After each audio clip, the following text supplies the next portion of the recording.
swear to God, I will hold you in my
Hello and welcome to this round 2 of our finals gauntlet here in Split 1 of the OPL. My name is Michael Hingersing, and today we'll be seeing Sin Oceania taking on Chiefs, last year's Split Championships from 2016. So it's an absolute pleasure to have your company. We are super hyped for this best of 5 series. If you're just joining us, Sin fought their way through the first round of the gauntlet versus Avant-Garde yesterday, but today they're taking on the team that placed 3rd in the regular split.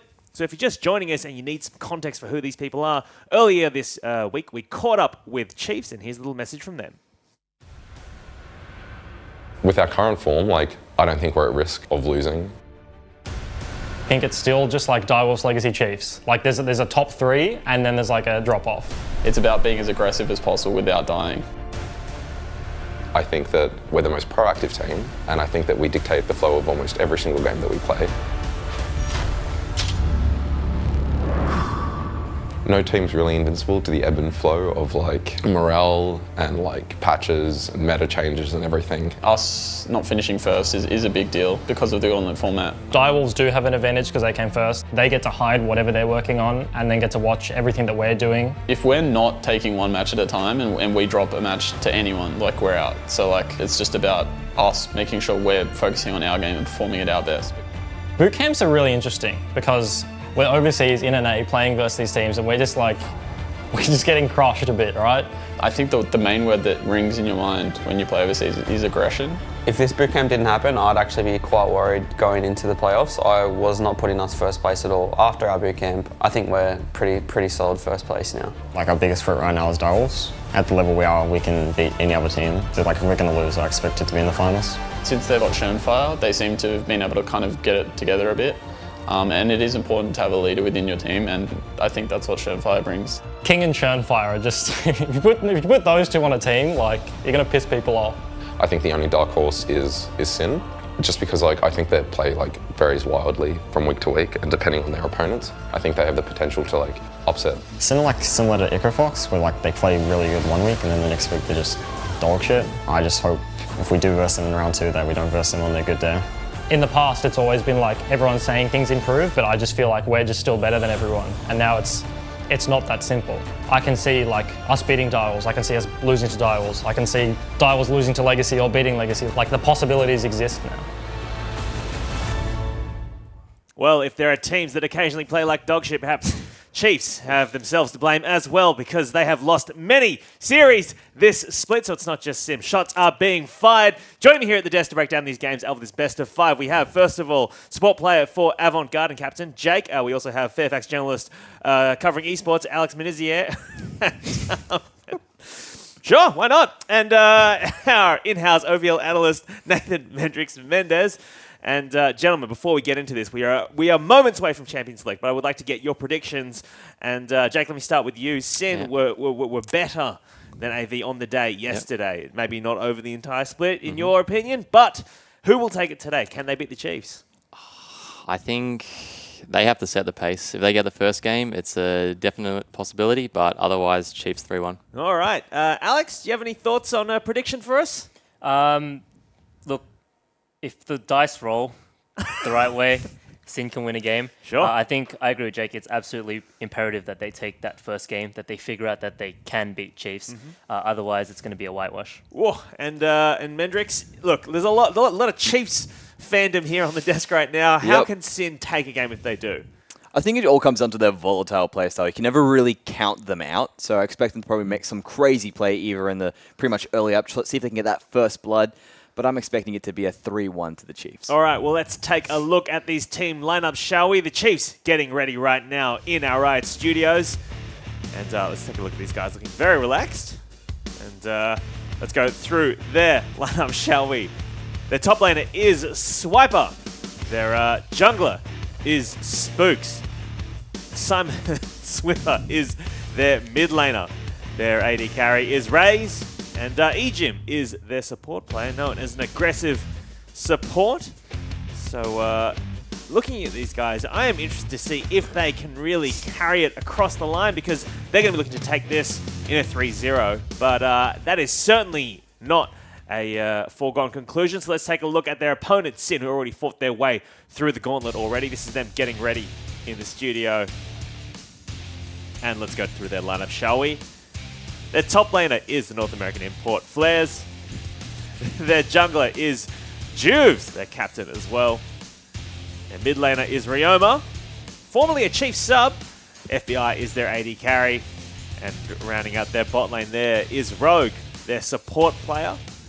And guys, Juve said earlier in the year, you know, when you get a chief sub, you get some chief secrets.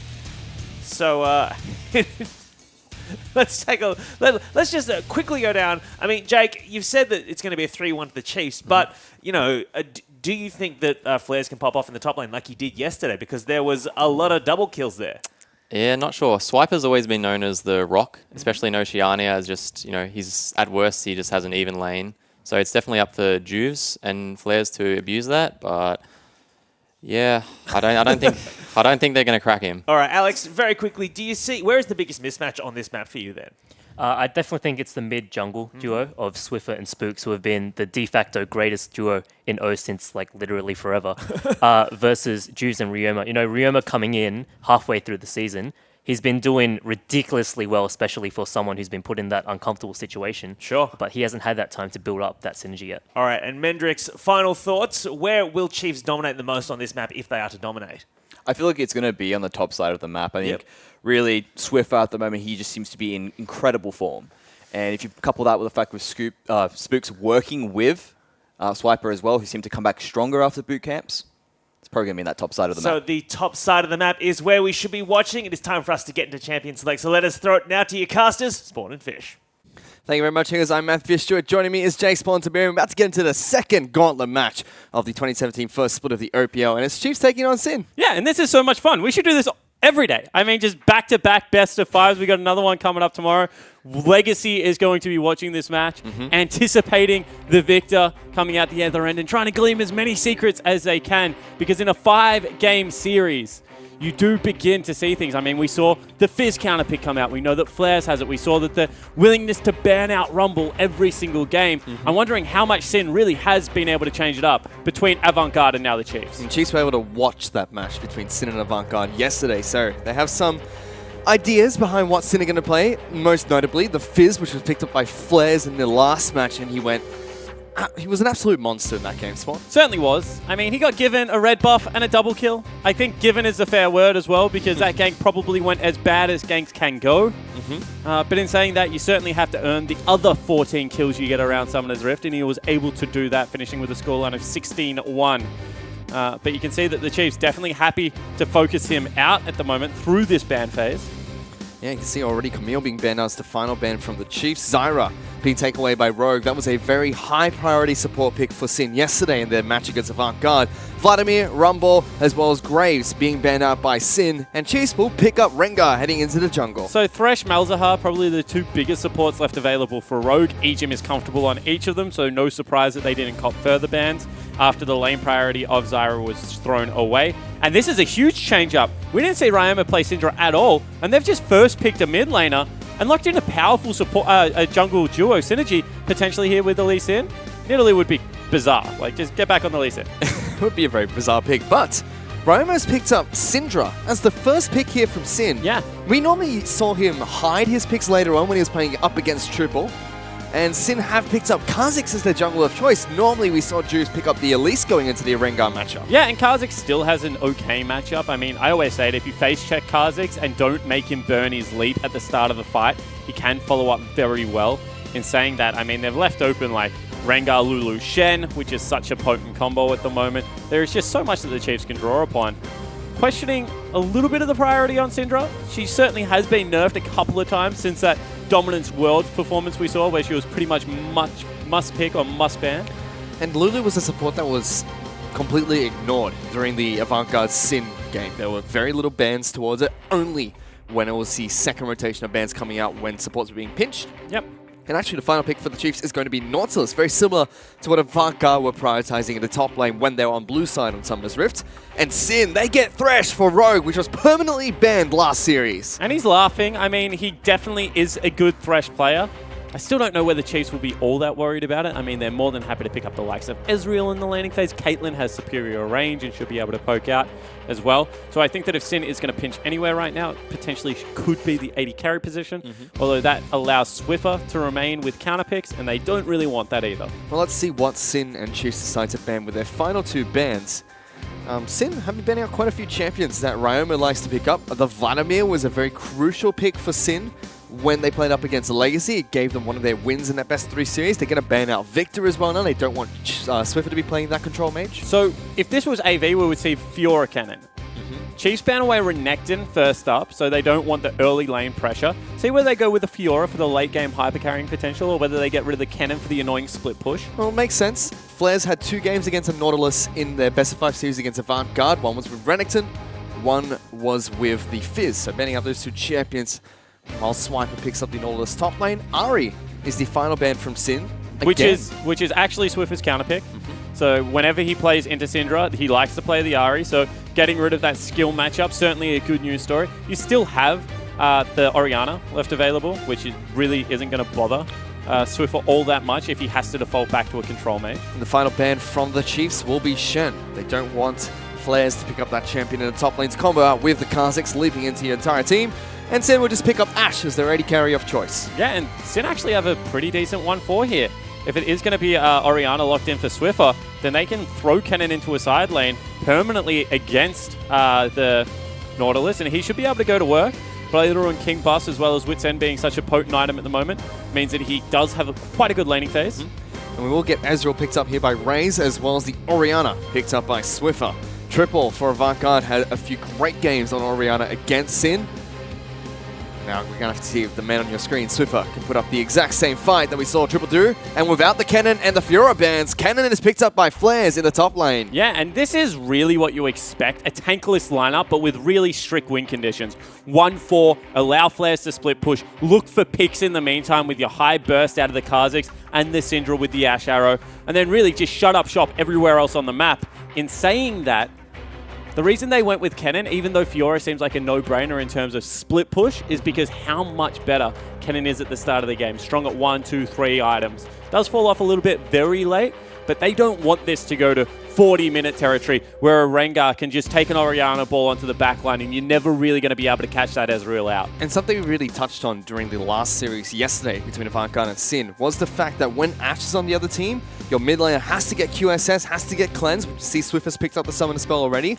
And once you go into those 1-3-1s or 1-4s, you need to have your AD carry and support mid laner, and your AD carry is not Ezreal. That's going to be an Ashe Arrow to the face every few minutes. Yeah, exactly right. But with Ezreal there, natural build into the QSS early, does like to go double lifesteal with picking up the Blade of the Ruined King, as well as the upgraded QSS there for the Merc Scimitar. So Raze is going to be comfortable in that matchup. Swiffer, a little bit bothered that he doesn't get to take an exhaust, especially against Kha'Zix, but Cleanse still serves a pretty good purpose against the Syndra, gets you out of the stun combo, so it won't be completely useless outside of the Ashe Arrow. No, it won't be, but still not having that exhaust against 2 very high burst champions in that mid lane. Well, the thing about Syndra is if you get in range of Syndra, she probably deserves to kill you even if you have exhaust, so like it's not really going to help out all that much. The one that it really does help with is Kha'Zix, because he does like to jump underneath turrets every now and again, especially to get resets. So if you are able to disrupt that early on in the game, can make his life a little bit miserable. And we are getting on to Summoner's Rift for the first match of this best of 5 series between Chiefs and Sin. Sin won their best of 5 series, going to all 5 games against Avant-Garde to play in this match here today. But before we get into the action, let's check in with one of the coaches. I believe it's Volt, who's standing by with Hingers.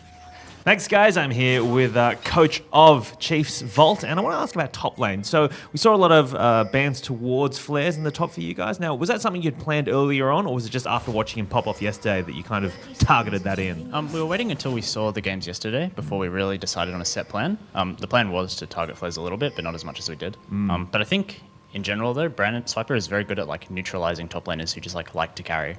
So I think that's all right for us. Excellent stuff. All right, well, thank you for speaking to us, and we'll see if that is how it plays it out. Best of luck in the game. Thank you very much. Well, Jake did call Swiper the Rock earlier on your on the desk. He is actually a brick. Like, that's the best way to describe him. Real hard to push him around. Solid center of mass, and on Nautilus, what better else? I mean, can scale up as the game progresses, can go for a little bit more of a tanky build. Also has some wave clear that's useful if you're ever going to get dove. So definitely comfortable in this matchup. It hurts a lot, but you should be able to make it work. Yep. And if Swiper ever gets a single hook on towards Kendon, oof, that's going to be half his health bar gone instantly. We do have the junglers starting on the red side of both their jungle camps. Spooks will be taking Raptors away. Juve's getting a leash from Flares to try and take the red buff nice and early, as FBI and Rogue already taking some harass very early into this laning phase. Yeah, certainly are. I mean, Egypt stepped up, got a Thunderlord's proc. You can see that they are running the aggressive duo lane again. A little bit more defense coming out of Rogue as he's taken Bond of Stone, it looks like. But gone are the days where we expect to see Thunderlord Threshers. He's going for the Courage of Colossus here. Courage of the Colossus, actually, yeah. Giving that back, that big shield when he hits a hook or a flay, just like that. And getting a lot of damage down to Egypt. That's an Ignite ticking and the heal. A flash forward. That's first blood for FBI. Raze is now in trouble. Rogue is hunting him down. The flay brings him back. The flash away from Raze. And Sin pick up first blood in the bottom lane. Yeah, really nicely played. I mean, Egypt just didn't respect it. He continued to walk forward, use the picks on Rogue, actually, and not for a shield, and then really just gets punished. And with First Blood going across, it is going to be to Rogue, so not the best story possible, but they also get Summoner spells out of Raze, and all of a sudden the bottom lane just becomes very hard to deal with Fish. So the Chiefs, they have their Ignite in the bottom lane for Egypt. They still have heal for FBI. We'll have to see if they're able to continue to capitalize on their advantage in that bottom lane, but here's a replay of that. Right, Rogue just walks up. He walks up and he has Flay, so all of a sudden he has a huge shield. Egypt should have flashed already. He was counting on the heal to come through. Not going to be the case. If you flash early, they have to follow you into creeps. But then Raze makes a little bit of a mistake here as well. If he had a flash beforehand, he wouldn't have taken another empowered auto out of the Thresh, so a little bit extra damage.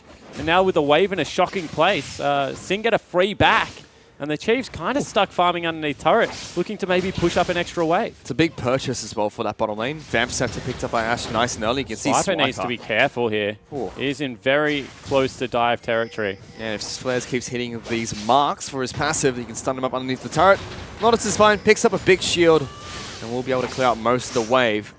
But that was close. All his corruption potions are now down. Swiper is down 4 CS, stuck underneath his turret. If Rengar can't get up here, it's not going to be great for him. I mean, Rengar's not going to go up there. Rengar's probably just going to look to contest Scuttle and keep him a little bit safer.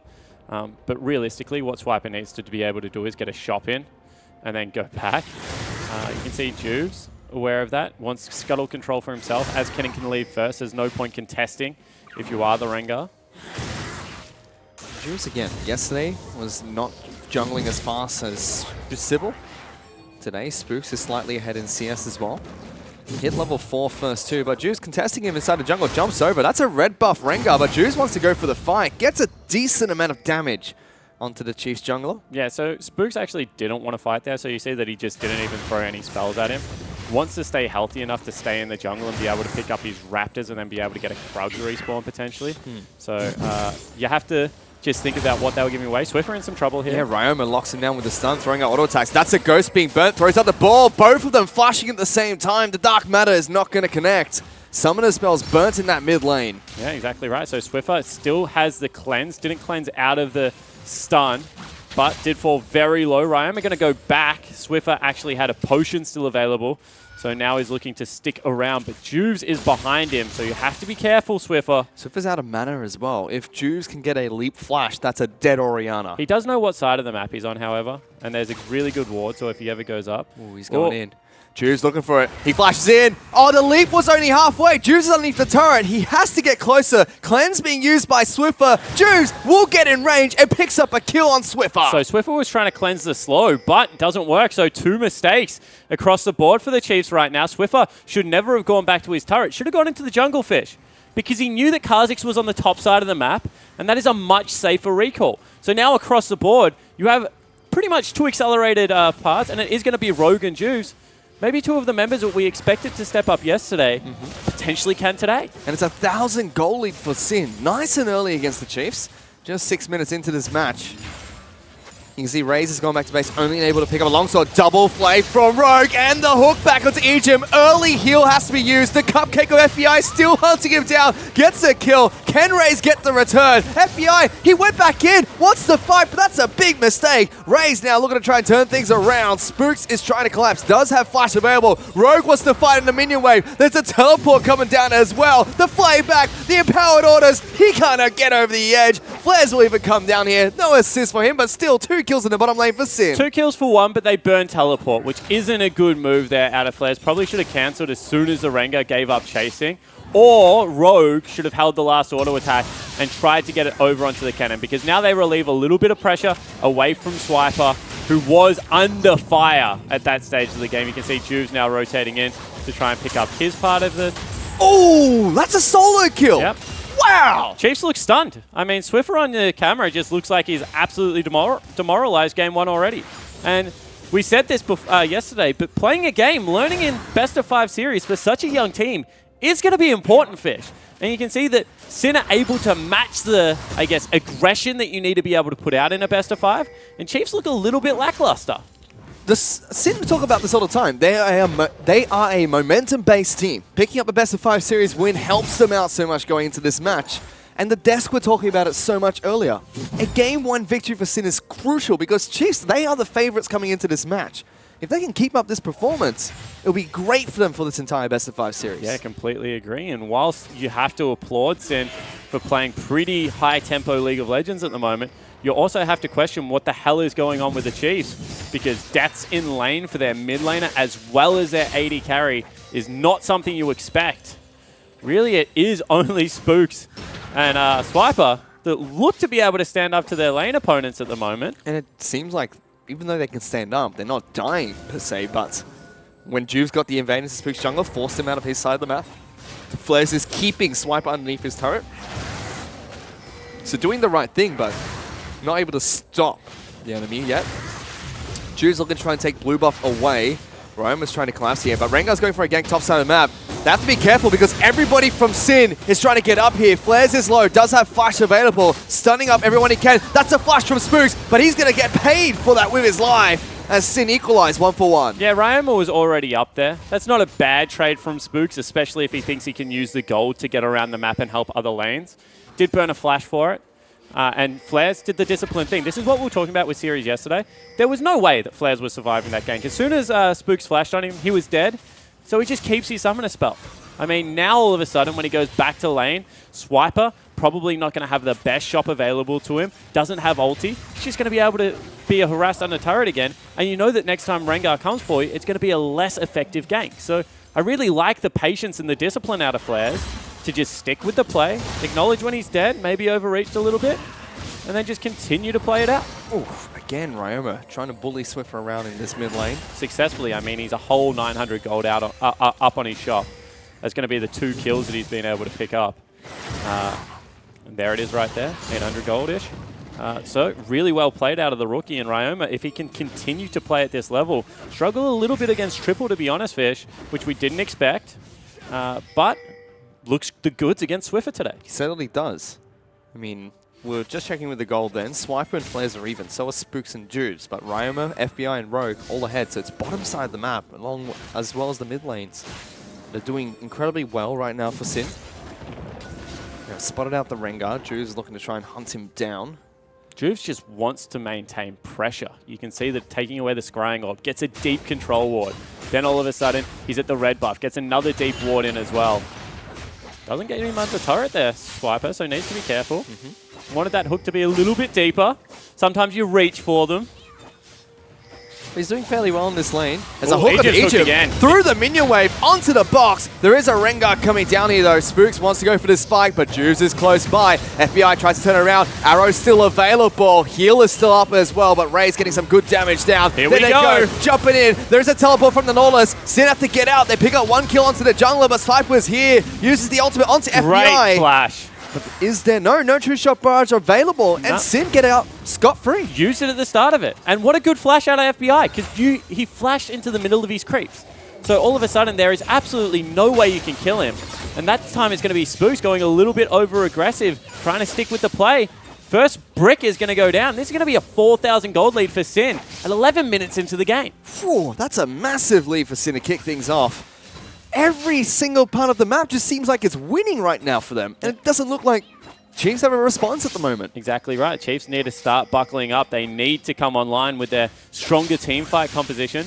There will be a part of this game where you just cannot team fight against what is an Orianna Nautilus combo, but that part of the game is just so long away, Fish. And before that even dreams of happening, you're going to have a split pushing Kennen that's just annoying to deal with, as well as the fact that you've got a fed Syndra, fed Kha'Zix, and we already talked about the pick potential. Things just look like they're in Sin's favor right now. They certainly do. Nautilus, top side of the map. He is able to get the stop first brick from falling, but that turret is 1 or 2 auto attacks away from being taken down with a minion wave from Flares. Swiper did get the Ninja Tabby by, so he is going to be able to reduce some of the auto attacks, but Flares has both components of his Blade of the Ruined King complete and available. Exactly right, and we already mentioned it yesterday, but new Ezreal build does seem to be Blade of the Ruined King before Trinity Force. Ray's confirming our suspicions on that one. So it's not just FBI trying to take that one up. Again. That's a Thunderlords into the ultimate. So low. Rogue was even streaming into the mid lane looking for a hook onto the Orianna. Swiffer's trying to do what he can to farm underneath his turret, but he's got to go back to base again. Yeah, exactly right. So he's going to probably miss another creep wave. You can see that the lane swap has come out nice and early, but Rogue has done the right thing. Early scouts, gets the ward down. All of a sudden, they've spotted Egypt. They know that they can just send Kha'Zix up top lane. And there's really no way the Chiefs get a tempo advantage off this. So it looks like Chiefs trying to take first brick top side of the map as they send everybody except for Swiffer to the top side. Juves as well as Rogue are getting up there for defense. Syndra's going to stick in the mid lane whilst they leave FBI to try and take down the turret on his own. That's a dive onto Flares, incredibly low, gets out but does eventually die from flashes from the Chiefs. Swiper going to fall to the turret. 2 members of Sin have been taken down. Spook's taking a hell of a lot of damage as Rogue is trying to micro his way around. Hooks up Egypt. In comes Ryoma. Flail to Spooks. He's taking so much damage from this thresh. Ryoma is streaming in. Has the ghost pop. Swiffer is here though, looking to try and stop this. But Sin get first brick in the bottom lane. Yeah, so they get the first brick. So now all of a sudden it becomes, can the Chiefs actually pick up the turret here? It doesn't look like they're going to be able to. In fact, they're already streaming back to the other lanes. And big minion wave bottom means that Swiper has to go down there. And Pinch says this is why I banned Thresh yesterday. Yep. Rogue is an animal. Makes sense. Well, he's a human. But he's a very good Thresh player. And you can see that even able to defend that turret. 3-0-2. Do have to think that a lot of the gold is sitting on the Thresh right now, which isn't necessarily the best place. Thresh is one of those champions that does a lot with very little. Aggressive call onto Dragon means they will have to back off. I don't know sticking with this is the right play, Juves. Ooh, down to 1,000 health. 3 members of Chiefs do collapse. Actually, everybody from the Chiefs do collapse. Dragon hasn't reset its health, though. Now we'll finally reset. This does give Flair some time to push top side of the map and increase the gold lead that Sin have. He's even picked up red buff for himself. Yeah, that's really smart. I mean, Kennen at this stage of the game with Bork is oppressive. So you want to give him as many resources as you can. You can see that the big gold leaders, however, are the 80 carrier mid laners. They're both 1,000 gold up. Flair's probably going to get a little bit further ahead with his turret, closer to joining them, but it's only 600. So Swiper really has done his job. 600 gold up on a Kennen. That's what you expect from laning phase. But really you don't expect FBI and Ryoma to be that far ahead of their counterparts, especially when both of them had counterpick. Even Rogue is slightly ahead of Bottom lane's Egypt as well. overextended again. Raze and Egypt have to be careful. There's an Ash Arrow. Doesn't connect, but everyone else from the side of Sin are trying to collapse here. Ryoma looking for a stun. Raze going to try hook away. He gets it. The prediction from Rogue finds the arcane shift.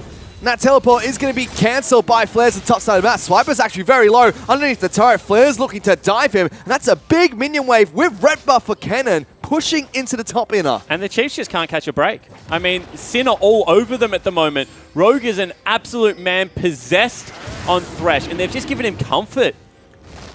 We saw that FBI was prioritizing Ashe a lot yesterday, and now he's caught out Egypt potentially.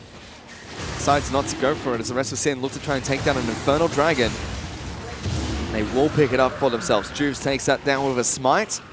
When we had the coach interview with Volt, he was saying that Chiefs came into this game knowing they want to try and shut down Flares with bans, but whew, this Thresh is unstoppable. Watch this prediction. Yeah, I mean, he's able to get him. He knows exactly where Raze is going to go and just hooks him out of thin air. FBI the beneficiary of that one. And then that could have been a good team fight if they get Swiper into the mix. But heads up play out of Flares means that he pops the ultimate, able to chase him down into the brush where he was hiding. even got like, what, 90% of his health, maybe even a little bit more. He was close to death. And it means that all the ultimates were burnt one more time for naught. So Chiefs are going to try and send Rengar as well as Lulu to top side of the map. Spooks will be trying to sneak his way behind the cannon. No ultimate available for him. Hook's not going to connect. Already. Spook's going to try and hunt him down. Misses the bowler strike. So Flares gets away for free. Yeah, exactly right. Still maybe a turret going to be falling on this top side of the map. Will be. Nothing expended from the Chiefs either. So that's a good macro play because there is really no response. They're trying to pinch mid lane. But against Orianna that still has Shockwave available, it's going to be difficult. Bottom lane, a little bit more damage, but True Shot Barrage will be available quite soon for Raze, and he's just going to be able to send that one down. Rogue and FBI going to get some... Oh, actually, with Choose rotating, they're going to get the tier 2. Yeah, that's a very good response. This is going to be taken down. FBI and Rogue just brute force the turret down. Nice and easy. They trade to one turret for one. It's an inner for an outer. 4,000 gold lead for Sin Gaming. Yep. Juice is just keeping them company, making sure he's on the right side of the map. And Juice wasn't doing this yesterday. This is why we were kind of criticizing his play, because he was lackluster in his farm, but he, more importantly, wasn't able to get involved in the lanes, wasn't able to get involved in early kills. Only 1 or 2 games where he actually managed to pull it off in a best of 5. Whereas this game, you know, 4 out of 9 kill participation, especially given the fact that the first couple of them were just solo in the bottom lane out of FBI and Rogue. Certainly got to be more, much more impressed with the jungler of Sin's participation so far. And with that bottom lane inner turret being taken down, Sin have their eyes set towards elsewhere on the map. They still have an outer turret in the mid lane to destroy. Top lane inner turret is incredibly low thanks to the split push coming out from Flares. Has picked up his own Ninja Tabby, looking for a Zeal item, most likely a Hurricane. Yep. And swipe him. Well, misses a ward. Yep. Tabby are just straight up, like, I'm going to use the word OP, and I really do mean that. They just have so many more defensive stats than other boots at the moment. You can see that they potentially want Ryoma here. Ryoma has been caught out. Good stun, but he still gets locked down by the Shockwave. A great flash will get him away, burning Egypt's own Shockwave, and almost takes him down with his own ultimate. So Summoner spells burnt across the board, but they do get the kill onto the Sin mid laner. Yeah, certainly do. Egypt, however, very low. I want to know what runes he's running because he just seems so damn squishy. Sin look like they want to try and collapse for this. Rogue throws out a hook, gets Spooks midway through his jump back. The ball will shield him up as Swiper gets there to protect him. Cannon was looking for a flank, but decides not to pull the trigger. That's a right call not to pull the trigger. Cannon at this stage of the game, I mean, he doesn't have his Zhonya's. He has no tank stats. This isn't an AP Cannon. He doesn't flank all that well. Instead, he wants to be looking to control waves. And really what happened there is top wave was pushing out for the Chiefs, mid lane pushing out for the Chiefs. So there was a play to be made in mid. So that's what they that's what they pull the trigger on. They're able to pick up a kill as well as a turret. That's a huge swing, about a 1,500 gold swing back in their favor. Now only 3,000 gold down. Still a fair amount at only 20 minutes into the game, but nowhere near the 4.5, 5 that they were staring down the barrel. No, this is what Chiefs need, and if they can do this a couple more times, kick the Scuttle Crab off. Yeah, there we go. Put them back in the game. Stu's looking to try and take Scuttle Crab down. Does have Rogue to back him up. Harold will head back to the Void and allow some room for Baron buff to spawn. But really, the Chiefs have actually fought back into this mid-game quite well. I felt like we were staring down the barrel of a 28-minute Sin victory, and that still might be the case, but the Chiefs at least have ways that they're going to be able to control the flow of this game. I mean, Swiper has caught right back up to Flares, 0-1 and 3, having a very good game. They're still losing objectives around the map, though, in pretty uncharacteristic fashion. And it's the only way that Sin will be able to pick up these objectives, through the split pushing. Every time the Chiefs group up, it's difficult for them to take one. FBI pushing very deep here. Medium as well as Raze are slowly collapsing. There's a teleport. Teleport behind as well. Right behind. Spooks is close by. Juice is being caught out though. The Lantern will get them back to safety. There's a nice and early redemption from Rogue. There's the flash over the wall. Swiper picks up FBI, locks him down. Gonna turn him into a little cupcake as well. Sin will sacrifice their AD carry. But at what cost? Because all of a sudden, big creep waves bottom, big creep waves mid. I don't feel like the Chiefs actually knew what they were getting themselves in for then. Well, mid lane outer is going to be taken down by Ryoma. The question is, how much damage can Flares get here? True Shot Barrage is not going to clear the range minion, so 3 more turret shots will take this one down. And Flares get some good chip damage down here. They can't leave him alone forever. Yeah, 75% of the team's the health. Problem is that Swiper has red buff and actually could probably kill him if Flares does that a couple too many times.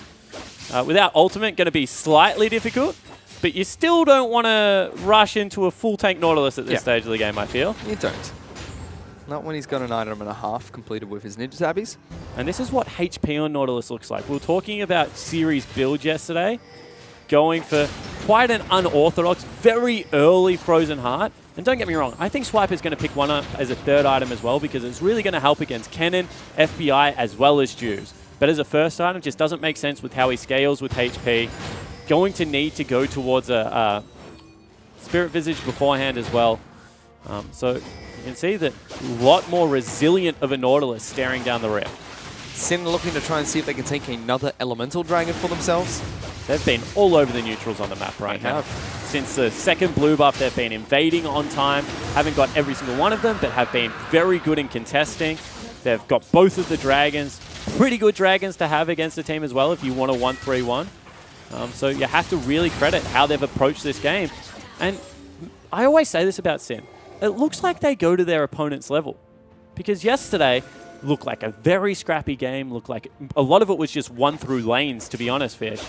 Whereas today, it looks like they're making the heads-up macro plays. Which makes sense in an odd way, because Sin have dropped a lot of games against teams that are lower than them on the ladder and have beaten a high amount of teams that are higher place than them on the ladder. Yep. So if you can go to your opponent's game, that tends to happen. You can see that they're trying to trap each other right now. Uh-oh, Juice looking to try and jump away. Ryoma's been locked down. That's a big kill for the Chiefs. Rogue and FBI trying to back out. Good bowler strike will lock down Rogue.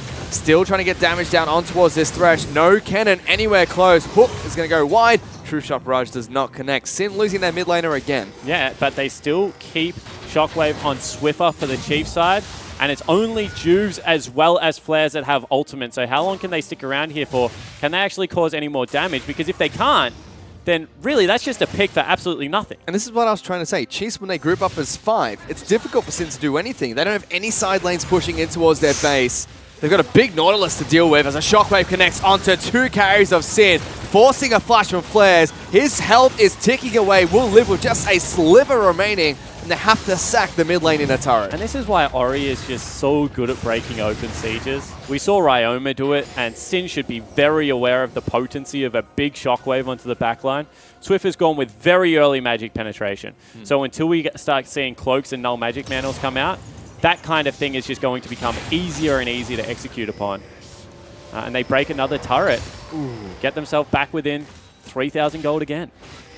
Lots of pings going out towards the Baron buff. Could have nearly been a Baron. If they had flares there, that was nearly enough time because they have double Blade of the Ruin King Kha'Zix. I mean, that's stupid Baron damage right there. But Flares went bottom lane to clean up a huge wave. Can't blame him. When you're playing a split pusher, that is what you want to do. Chiefs actually think that the Baron's been started. True Shot Barrage has been thrown out. Now does Sin actually try to play around this, knowing that they had to expend True Shot Barrage to scout this out? See if they dip around Fog of War a little bit more. I think they know that, like, at this stage, it's a very big risk going for it. Although now with Swiffer, Spook's actually popping the ultimate into the bottom lane. That should be free Baron unless there's a Miracle Shockwave from Swiffer. He has to be able to catch everyone. Early redemption. Sensei, get in the back of the pit. Let's burst it. There's a cleanse. Shockwave only hits Ryoma. This is Baron. Sin pick it up. Do they fight their way out or do they flash out? So far though, Rogue has caught Raze. He lives. What a beautiful Thresh hook. Swiper's going to fall as well. Swiffer is trying to run for his life. Across the map, Flares has solo killed Spooks and Sin will be able to break open the base of the Chiefs. That might be game. They've got such big creep waves flying into the base right now. Ejim and Raze go down with Summoner spells still available.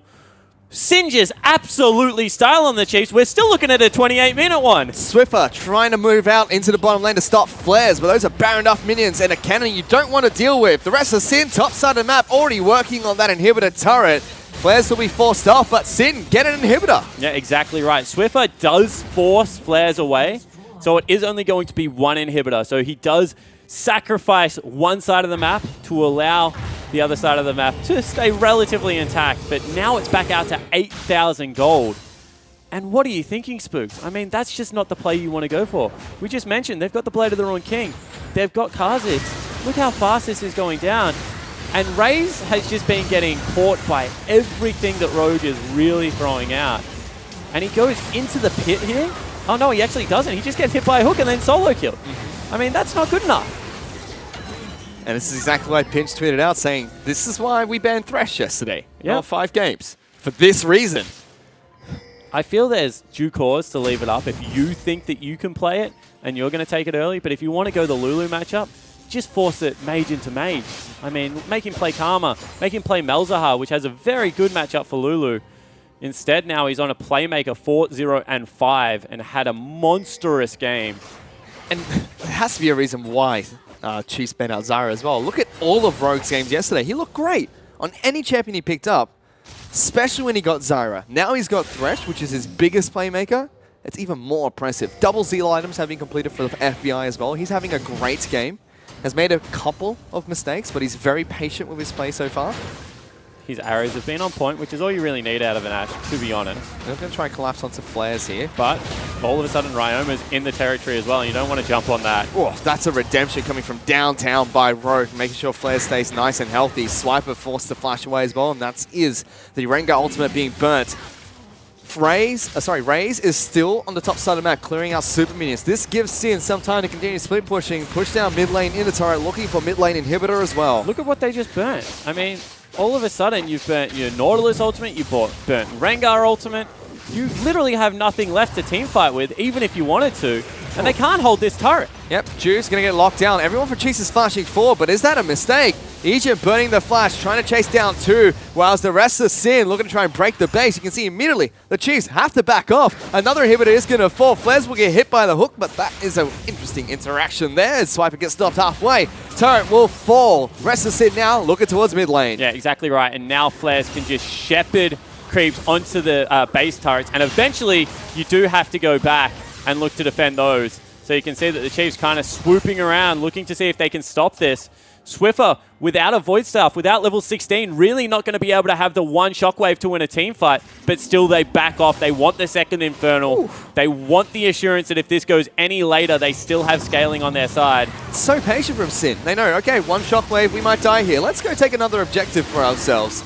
Let's reset. Let's use the gold we've acquired from our previous Baron attempt and get even stronger as we try to take this game 1 away from the Chiefs. 8,000 gold up. You can see the gold on your screen. Big leads for everyone across the map. But it sounds silly, but this is where the game gets really hard for 1-4, like a split pushing comp. Yep.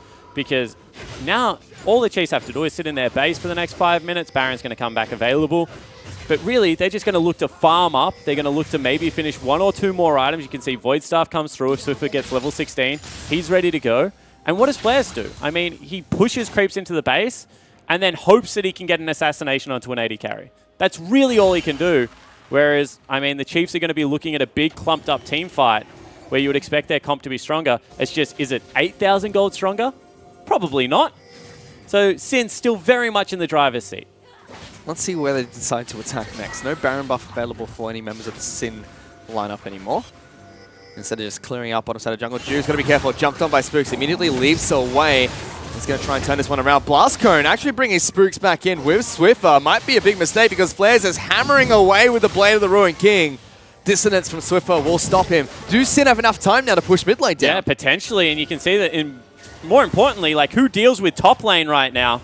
Spooks has to go back to the base. I feel like that's a gamble that they didn't need to take. And the Chiefs play has been undisciplined across the board. They're just going for silly trades. They're burning ultimates. And Sin really have made them pay quite well. Trying to go in. Takes a lot of damage from Ryoma. You can hear the Rengar ultimate has been popped. Flares is being hunted down. Flash forward from Spooks. Flash away from Flares. Does burn his ultimate to get away from that though. Swiper taking even more damage. The Void Staff from Ryoma is doing too much to the Chiefs lineup. Swiffer already playing as far back as he possibly can. FBI trying to avoid the shockwaves. The turret is slowly being chipped away and Flares might break the base as well. Arrow connects. Swiffer is incredibly low. The base turrets are going to fall. Inhibitor turrets are going to fall as well. An inhibitor will spawn. You need to fight eventually, the Chiefs. Well, I mean, everything's gone. What? They've lost 2 base turrets. Flares are split pushing like an absolute man possessed. Sin are now collapsing into the base. This is the last stand for Chiefs in game 1. Shockwave onto 4. Big arc up coming out from Swiper. Ryoma will still live. Jews will jump away as FBI goes to town in the back line. Swiffer is going to try and stop them, but Flares is hammering down the Nexus, and Sin pick up game 1 against the Chiefs. And I mean, the perfect storm. 4-man Shockwave. the hook onto the priority target, but when you do it when you're 10,000 gold behind, you're not going to win the game. And Sin just absolutely crush him in every single lane. And that man will never see Thresh again. Ever. Just ban it. Just get rid of it. Get it off the board. It is not worth giving Rogue Thresh. We'll have to see what bans they're going to have to try and substitute that Thresh out for, because they're banning out Zyra, a big champion pick for Rogue as well, Camille, as well as Fizz. Oh, one of those gets through. Might be a difficult situation for the Chiefs regardless. I mean, I feel like if you have any of those champions, they don't kill your duo lane 3 times in the laning phase. And that's exactly what Thresh did. So I don't care. You can actually give up all your bans apart from the Thresh. Just ban the damn Thresh away. Yeah, ban Thresh 3 times is Spawn's advice here. Yes, it actually is. Well, hopefully they can do just that. But still, what a great game from the Sin. What a momentum starter. I mean, they looked so sluggish and sloppy yesterday. In fact, they were winning off mistakes. Today they come out with proactive plays, out of Rogue, out of Juice. This is how I was hoping we would see Sin play, because that's when they're at their best. When their jungler, when their support are leading the charge. And a lot of people thought that it'd be a 3-1 going to Chiefs at the end of this series. Sin have picked up that one game, but is this one game going to be a momentum enough to take down more? To find out that and a little bit more, let's throw it back to the analyst desk. Thank you, Spawn. Thank you, Fish. Well, gentlemen, the conventional wisdom on this desk was if Sin can take game 1, we've got ourselves a series, and looks like that is what has happened. And it was not even close. Just a lead all the way through. Look at it. You're looking very sheepish. He's got no words. There's not much to say. You could say maybe they're just giving Sin their comfort champions, trying to test them out. You know, they gave Rogue Thresh. We banned it yesterday. Everyone knows he's a good Thresh. Yeah. Did you ban it all series? All series was Thresh out of it? it? Yeah, all 5 games. Thresh Camille, first 2 bans. I don't know. It can't even just be down to the pick ban. They played individually. I think they played pretty poorly. So is this a trap, Alex? Is it a trap? I mean, no, it's not a trap, right? Calm down, Admiral Akbar. I believe in the Chiefs. Look, that's really uncharacteristic play. I don't expect Ejim to walk forward and just like straight up die in lane again. That doesn't happen every game, and I think the Chiefs know that, and that's really important because, yeah, we said game 1, really important for momentum, but the series, it really begins now once Sin have shown their fangs. Everyone's chief apologists. Mendrix, what do you got? Well, they showed signs of brilliance in that mid-game. There was a moment in time when the Chiefs actually had their game sort of composition working, their team composition working the way it should, but the problem was the Sin still had that advantage. They found the right play, and then from that, the Chiefs just crumbled. Is it going to happen in game 2? Well, if they get rid of Thresh, probably not. Yeah, I definitely think there was a point in the mid-game where Juve stopped pressuring. They still had gold leads in all their lanes, but they kind of just fell back in their lanes. You saw Chiefs set up in the top bush, and they just got picked when they should be the ones doing the picking and the split pushing. Well, ladies and gentlemen, we've seen an upset in game 1. Sin have taken it 1-0 over the Chiefs. So let's drill down into this and find out what happened. So let's take a look at these picks and bans, shall we? Mendrix, run us through this, because obviously the big thing is yesterday, AV banned Thresh every game, like you said. This time they lifted up, Rogue gets it. And is that the defining characteristic of these compositions? I wouldn't say so, but it played a big factor in how it ended up working out for Sin, because he just popped off. He played amazingly well. But then if you look at the team composition they put together, they got Ashe, he complements Thresh really well. Then you add to the fact that they got a great split pusher in Flares. That's another champion that was actually banned out quite a fair bit in the series yesterday as well against Sin. So really, it seems to be a lot of these champions have come through, and Sin more than happy to create a position or a team composition around it. Yeah, I think the Nautilus was obviously an important part of Chiefs' game plan, and so they banned Renekton, which was a bit confusing to me because if you're looking at one champion that is going to push Nautilus out of lane, even have a chance at it, that's Kennen. Instead, the Renekton and Shen bans, I didn't really get them. So, Jake, when you look at these, what do you think the Chiefs were trying to do with their comp? Because they've got a tank and Sin doesn't. So is the layman's kind of visual of this that Chiefs want a team fight late game, potentially? Yeah, they definitely want to look to create advantages grouping in the mid to late game, but in the video before the game, they were hyping up their proactivity, but this is, they have a tier, Ezreal, they have an Orianna. This is a sit-back comp, just try and relax till 30 minutes, but yeah, it's Sin or proactive, and that's just, I don't know, that's what I want to say. They just played pretty much how they said they weren't going to. First of all, this looks great for you guys because you got beaten by a team that is now taking on the Chiefs, right? So it lessens the sting potentially. Just a little bit. Just a little bit. Yeah, look, if Sin 3-0 Chiefs tonight, then by the law of transitive properties, then you guys are better than Chiefs. Absolutely. Yeah. Absolutely. That's how it works, right? I think so, yeah. When I look at that team, though, there's 3 champions that suggest dive to me, like Nautilus, Oriana, Lulu. Oh, everything's about Nautilus going in first, then you've got the shielding, and it just ends up working well for them. But they just never got to that point, and Sin took the win. The Rengar as well. The Rengar as well. Let's move from Champ Select into the game now. Mendrix has a top lane team fight, tower dive that I know you want to shout out because it's kind of a defining moment in the game for you. Yeah, it was a defining moment, specifically looking at Sin. So Chiefs, this is their team composition. They want to dive, they get the picks, they're able to make this work, but Sin do a good job of playing around it. All they really lose is Juves, and the big thing that comes out the back of this is all the pressure around the map that Sin create, and it leads to the first turret going towards Ashe there. Chiefs put a lot of resources into making this dive work, and it just doesn't seem to be the case because as soon as the cavalry arrives, they have to back off. There's no towers gained for it, and Sin sort of are in the driving seat from this point on. So what's going on in the Chiefs' mind right then, Jake? Because they're spending so much time around top, are they just like, look, we just want to get something, anything at this point? Yeah, well, obviously Kennen was naturally going to take that top tower 1v1, and they were at risk of dying 2v2 bot, so they decided to call the lane swap. But like a couple of times this game, they had no... Obviously, Swiffer got behind early, but he was in base then. So they could have dove like faster and harder onto Rogue, but they knew that Ryoma was coming up first. So it's just really confusing play. They're just not on the same page, it seems. You seem pained to have to, like, when you're explaining, you just like feel like you're like, oh, come on, guys.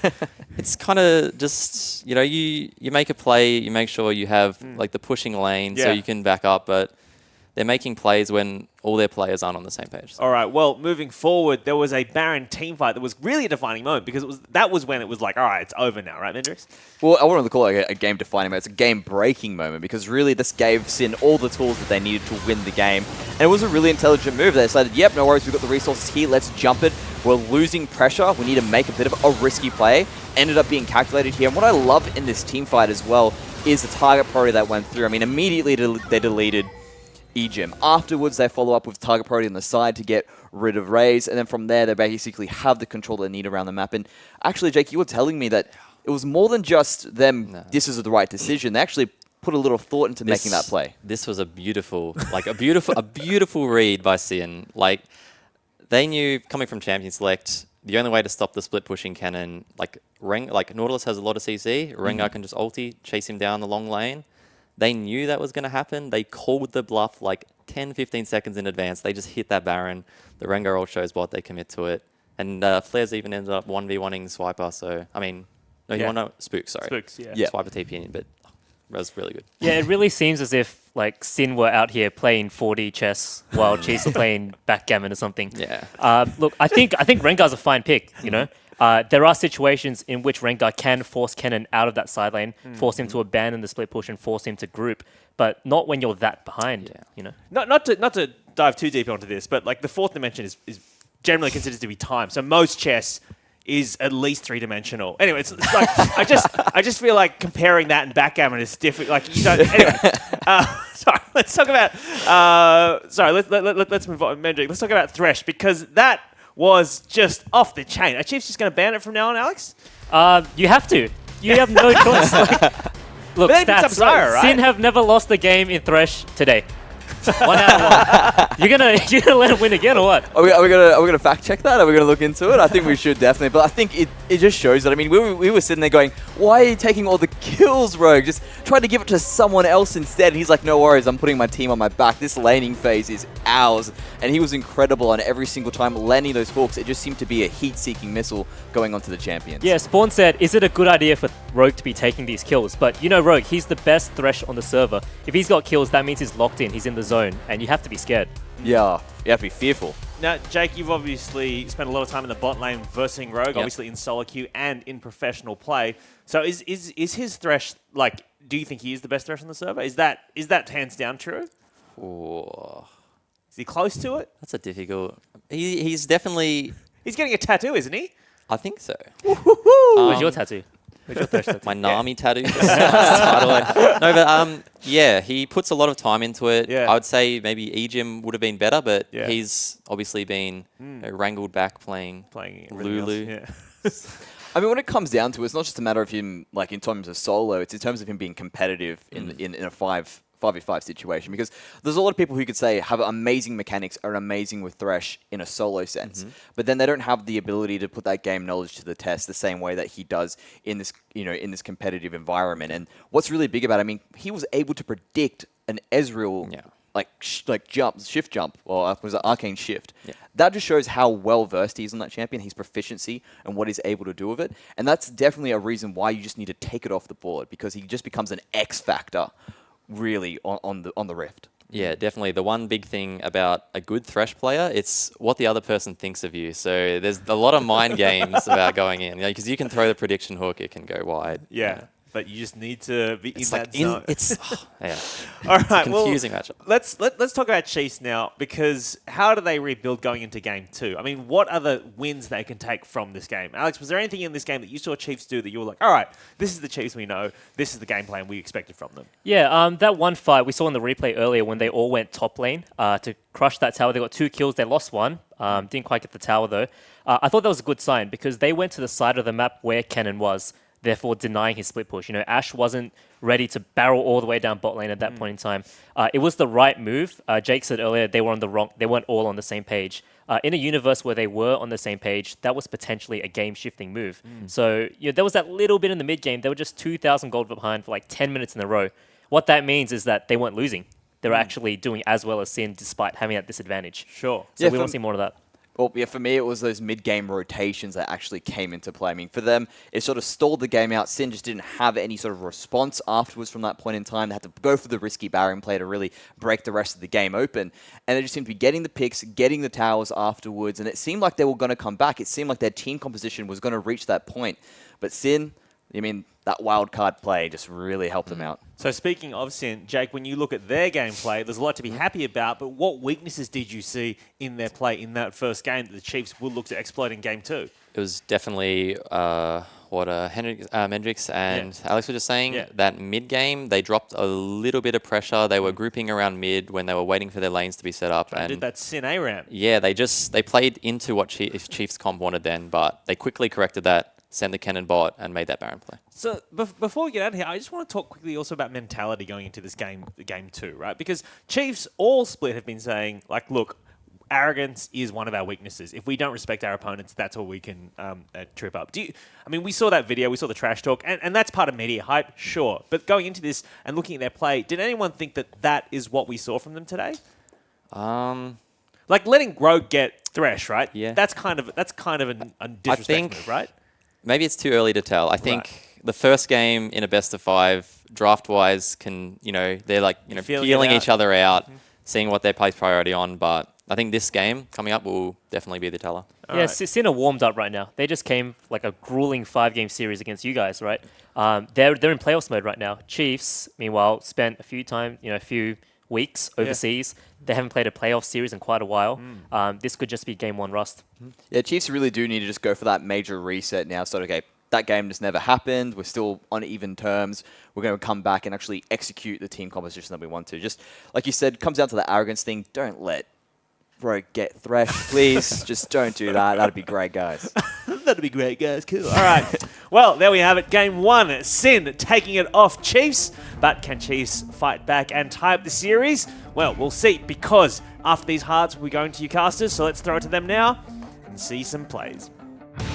Getting a lot of damage down to Ejim. That's an Ignite ticking, and the heal. A flash forward. That's first blood for FBI. Raze is now in trouble. Rogue is hunting him down. The flame brings him back. The flash away from Raze, and Sin pick up first blood in the bottom lane. Got double flame from Rogue, and the hook back onto Ejim. Early heal has to be used. The cupcake of FBI still hunting him down. Gets a kill. Can Raze get the return? FBI, he went back in. Wants to fight, but that's a big mistake. Raze now looking to try and turn things around. Spooks is trying to collapse, does have flash available. Rogue wants to fight in the minion wave. There's a teleport coming down as well. The flame back, the empowered orders. He can't get over the edge. Part of it.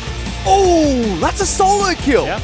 Wow. Chiefs look stunned. FBI tries to turn around. Arrow's still available. Heal is still up as well, but Ray's getting some good damage down. Here There we they go. Jumping in. There's a teleport from the Nautilus. Sin have to get out. They pick up 1 kill onto the jungler, but Sniper's here. Uses the ultimate onto FBI. Great flash. That's a dive onto Flares, incredibly low, gets out but does eventually die from flashes from the Chiefs. Swiper gonna fall to the turret. 2 members of Sin have been taken down. Spook's taking a hell of a lot of damage. Ryoma looking for a stun. Ray's gonna try hook weight. He gets it. The prediction from Rogue finds the arcane shift.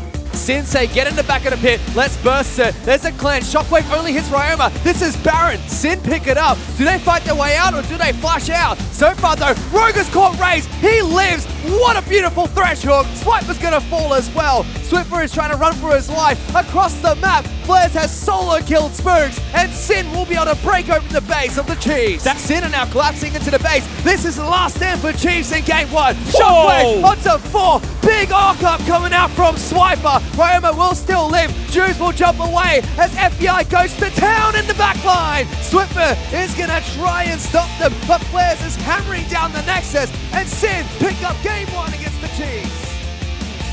Welcome back, ladies and gentlemen. We're about to get into game number 2 for the specifier series between Sin and the Chiefs. And Sin are currently up 1-0, surprising quite a few people here. Surprising everyone. I don't think anyone expected them to storm out the gates like that. And if they did, I don't think anyone expected the Chiefs to just lay there and absolutely get pummeled. Whew. Because that was what happened. It was a perfect storm again. Sin looked like they were playing fantastic League of Legends, but you just don't walk into Thresh level 1. No. Like, if he's on Summoner's Rift, which he shouldn't be if Rogue is playing, you at least have to respect the champion. But what I do want to talk about is that wasn't perfect play out of Sin. That's the scary part. They still had lackluster mid-game, really poor teleports at times, and they still absolutely whooped the backside of the Chiefs. If they tighten up those little gaps and the Chiefs don't lift to match, they can get quicker fish. And we even had players like Ryoma really stepping up here. Getting a solo kill against Swiffer, able to shove him out of lane very early to allow Juice to pick up a kill on him as well. That is incredibly scary that some members of Sin are really stepping up. They are still making mistakes, so let's see if they can change that. But already, final ban from the Chiefs, Thresh. Get that out of here. Yeah, and there's 2 things, right? If Egypt's playing at his best, you can leave Thresh open. If he's playing like a Malin, then you have to ban it away. And unfortunately, we saw Malin Egypt in game number 1. So you can see Chiefs not necessarily changing their pick ban philosophy here in terms of junglers, but they do give at least a respect ban over into Rogue. And they're still going to ban out Zyra as well as Fizz. Rogue had some great games on Zyra yesterday. And yeah, Fizz, let's not talk about that one anymore. Vladimir, Rumble, and Graves banned out by Sin. Immediately, Chiefs, they're going to pick up Rengar again, heading into the jungle for Spooks. Sin will be locking in Syndra and Kha'Zix, exactly the same. And now the Chiefs know that Sin have scouted out the counter pick. They know that Swiffer wants to play Ahri into it. That's why they banned it away. Do you pick Ahri earlier and then leave the chance of the bottom lane open? Do you take Shen here? Do you take Lulu? Like, what is your actual game plan? Instead, they want Swipe on Remington. Lulu has been picked up as well. A much more aggressive top laner for Big Swips. Certainly is. I mean, he has a smile on his face. Look at that. He knows it. It was like... There's kind of like some things you can take away from the loss. Like Swiper walked into the locker room and said, that was not my fault. Like I can guarantee, and said, put me on a stronger champion, I'll carry you guys. Lulu, however, didn't have a good game in game 1. So interesting that they're willing to pull the trigger and go back to it straight away. Still has good synergy with the Rengar. Still has good synergy with Renekton, but didn't have the best laning phase. He did not. And we see Flares just saying, you know what? You want to play the Crocodile? I'll pick up Poppy. I'll just slam a hammer into your face every single time you want to trade with me. That's a champion we haven't seen too much of recently. Yeah, it certainly isn't, but it really upsets the combo. When you want to get out because you don't want an extended trade with Renekton, she can throw up the W. When you want to get in, she can throw up the W. And she's not really melee Poppy. She's kind of like 550-ish range, like 400-ish like range maybe. 528 range. Yeah, she can throw the buckler, then get the Q down. Is that what it is? 528. What is it? That's 528. Oh, you're an idiot. My God. No, it's about 400 range. Not only do I have to put up with Egypt's play, I have to put up with you as a shoutcaster. This is a disaster. Yeah, so the Q isn't melee. That's what I'm trying to say. So you can trade in windows with the Renekton as long as he's not on top of you. We do have the last few bans coming out from Sin and Chiefs. Karma and Ash being target banned by the Chiefs. They don't want Rogue on his default champion yesterday when Zyra and Thresh were banned out against him. Ash had a good game by FBI. Victor and Ahri, same bans from Sin. Vel'Koz is available. Ooh. And they've left the last pick. Rogue loves to last pick Vel'Koz. We know this. He can flex it. Oh, I'm excited. I'm calling it. I'm calling the Falcons pick. There is a possibility. Don't even care what the Chiefs pick. FBI is on Ezreal as well, so he's a very strong champion for him. Ooh, picking Lucian into Poppy is actually like nearly suicide late game. Does very well against it. Talia, good matchup against Syndra, so not really all that surprised that Swiffer went back towards it. I think that's a win-win for Cinder. They had horrible games against Orion yesterday. We saw that big shockwave at the end of the team fight against them in that last match. Pushing Swiffer off that champion might help them out, but the final pick for Sin is going to be Nami. Gets locked in for Rogue. That's boring. I mean, maybe Lucian a little bit too aggressive Tell that to play. Jake later. Yeah, no, I will, definitely. But maybe didn't want to play something like that has to, you know, sit back and poke against someone that is going to be willing to dive into you. They don't even have the makings of Protect the Lucian comp, so it's really just going to be Lulu and Lucian trying to skirt the outsides of the fight. They do have pretty good zone, however. Talia has great zone. Renekton has really good zoning potential. You don't want to dive into a dominance Renekton. So Chiefs comp pretty much higgledy-piggledy. Looks like they picked a little bit more for the laning phase. And Sin just have really high burst damage and pretty consistent as well. Good 1-4. But is Sin's now, they're only engaged really inconsistent bubbles, a stun from Ryoma. Flares teleporting and nailing someone into a wall. Pretty big engagement It's not as great as an Ashe arrow straight down the line, though. Certainly isn't, but Ashe was banned, so you can't really expect him to play it. No, I don't. I don't really expect him to play it either, but still, a big shake-up from game one already. Certainly is. I mean, both teams look very different. We're no longer seeing like an outright 1-4. We're seeing a 1-4 that is looking to teleport around the map, Poppy get involved early, be very tanky. And on the Chiefs, we're no longer seeing big wombo combo. Instead, we're seeing a little bit more kite, a little bit more consistent pressure going to be coming out. And just looking to be like, if we are even in laning phase, what does the game look like? Yep. Instead of being 6,000 gold down from about minute 4. We weren't able to see any of that. No, we saw 0 of that. They lost it in like the first 3 minutes. They were level 1. Minions just crashed and they died. Well, there's no Thresh this game for Rogue, so it might be a little bit more difficult for Ejim to run straight into the opposite team, but it's still a possibility. Still possible. I mean, Nami, she does lots of damage as well, so you got to watch out, Ejim. You can't play like that. Yep, don't run into the enemy team. They do a lot of damage. Remember that one. But for the side of Chiefs, Swiper's picked up Renekton here to go up against Flares. He's not going for the Poppy, so, I mean, Jake called him a brick wall on the desk. You said he's a brick as well. Now he's a brick with hands, Spawn. He can punch around as well. Certainly can. We'll have to see if he can do just that, but we are into Summoner's Rift for the second match between Chiefs and Sin. But before we get into the action, let's check in with Bensel, who's Sin's coach. Thanks, guys. I'm here with Bensel, and first of all, congratulations on Game 1. And second of all, I want to ask you, what's the team talk like after a big win like that in the Sin room? Usually after a win, the guys are pretty, ecstatic. That's kind of the way of our team. But after that game, I think everyone was pretty calm. It was really nice atmosphere in the room. Pretty unusual for us, yeah. So what are you expecting from this game going forward then? To play the same way as Game 1. I mean, we've got, this time we're playing with a scaling advantage, which is nice. So if we can comfortably get through the early game, should be an even easier win than the last one. All right, well, let's see if you guys can stall that or if Chiefs can take this early. Thanks for speaking to us and best of luck in the game. There you go. This time around, Bensel thinks that Sin have the scaling advantage against the Chiefs. Yeah, 100% agree. They don't have the Renekton, and they have an Ezreal. They've got so much scaling advantage. Let's see if they're able to scale into the late game. Potentially. If they can win it early, they don't have to. Exactly right. I mean, if you just get a couple more solo kills in mid lane and bottom lane, really rattle the Chiefs. And the danger zone here is if any of the Chiefs go down in laning phase. I mean, is that the best of done? It nearly has to be, right? You can't die 2 games in a row in laning phase against a team that you think you're outright better than, and that's what they said in the interviews. And they're favourites. Chiefs are the favourites coming into this match. I mean, the Chiefs should be favourites in any best of 5 until they lose in O's, because really, they haven't done it in so many years. They might have lost a couple of regular season matches, maybe a couple of best of 3s and not best of 5s. It's been a while since that's happened for the Chiefs. 2014, since it happened to the Chiefs domestically. Juice did start on Raptors. Went straight towards his Robust, smites that one away, gets some health back.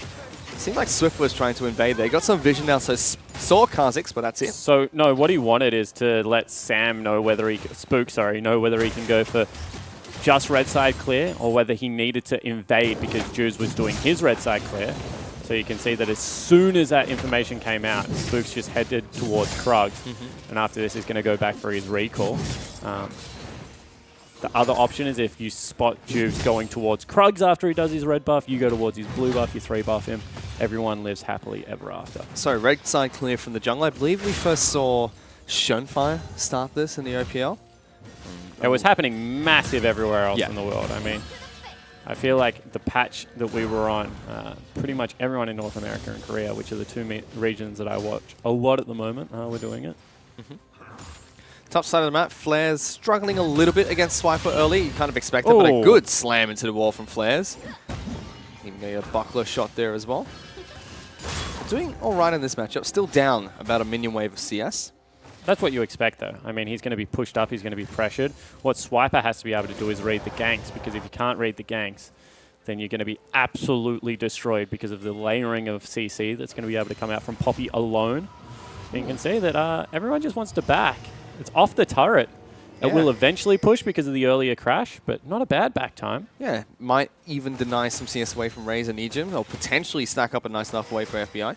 We'll see what happens in that bottom lane later on, but they read the back from the Chiefs bottom lane. And Ejim's still roaming, so see have a slight advantage down there. Spooks, though, he's finished his red side clear, and Juice has finished his half clear so far as Roma trying to run away from an Ejim. Good start to Swiffer, knocks him back. Such an even trade after that. Yeah, exactly right. I mean, Swiffer was looking for a cheesy kill. He had actually stacked up the minion wave, so he flew into a whole minion wave. Juice has found a Rengar. Spooks gets in the blast cone. Nice and easy. Didn't get the W off quick enough there, Spooks. Technically shouldn't have taken any damage. As Raze almost gets hit by a wild bubble here. Big wave pushing in for FBI and Rogue. They catch someone just off their turret. Ooh, good damage. But good trades all around in this bottom lane. Sigurd just trying to deny as much CS as possible. Vamp Scepter picked up by the Ezreal nice and early. Still just a longsword for Raze. And you can see that something's gone wrong up here because Wiper all of a sudden is a person on the back foot. That's what happens if you miss one trade. Roma in trouble. Swiffer almost takes him down all by himself. He's very low, but Juice is in the top side of the map. First blood picked up by Flares. And this is what we were talking about. The layer CC is always going to be there if you're a Poppy. And she's in no pressure to win the lane, whereas you have to play aggressively if you are the Renekton. And unfortunately, Swiper sticks his hand in the cookie jar when he shouldn't have and falls down and gets punished pretty hard. And now Juice potentially going to be spotted out here by multiple members of the Chiefs. Yeah, he's got to be careful. There's a Rengar right behind him. Talia's coming down. If he doesn't run up, that's a dead bug. But Swiffer's on a ward as well. Ooh, Juice. He wants it. He's going to go. Just stops his back. Rengar is going to show himself as well, so now Juice got to be careful. Can just hop over the wall. Gets into the brush. So Juice locked down. Swiffer going to get some good damage over the wall as well. Flashes over and he hops out. This Spook's going to follow. He doesn't, so that's flash for nothing. That's such a weird flash. I mean, just keep skirting the wall. You know that Rengar's going to be able to beat him anyway. And now he gets his back stopped again, and he might die. Flare's getting so much damage down onto Swiffer. Picks up the buckler. The seismic shove does not connect. And Ryoma is pushing a massive minion wave into the turret. Yeah, exactly right. Ryoma gets 4 creeps into the turret straight away. It's going to be even more. A whole wave follows. Equalizes that CS. Is going to be ahead on level 6. Bottom lane, Raze taking a lot of damage, forced to heal. FBI's turned into a cupcake, ignited it as well, and take it down. Rogue will get a return kill for himself. Seemed like a big mistake from the Sin 80 carry there. Ejim still pushing forward for this one, but minions are going to slowly help Rogue out. Ryoma is coming down. That's what you actually need to look for. Ejim isn't going to be able to catch him. Will he get the Whimsy off in time, or is he just going to die? Flash. Ejim does have flash to get away. Ultimate, easy kill for Ryoma. Yeah, so Ryoma able to pick one up in the roam. That's what happens when you get tempo advantage. They're not going to touch the wave. So all of a sudden, FBI comes back to a nice wave and an 800 gold lead again off the back of Swiper getting killed in the top lane for being over-aggressive. And everyone else on the map just being a little bit reckless right now, Fish. And Sin have scaling. I mean, 800 gold lead's not much, but if you get a couple of components that keeps you alive in lane with this team comp, you'd be fairly happy as Sin. Yeah, completely agree. I mean, it's not like the Chiefs' composition late is actually bad. No. I would say that Renekton is way worse than Poppy, but everywhere else in the map, they're pretty much equal. You know, you can argue that Ezreal is safer than Lucian, but damage output-wise, if you play perfectly, they're quite close to each other. It just is the fact that execution difficulty is way, way up on the Chiefs side. But bottom lane is going to be interesting for now. But top side of maps, where's the action's happening? Flares and Swiper go toe-to-toe. Doesn't pick up the buckler. Just takes an empowered Q to the face from the Renekton. Dominus is available, so Flares does have to be very careful. We'll have Juice in his back pocket. Yeah, so Juves is coming up here, and Flares potentially can just knock him up.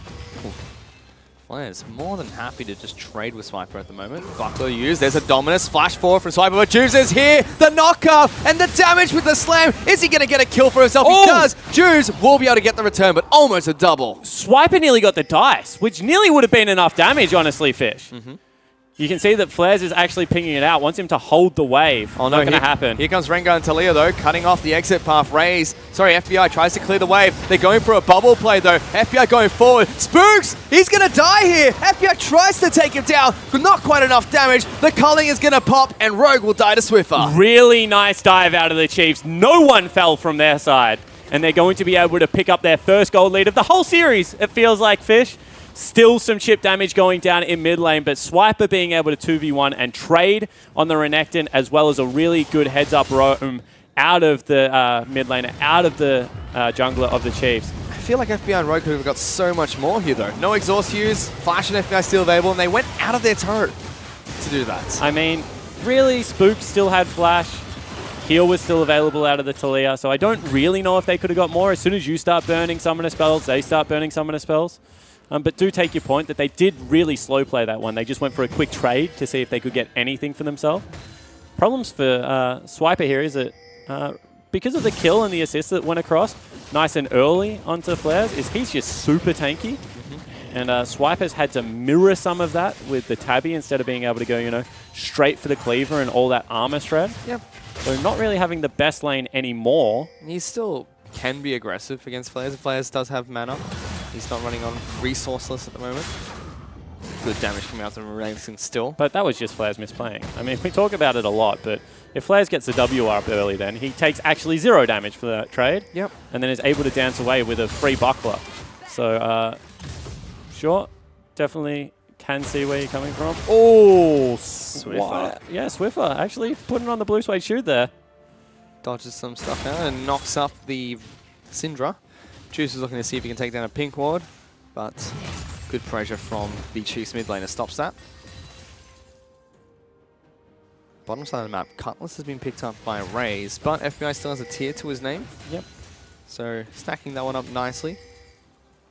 Lucian just does so much damage at this point in the game.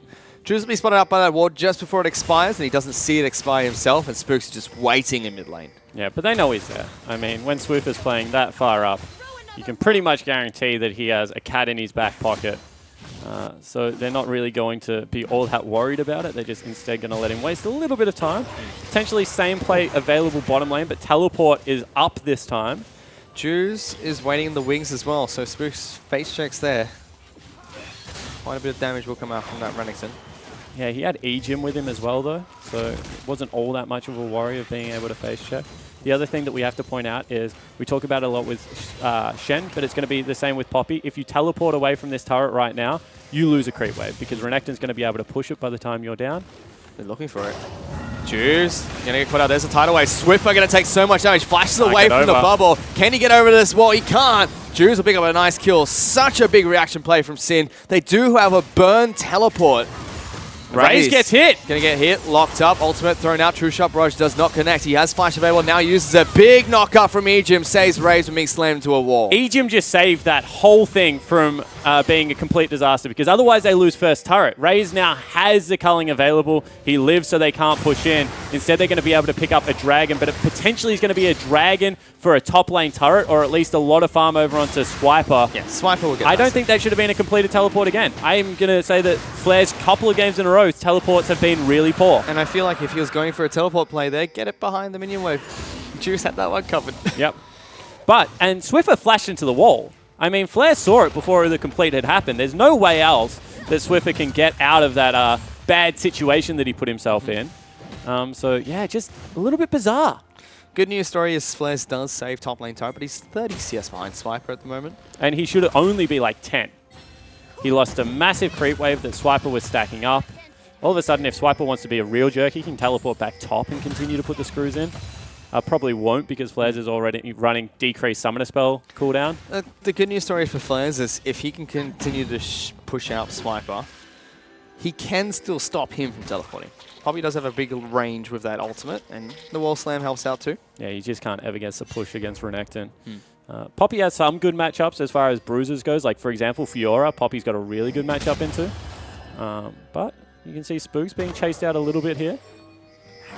They want control of the river, but they're just never able to really get it, the Chiefs. Spooks jumping onto Juves. He just hops away, saving the control ward. It's on level 10, Renekton top side of the map. Buckler not going to get squashed, so Flares gets some good health there, or shield I should say. Takes absolutely no damage from the follow-up trade. Turret shot does absolutely nothing to Swiper at this point in the game. Yeah, but Swiper has a sustain advantage. I mean, sure, Corruption Potion charges on the side of Flares, but you can see Swiper every single time he uses that empowered Q, just able to get it done.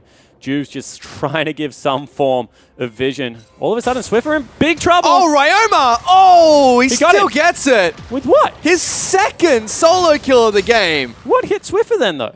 Must have been a rogue range minion. Something hit it. Yeah, I think it was, because he had burned heal. There's no Ignite available.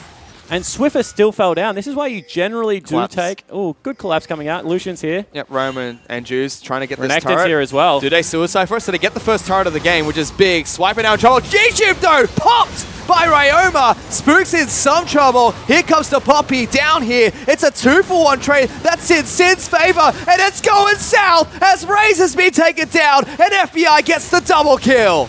Mate, forget 2-for-1. That's a 4-for-1. Sin have just absolutely busted open the game. Swiffer dies, Spooks, Raze, and Ejim. First brick goes down. What was a dead even game is now a 2,000 gold lead over to Sin again. My goodness. They're going to take away blue buff as well. Sin, as Spencer mentioned, they got a scaling team comp. They're happy to go to late game. It's been a day since we've seen these guys play, and they look so different. They look sharp today. Yesterday, they looked sluggish, slow to the punch. But this time around, Juves in 2 games is able to take it to them. And that was Ryoma picking up a solo kill. And then, the Chiefs just being a little bit over-eager. They jump onto Ryoma here. Back out right now. Ooh. I mean, there's no reason to keep chasing this one. Raze instead takes the fight. And, you've been exhausted. There's nothing you can do. Double kill over for FDI, who was the last member that was having a rough game. He was 0-2-1 before that. Now 2-2-1. Going to go back complete Bork, potentially. He's huge. Ryoma as well. This was Sin's substitute. He's taken it to Swiffer. Twice he's got a solo kill in his lane now. He meant Chief substitute, guys. That's right. He knows who Ryoma plays for. That's all right. Yeah, definitely. 2 games in a row. I mean, he's being given the Syndra matchup, which makes a lot of sense because you feel you got a bully lane. Give him the bully champion. Do you have to ban out Syndra now? Do you have to try and take it away if you're the Chiefs? I mean, they have Ari still, and they just don't want to priority pick it. So I don't feel like you do have to. I mean, potentially you can if you want to, but in the last game, maybe you just, as soon as you see the Syndra pickup, go for Ari straight away. Chiefs do equalize turrets, so they take down top lane outer, which was pushed quite heavily by Swiper earlier. So the gold is only 1,000 in their advantage. Flair's doing well in this bottom lane now. Swiper's going to be careful. Without the rage bar, he doesn't hurt as much anymore. Yeah, exactly right. But it is a war of attrition. I mean, you're playing further, you're waiting for the stacks to come in, as well as the rage. And there's no way Poppy ever really kills you unless someone else roams as well. So don't feel like it's too much of a warning bell. We saw the Chiefs do this last game, rotate into the red side of Sin's jungle, look to try and find a pick either in the mid lane or someone rotating across the map. Was actually successful for them last time around. This time not as much. Egypt's down to half health. Yeah, we'll see whether they actually want to go over the wall here. Get him, Harold. Harold is a beast. Look at that guy. Instead, they're happy with what was happening there. Hello, Swiper getting slammed into the turret again. Flair's more than happy to fight him. Juice is making his way down. And that's the danger, because if all of a sudden you start trading health poorly with swiping and you don't get the extended trades, you don't have the rage bar, you're always going to be in range of being dove. 5-man bottom. See Chiefs whether looking. they actually want to fight here, though, Chiefs. Talia does have wall to cut them off. Flash is not available for Juice, but it is for Flares. They will cut them off early. They're going over. They both go over. They're like, let's get out. A big shove from Swiffer. Flares only knocks Ejim back. He's going to pay for this one with his life. Juice trying to run away from Spooks. Good damage from the Rengar. But Juice has returned a lot himself. Spooks will live to tell the tale. So 2-for-1. See, can they get a turret off it, however? Because Sin are still pushing mid, and they're still pushing top. So they've got top lane outer. Big wave pushing in top lane inner. Chiefs will return. We're taking a turret in the bottom lane. As 3 members of the Chiefs will rotate towards mid-side of the map. It'll almost look good for Sin. They used their flashes early to get over that wall, but big shove from Swiffer. Yeah, really nice coordinated flashes, actually. If you're going to go, both go early. One was a hop, one was a flash. But they could have potentially turned onto Swiffer. I think that's the right play. Instead, what they went is for the runaway, and then the shove was just easy to set up. It's going to lead to an Infernal as well. So that play definitely greatly in favor of the Chiefs, but they needed one because one more poor play, they were down and out. Yeah, it puts them back to even against Sin. So 30,400 gold each. And enough Infernal Drakes make up for any scaling. I mean, you get 3 Infernal Drakes and you have a Talia, all of a sudden she hits like she's a Syndra anyway. Let's take another look at it. So really nice wall, gets off on the right side. And this is what we're talking about. Both go over. I think that the call should have been to turn on Swiffer straight away. Instead, they try and ult people out. And then Flair still turns around on the end onto Swiffer because he just has nowhere else to go. And Spooks, good communication out of the Chiefs. Says I can solo kill Jews under his turret and does just that. Yep. So Sin lose the gold lead that they've worked very hard to create for themselves. And it has this game has looked more like a slog for Sin. Yep. Looks like they're picking their marks and then having really clean execution.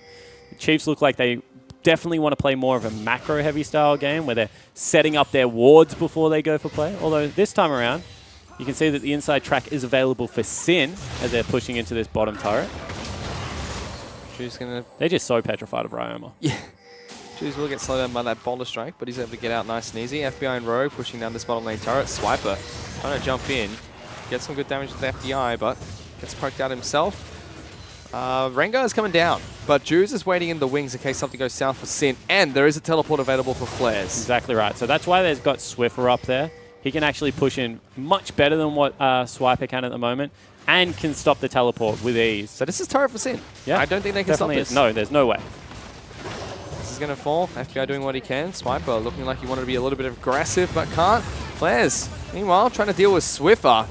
Level 13 Talia does a lot of damage. Flair's like, all right, I can fight him a little bit. Dodges out the Q. Might actually have him here. Ryoma's coming up as well. They're trying to, but Flair's taking so much damage from this. Woogie taken down by Swiffer. Ryoma looking to try and jump around. If he wants to. Let's see if Swiffer's able to get out of this one. Ryoma's still chasing. Ghost has been popped.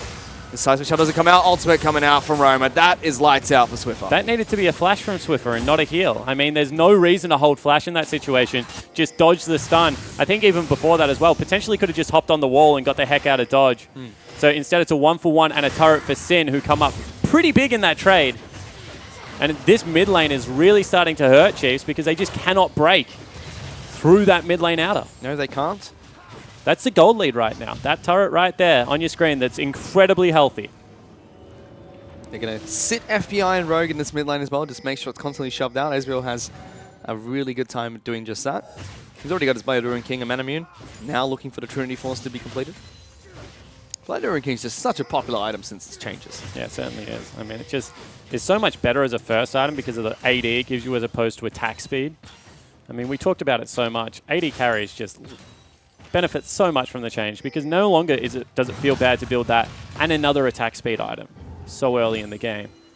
Going to see Cleaver Rush come out of Raze. That's why he's going for a little bit of the HP first. Doesn't want to be blown up from all the assassins. Oh, 3 Cleavers on the side of the Chiefs as well. Yeah, another popular item. Ryoma's now returns to mid lane, so he's going to be pushing that one back out. Teleports are up for both top laners, and they're matching each other on the bottom side of the map. Talia still split pushing. Well, this is what Talia does. I mean, Talia's a 1-3-1 champion, and realistically, you can't put anyone in the lane against her full health because the problem with putting Ryoma in a side lane is he just doesn't deal with ganks as well. Historically, the way Syndra has countered ganks, as we might have a little bit of a fight near the top side of the map. Jews looked like he was caught out, but he did just jump away. Historically, the way that Syndra has dealt with ganks is actually just by turning around and killing one of them. Swiper looking for a fight here. Pops to Dominus, slices and dices his way back in. Knock up coming out from Flares. Ulti for ulti trade. Probably in Swiper's favor because he needs to be the one pushing up the lane. Also means that he might be able to go for a fight here. Jews has been caught out, jumps over the wall, takes a lot of damage though. Chiefs are still looking for a fight. True Shot Barrage does not connect, and FBI is the main target. Good redemption though. Oh, Ejim's in trouble. He's going to be caught out. Ryoma picks up a kill. Suddenly, the Chiefs, they've got to turn around and book it because FBI is trying to jump on in. Ryoma looking for a stun. A big knockback onto 3 members, and the Crocodile looks like he wants to teleport in, but before that can be shown here, fortunately, we have a little bit of a pause. Yeah, Ejim put up his hand, and I think that something has gone wrong there because he died without using ultimate, flash, or ignite. And that very rarely happens, especially given the fact that Syndra's combo, no longer can you carry 3 balls around with yourself. You have to throw out only 1 at a time, which wouldn't have been enough to kill Ejim. So I think that something's gone a little bit wrong. He threw his hand up, but we'll, of course, get official confirmation. Swiffer gives the camera a little bit of an eye roll there. And Jubes is like, I was about to kill him all, dude. Guys, stop the game. Guys. Death isn't a reason to pause. His screen went grey because Ryoma took away all his health. Yeah, Ryoma killed him, guys. Come on. But still, that fight was looking like it was going to go entirely in Sin's favor. Oh, potentially. I mean, there's a Renekton teleporting in and a big 3-man shove. And and then the 3-man shove. Swiffer hitting these skill shots fantastically this game. Yeah, he looks like he's team fighting well, but still isn't landing all that great. We'll see whether he's able to turn it around. Of course, there's at least one more game to play. And you'd have to expect that Sin are in the driving seat this game. They are. They've been looking great. Didn't look like it was just a game 1 fluke. No. This game, they did the exact same thing. They knew exactly how they're going to try and win the early game. And this time around, they don't have as big of as a clock as they had last game. Yeah, completely agree. And Ryoma, that man on your screen, is taking it to Swiffer. Stepping up. Of course, played under Choo Choo's on Legacy Genesis and then was on the Chiefs substitute roster. So has been around classy mid laners his whole career. Everyone knew that Ryoma was a good player. And this Ryoma came in to replace Wizard, who was playing on Sin. The exact time where they replaced him with Ryoma, Wizard was looking like he was stepping up a little bit for Sin as well. So people were questioning it, but every single game Ryoma's played. A little bit shaky once in a while, but looks solid. Looks exactly like what Sin need, and he's the Juves, the new Rymaster for Juves. Yeah, exactly right. And the thing is that Ryoma's finally someone that can play assassins as well as control mages. And Wizard had Echo and then a whole weird bunch of control mages like Karma, Zillion. That man looks like he's a little bit tilted at the moment. However, Ryoma's got like everything from Kassadin, Talon, Zed, all the way through to Azir, Orianna. Now he's playing Syndra very well. He can just play absolutely everything. And even when they had Rymeister on their team, he was very limited by champion pool. And then you have now on your screen Flares. He's had an up and down split. When he first came to Oceania, I mean, solo killed by series, had disappointing performances in the top lane as he stares at the camera a little bit. But it's almost like, can you hear me? I'm a little bit scared now. But this entire Gauntlet run, Flares has been looking like an absolute monster. Yeah, he's looked good. I mean, this game, he set up a very good clean kill on Poppy versus Renekton, which got him through the early game. That's all you need is that 1 assist and a little bit of reprieve. The one plays that I will say that he still does not look comfortable on his teleport. And this was something that was even around in North America. He was a split-pushing top lane, wasn't a team-fighting top laner, wasn't known for his teleport. So I think that his teleport usage has been really suspect still. And you need to be able to teleport as Poppy if you're going to play at a great success. But mid-game teleport and late-game teleport is very different because a lot of the time mid-game, it's your call, I'm making the teleport. Late game, you're waiting in base and it's Juve saying, all right, teleport now, we've got a deep ward. And I think one big thing that Flares does is when he makes a decision, he at least sticks to it. So he's like, all right, I'm teleporting, I'm doing it. We're going to go try do something with this. That's not a good thing. That's actually a bad thing. There are some times where you're like, I don't know. There are some times where you're like, I'm teleporting. Whoops, that was a mistake. I'm going to take 50% of my cooldown back, and I'm going to go back to laning. Still better than whoops, no one teased that. Technically true, yeah. It's better than never teleporting at all. Well, the Chiefs on your screen here, they were the hard favorites coming into this match. Lots of people thought this was going to be sub 30-minute games, going to be completely clean from the Chiefs. I don't got think back from boot camp. Sub 30-minute games is a stretch. Sin have been playing well. And everyone acknowledges that Sin's been playing well. In fact, they took 2 series off Legacy. They took a game off Chiefs and a game off Direwolves. So if anyone is telling you that Sin isn't playing well, they're lying. It's just that Sin looked sloppy yesterday. So that's why the stock of Chiefs went up a little bit more, because the Chiefs are known to play very clean games. The Sin just kind of play your style, though, because now this game, they've cleaned it up a lot. They're not going for risky plays. They're not going for sloppy Barons, or, they're not really overextending in laning phases and being picked off by a Sybil, which is what was happening yesterday. Today, they look like they're actually playing very, very controlled League of Legends, which is scary, because if they can mirror that throughout the rest of the Gauntlet, presumably they win today, then that will give Legacy and that will give Direwolves a run for their money. Unfortunately, guys, we're still in this delay. Hopefully, you'll be able to get resolved shortly. And they're still in the pause. But the Chiefs, they just got back from their boot camp. And one big question we had was, what's it going to do for them? Their first match was against a very low roster team, but we're back into the game already. Ryoma dashing on forward. Oh, what a bubble! Are going to be completed. Swiper gets locked up, but Ray's already getting so much damage done in the back line. Sin have to retreat. Flares trying to flash away. Ray's going into the front lines. Big stun, though, from Ryoma. Gets Sin out of there, and they trade 1 for nothing. And what a great bubble coming out of Rogue. Halfway through the slice, that wasn't even timed with the teleport, so he mustn't have had it available. That was just Rogue pinpointing the exact moment it needed to be thrown out. So all of a sudden, teleport's used, and it is actually going to be Sin picking up a kill there onto Ejim and everyone else living. Yep, so there's still about 1,200 gold ahead. Teleport's burnt by both top laners, just stocking up the summoner spells. Ryoma and Flares had to flash away. It's also used by Rogue. Ray's used both his summoners. So, as the Lucian is now a big target. Sitting duck, as we like to call them. Flares also gets back and picks up a pretty big gold margin, because now we're out to about 1,500 gold. So he picked up about 400 there in the creep wave. She spot this one out. Ryoma, he might face this one went blind. too early. Way too early. Good damage on the Swiffer. Sidesteps the shove. Viper flashing forward. Gets an ultimate and Dominus. They destroy Ryoma. The exact target they needed to take down. Yeah, completely agree. And at the exact time, because there's 24 seconds till Dragon. And maybe, just maybe, this is what they need to be able to take down the turret in the mid lane. Yeah. Because Ezreal also not there. Ringo pops the ultimate. That should be goodbye, guys. Whoa! Whoa, big slam from Flares. That's a dead mid laner. Spooks is trying to jump the in. turret. Juve's still alive. Turret is going to fall. But what a play from Flares. Yeah, great play from Flares, but what a stupid play from Swiffer. I mean, he just...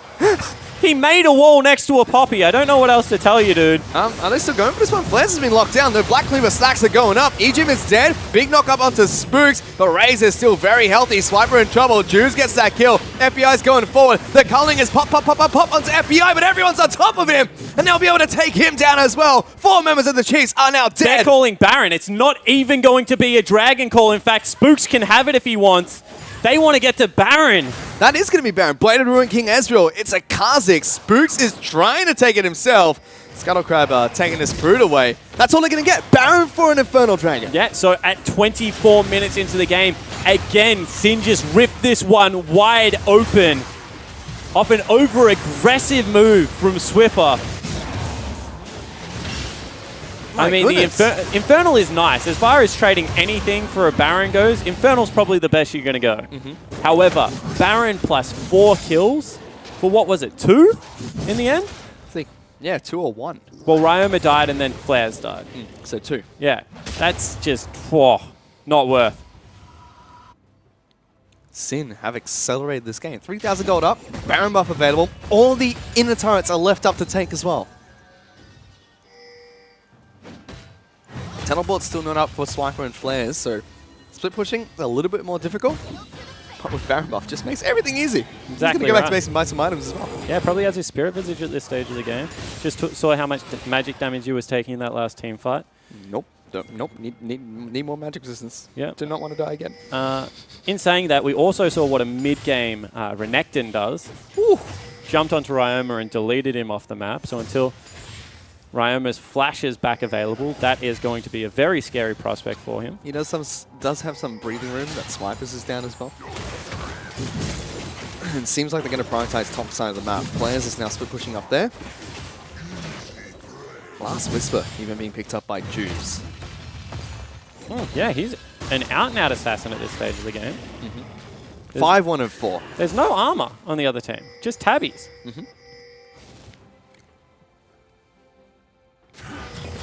Shove. It's not going to connect onto Juves there. Swiffer trying for a sneaky play.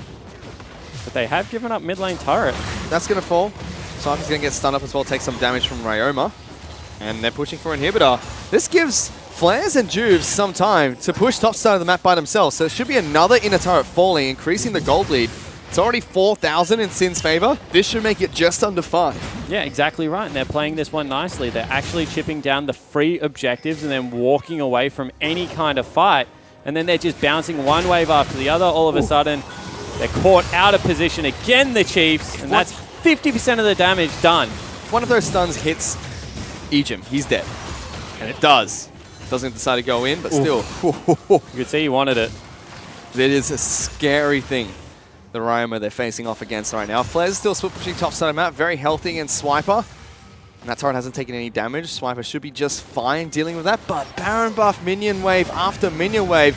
Flares the Poppycopter is trying to knock someone out of this fight. Throws Raze out. Raze. There goes the turret. That's down. Flares now looking to see if he can go in for an engage. Just bops back Swiper, who pops Dominus. dead. In the back line, Ryoma though, he's very low, still alive. Swiffer's dead. Swiper's in the back lines, looking to try and take anyone he can down, but FBI so far forward. Raze is trying to kite, but you can't out-kite that Poppy. And Ryoma says, come back here, Spooks. It's all over. I'm coming for game 3, boys. And 2 games in a row, Sin absolutely take it to the Chiefs. Back-to-back 28-minute victories. I don't think anyone's going to call it, but that is what they have done. My goodness, this has been absolutely amazing to watch from Sin. Game 1, absolutely smashed them. Game 2, a 28-minute victory. The Nexus turrets have fallen, and it's the start of the Cinderella story right here as Sin will take it to Game 3.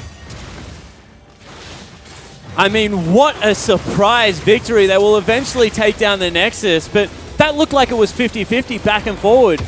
But then Swiffer dives a turret, Flares heads up wallbang, and then Baron, game over. That's 2-0. Chiefs have to win 3 in a row. This has to be a reverse sweep for Chiefs to even make it to the second versus third place matchup. Woo. My goodness. I mean, if anyone saw Juve's tweet earlier today, he absolutely meant it coming into this game. 9-8 performance from the jungler after their match against Avant-Garde and now against the Chiefs. He's still falling down the CS a little bit here and there, but he's leading his team to victory time and time again. Yeah, completely agree. I mean, and it's not about CS at the moment. It's about him being able to execute on those early ganks. And he got up into Flare's lane this time around and really gave the Renekton a hard time. Because if you lose that first kill versus a Poppy, she's just going to outscale you. You have the clock on the game. And the Chiefs, as I said, that looked like a team comp that had no synergy apart from the fact that we've got pushing lanes and we've got a Talia wall. That was really all they were playing around. And Sin had the scaling, had the team fight, and every team fight bopped them. They certainly did, and they played early game really well as well. For a team that wants to scale, they were quite far ahead when they started this game off. And now Sin 2-0 up in a best-of-5 series. But for now, let's throw it back to the analyst desk before we get into game 3. Thank you very much, Spawn and Fish.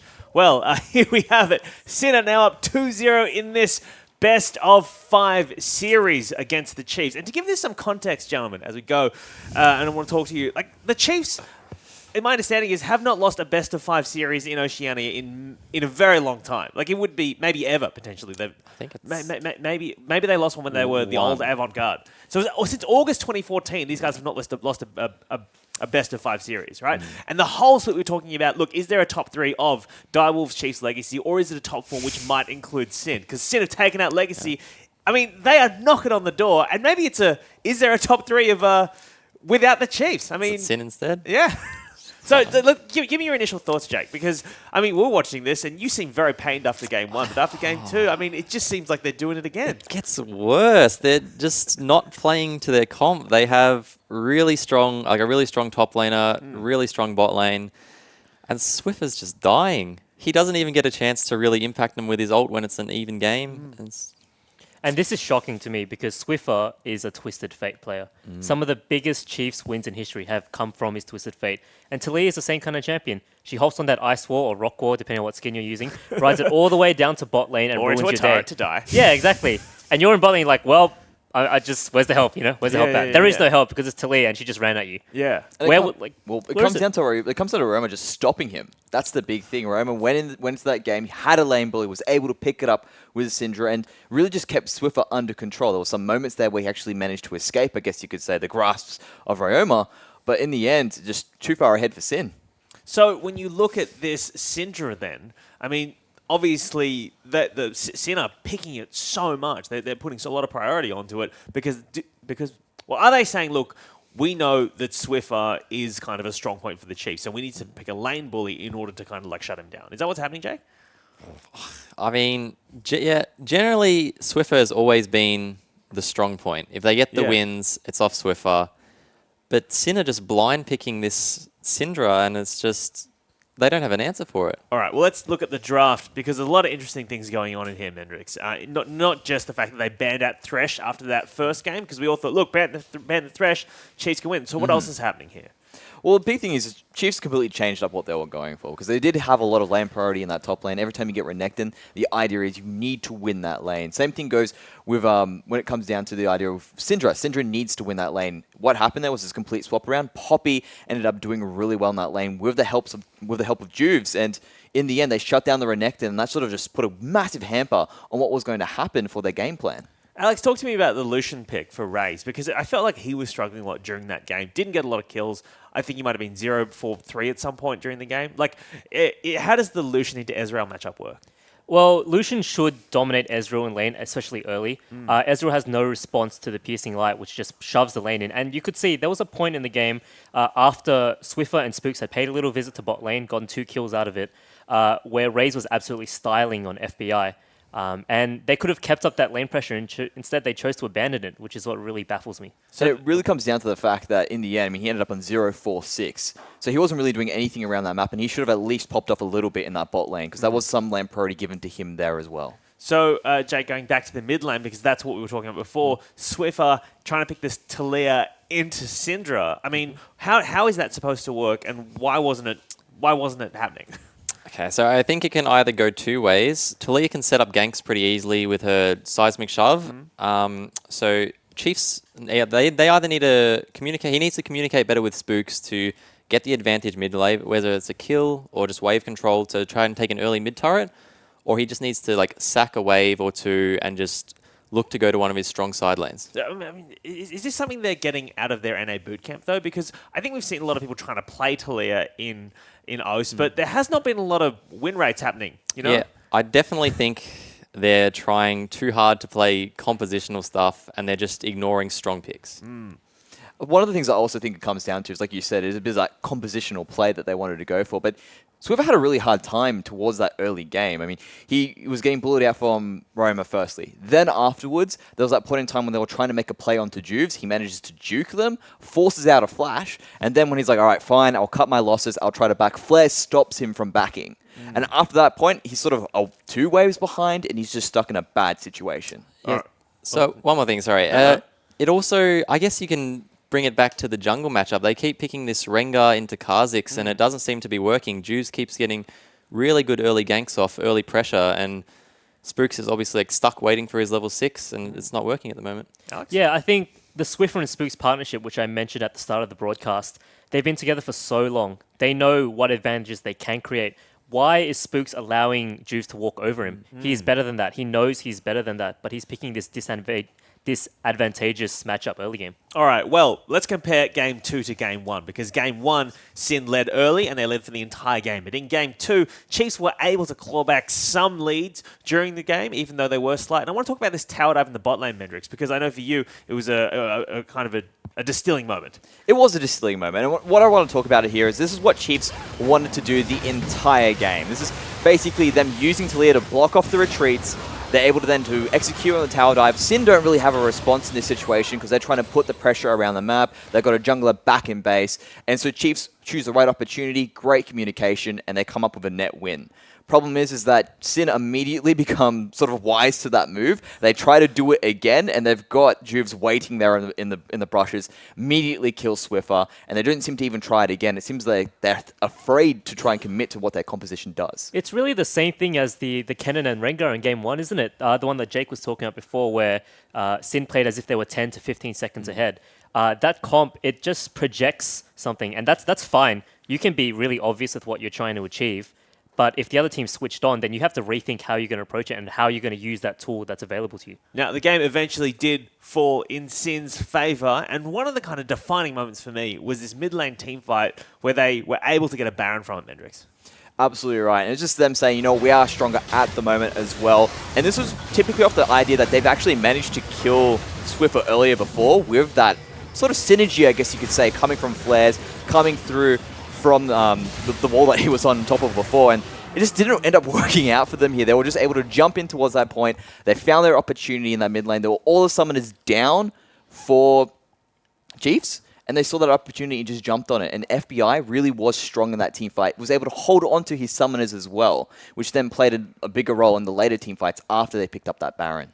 So, Jake, I know you and I have been talking a lot tonight about Swiffer and how, look, maybe he's not showing up tonight. Yep. You know, maybe he's, I don't know if he's sick, I don't know if he's hungover, I don't know what's going on, right? What's going on? He's not. But is it also the fact that Ryoma is like showing up? He's playing well, right? Yeah, Ryoma is definitely playing well, but as we saw in that replay, both of the mid laners weren't involved in it. They were both dead, but it just... I'm not sure if it's 100% Swiffer because obviously they're following a team game plan, and right there, they were in a team fight when they should be in skirmishing in side lanes, like I mentioned earlier. So I don't want to pinpoint the blame on anyone. Sure. You're too nice. Something's definitely wrong. Shots should be fired. No. Well, the reason I bring up Ryoma is because I want to take a look at his Syndra, because they've picked it twice, right? Going in each game, and each game, Syndra has been pivotal to their wins metrics. Yeah, and it really does come down to the fact that, it's easy for him to blind pick this up. It means they're not really giving the blind priority to him. It's just sort of saying, yeah, this is a great blind pick. They picked it first. That means that Chiefs have the opportunity to actually go for the counter, but he's still been playing well on it. I'm not sure why the Taliyah pick was there. Probably, again, it was just a team compositional idea, and Roman's just showing up tonight. He really wants to show Swiffer that, you know what, I'm not just the sub anymore. I'm a big contender you have to worry about. And I have to say that Ryoma is playing exactly the way he should be playing. He's a sub who came in halfway through the season, and he's playing exactly the kind of champions that a sub needs to play to succeed in these situations. These versatile control mages that can be splashed into anything. Blind pick a champion for me? Fine, I'll accept it. So let's talk about the Ahri then, because Chiefs have not put priority onto it. We know that Swiffer would like to play that as a counter into the Syndra, but they're letting Sin ban it out in that second ban phase, Jake. So do they need to put more priority on that going into Game 3? Because they need to reverse sweep this in order to take this gauntlet now. I definitely believe that they should be looking to get a much stronger mid-jungle duo, whether that's getting Spooks off the Rengar or just picking a more... I don't want to say playmaker because Taliyah can still be a playmaker, but they just need to get some comfort picks, I think, because they're just losing from early game stuff that Chiefs should really be excelling at. I would love to see Swiffer actually jump onto the Ahri as well. I mean, we actually see it's becoming a bit of a pick now in NA, internationally speaking. Bjergsen sort of just showed everyone it seems to be a pick above the rest. So it would be something that they should put some priority on because they need a strong point in the map, and we know Swiffer is the guy to do it.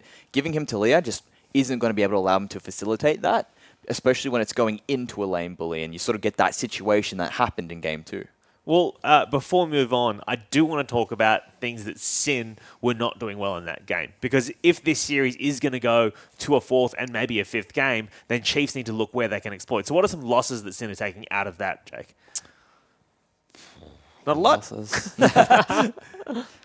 I can't think of one Anyone off want like to jump a in there? huge one. I think there was nothing really huge. There was a few small mistakes that they did. They allowed themselves to get engaged on. There was one point in time where Roma went down to just silly mistakes, where basically they were hiding in a brush. They didn't do their due diligence to make sure that to see what Chiefs were up to, and they were losing out because of it. Next thing you know, an objective drops because of it. And those are the sort of things that Chiefs will do to get themselves back into the lane. And if they can stop that, or get themselves back into the game, and if Sin stops that, that stops Chiefs from doing anything afterwards, and it can basically maybe secure a 3-0 victory.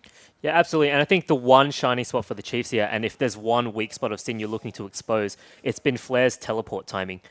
We've said that Swiper is a rock. He has been a rock. He's played pretty well this series. Flair's TP timing is all over the place, and right now it seems like Chiefs can't capitalize on that little gap between his teleport and Swiper's. And he's been really lucky with those teleports as well, in terms of the idea is they force Swipers first, either with a kill or forcing him out of lane. So it allows him to be a little bit more liberal, but imagine what he could do with it if it was being used effectively. All right, well, I mean, your hesitance to suggest that there weren't many losses for Sin in that game suggests that we could be looking at a 3-0 here. Look, if you take away the names and the names, the players, I think Jake was saying earlier, Yeah. I would have thought it's the Chiefs that are clapping Sin right now. Instead, it's the other way around. So I'm just like, I'm living in Bizarro world right now. Definitely, like we all know, Sin emotional, Juves, they get really into the game, and like we said, if they get an early victory in this series, they can take it all the way, and it just looks like it's going to be like that at the moment. Now, some information just coming through now is the Chiefs are going to be red side in this Game 3. Now, they've been blue side this first 2 games, and this side selection affects who gets to pick first in their picks and ban phase metrics. So what do you think this changes for the Chiefs? I think they want to try and get themselves 2 priorities. Hopefully, it's going to be for the mid and the jungle. That means they can pick it up immediately afterwards. And then that means they can say, yep, we got our strong team back that we want to do. We can actually put some pressure in the mid lane and stop Ryoma in his tracks. And then maybe then transfer it around the map. Because we know Swiper, he can perform as long as he's just sitting there by himself and he doesn't try to be too aggressive. He'll be able to play it safe from there. But moving forward then, for Chiefs, I mean, they've got to look at the games yesterday, and I hate to talk about this, but Red Side was super victorious yesterday, right? Sorry, Jake. I mean, that's how the cookie crumbles, right? And yeah, Chiefs chose Blue Side going to this, right? So that they thought that was advantageous for them to be able to first pick that first champ. But now it looks like they've kind of swung back and look, we're going to take Red Side now because maybe that buffs. But I don't know. I don't know the logic behind it. What's the logic behind it? Whether it's a trend or not, they're 2-0 down. They got to take their chances. All right. All right. Well, that is games 1 and 2 wrapped up. The series is 2-0 in Sin's favour. And to get us to your casters, Spawner Fish, let's take a look at some highlights from game 2. But Juice in the top side of map. First blood picked up by Flares. Bottom lane, Ray's taking a lot of damage. Forced to heal. FBI's turned into a cupcake. Ignited as well and take it down. Rogue will get a return kill for himself. There's a Dominus. Flash forward from Swiper. But Juice is here. The knockup and the damage with the slam. Is he going to get a kill for himself? He does. Juice will be able to get the return, but almost a double. FBI tries to clear the wave. They're going for a bubble play though. FBI going forward. Spooks! He's going to die here. FBI tries to take him down, but not quite enough damage. The culling is going to pop, and Rogue will die to Swiffer. Swiper now in trouble. G-Tube though, popped by Ryoma. Spooks in some trouble. Here comes the Poppy down here. It's a 2-for-1 trade. That's in Sin's favor, and it's going south as Razor's been taken down, and FBI gets the double kill. FBI is trying to jump on in. Ryoma looking for a stance from a big knockback.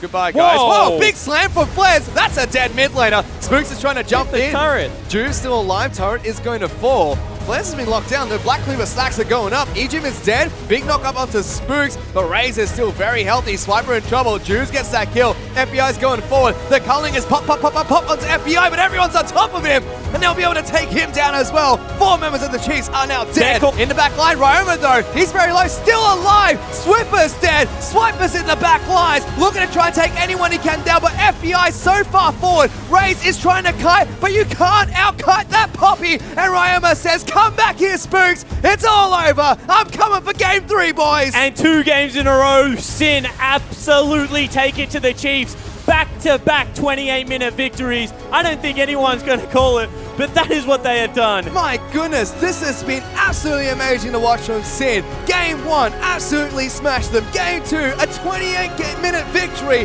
The Nexus turrets have fallen, and it's the start of the Cinderella story right here as Sin will take it to game 3.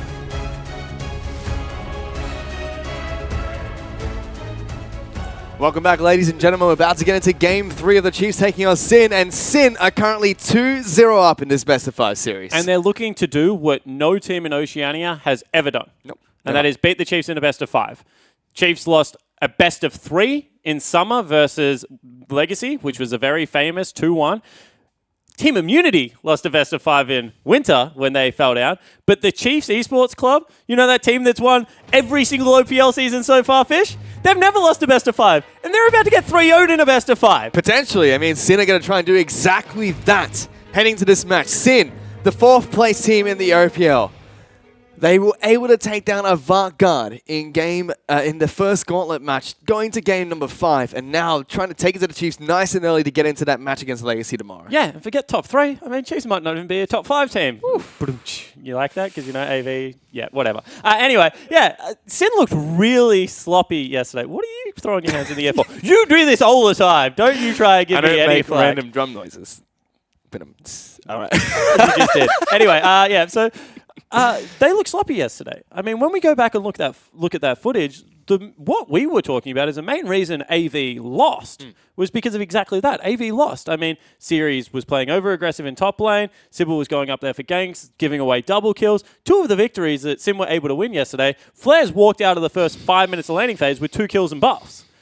But this time, today... Sin are actually creating their own opportunity, are playing their own aggressive playstyle. They're not being reactive at all, which you can't be against the Chiefs.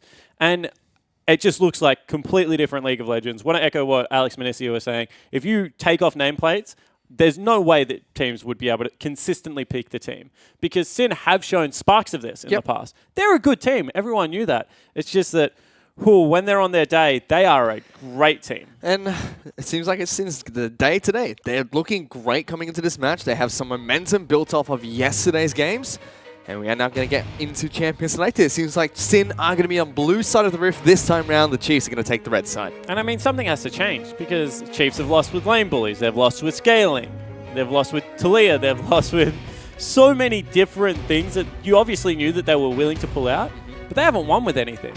And that's the change right there. They get rid of Syndra. Oof, banning out Thresh, banning out Syndra. What's the final ban now for the Chiefs? Because out of their 3 initial bans, one of them will be left up for Sin to first pick, and Sin actually ban out Fizz to go with Graves and Vladimir, respecting that pick. Yeah, it makes sense. I mean, Swiper can play carries when he wants to. In fact, one of the best metas for the Chiefs was actually Cinderhulk meta, when he was able to run around on Smite Fizz and just absolutely destroy people. So definitely giving respect to the top laner. Maybe the last remaining member of the Chiefs that is actually having a decent series. Raze that game was looking very shaky on the Lucian. Ooh, and that's a Rengar ban coming out from the Chiefs, and we will get a Flares Rumble match here today, which has been permanently banned against him throughout the Gauntlet. Yeah, and straight away, Swiper just says, you want it, come at me.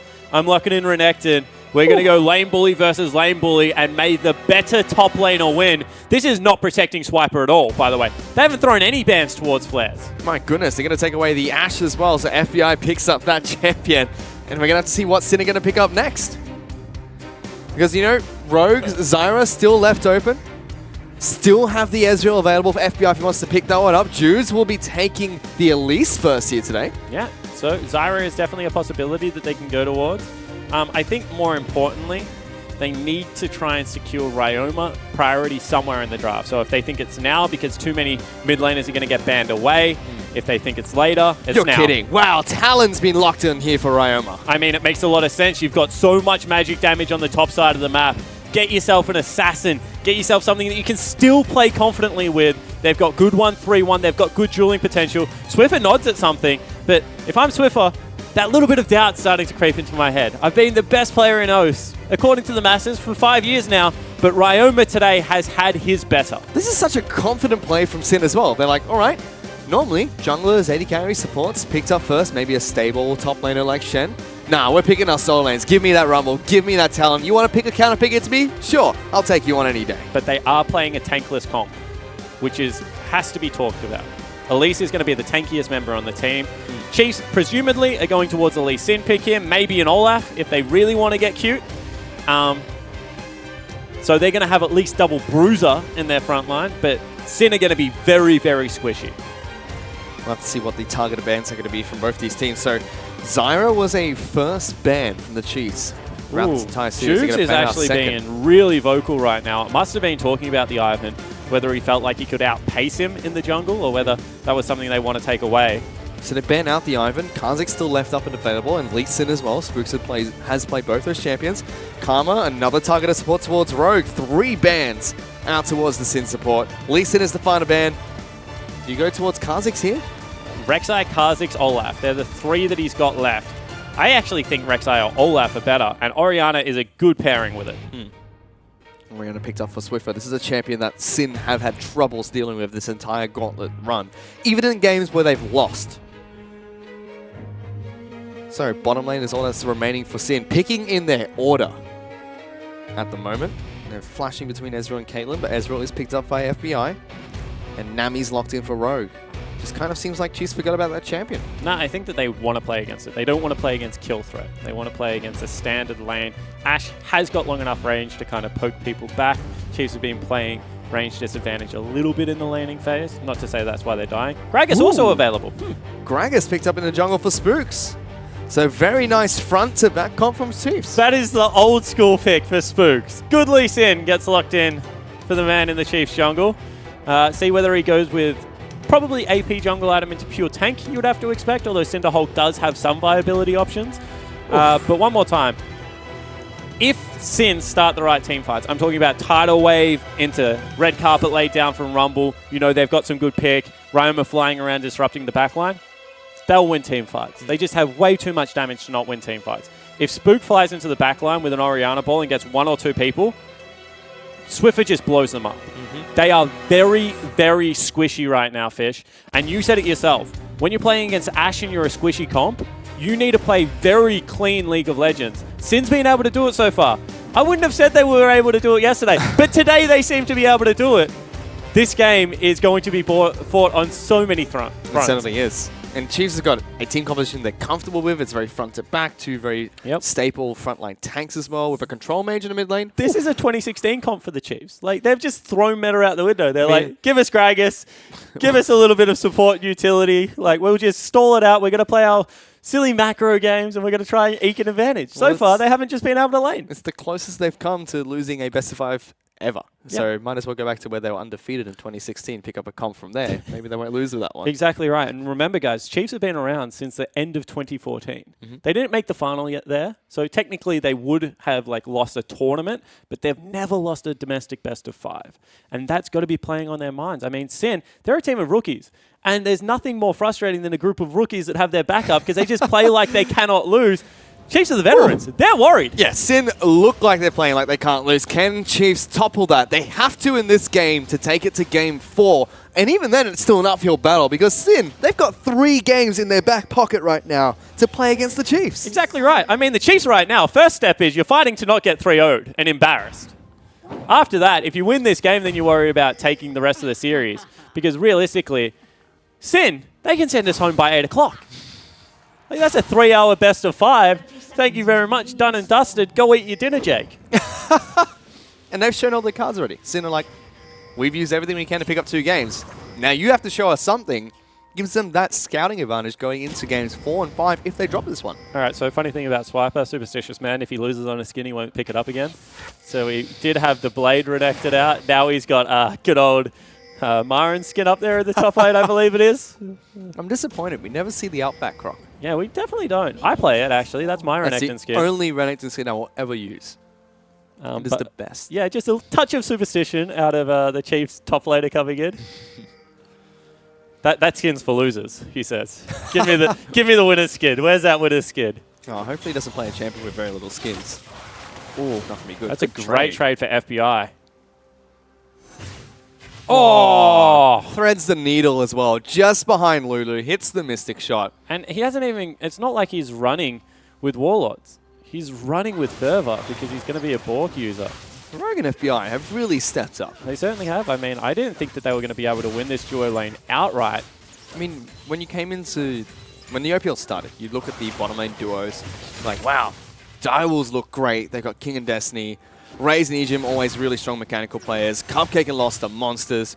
Rogue and FBI never really stood out because there's a rookie and a support who's been doing really well on proactive champions, but that's all we know about him. Yeah, we knew that Rogue was good when he's going forward. We didn't really respect his ability to play Peel or Kite supports all that much. However, has definitely created a new kind of brand for himself. You can see that Gragas gets through the jungle very healthily. So does Elise. Elise will do solo camps much quicker. Swiffer trying to be a little bit cute there. Does cop one end of the knives, but not the other. He does trade very effectively against Ryoma. I mean, Orianna trades effectively against any melees, just because of the fact that has the ability to just clockwork wind up you in the back of the head whenever you're running away. So we have Rumble on the top side of the map. Juice can be able to clear out the bottom side of his jungle now. Spooks is already level 3 though. Spooks is going for a very cheesy play. Level 3 gank with double buffs is actually considered cheese in lots of places of the world. FBI's got to be careful. Here comes Spooks. He is level 3. Bash, body pop, low health FBI. Big heals coming out from Rogue. Keeps his AD carry alive. Yeah, but all of a sudden you have to go back. Ejim burns both summoner spells. Spooks burns his, but FBI has burnt the flash, has burnt the heal. Actually, he's going to stick around because he has Nami and 3 health potions still. It's a risk. Ooh, juice. You don't want to face check that? Nope. Swiffer tells him, I do not have priority over mid lane. Do not walk into Juves. And spots him out with the Scrying Orb as well, so smart play coming out from Spooks. But that's still a good gank because all of a sudden FBI has to play on the back foot. Unless they're able to get aggression onto Ejim, you really can't play up in this lane anymore because Raze double summoner spells still up. And this is great because Sin have looked like they've been one step ahead of Raze and Ejim in the bottom lane. from the first blood in game 1 all the way to game 2 where they looked like they were doing well in lane as well. Getting an early gank there, even though it's not a kill, just gives some breathing room for them. Oh, Ryoma's going for the solo kill. On top of Swiffer. Can he do it 3 games in a row? He at least burns the flash. Ryoma says, come at me, bro. Yeah, Swiffer actually burned the flash really early there, and now his lane's going to get pushed in by Juves. This is good for Juves as well, because one of the things Elise struggle with is being able to farm all that quickly. Shoving up a lane gives you a lot of experience, and because Ryoma gets the lane, those creeps for free, doesn't really cost himself anything either. Yeah, whatever Ryoma had for breakfast, I want that for the rest of my life. That guy's playing like a machine. Certainly is. All of a sudden, they're looking for a dive onto Swiper as well, potentially. Spooks will spot this one out. What will Juves do here? Does take away lots of the Krugs. Juves actually doesn't see him. Now body bop. Slowed down. Jumped up by Swiper. Good flash, but double flash to return. Flair's trying to collapse. Repel gets him over towards the Krugs. Now Flair's the one that's in trouble. He needs to flash here. Yeah, the Chiefs, they're going to set their eyes on towards this Rumble. Good flash gets them away. So they might be able to get out of this, but bottom lane, FBI is dead. Raze and Ejim pick up a kill. 2-on-2. But Raze actually still doesn't look himself right there. He cancelled 2 auto attacks on the back end, Fish, and that's not what we see out of one of the best young AD carries in the league. Still does get the 2v2 solo kill with a little bit of help beforehand from Spook. So let's have a look at this. They're just walking forward. Flash the bubble. That's really nice. This is what I was talking about. Nice and easy. Yeah, all right, cool. No orb walking there. Still gets the kill. Great play from the Chiefs. Ejim just walks up. Good slow from Lulu. Yep. Actually has vision of where Juves is right now. So one thing I want to talk about is this top lane Rumble against Renekton. Might not be able to because Juves looks like he wants to fight people. Talon's close by as well. Good misses. Gets some good damage.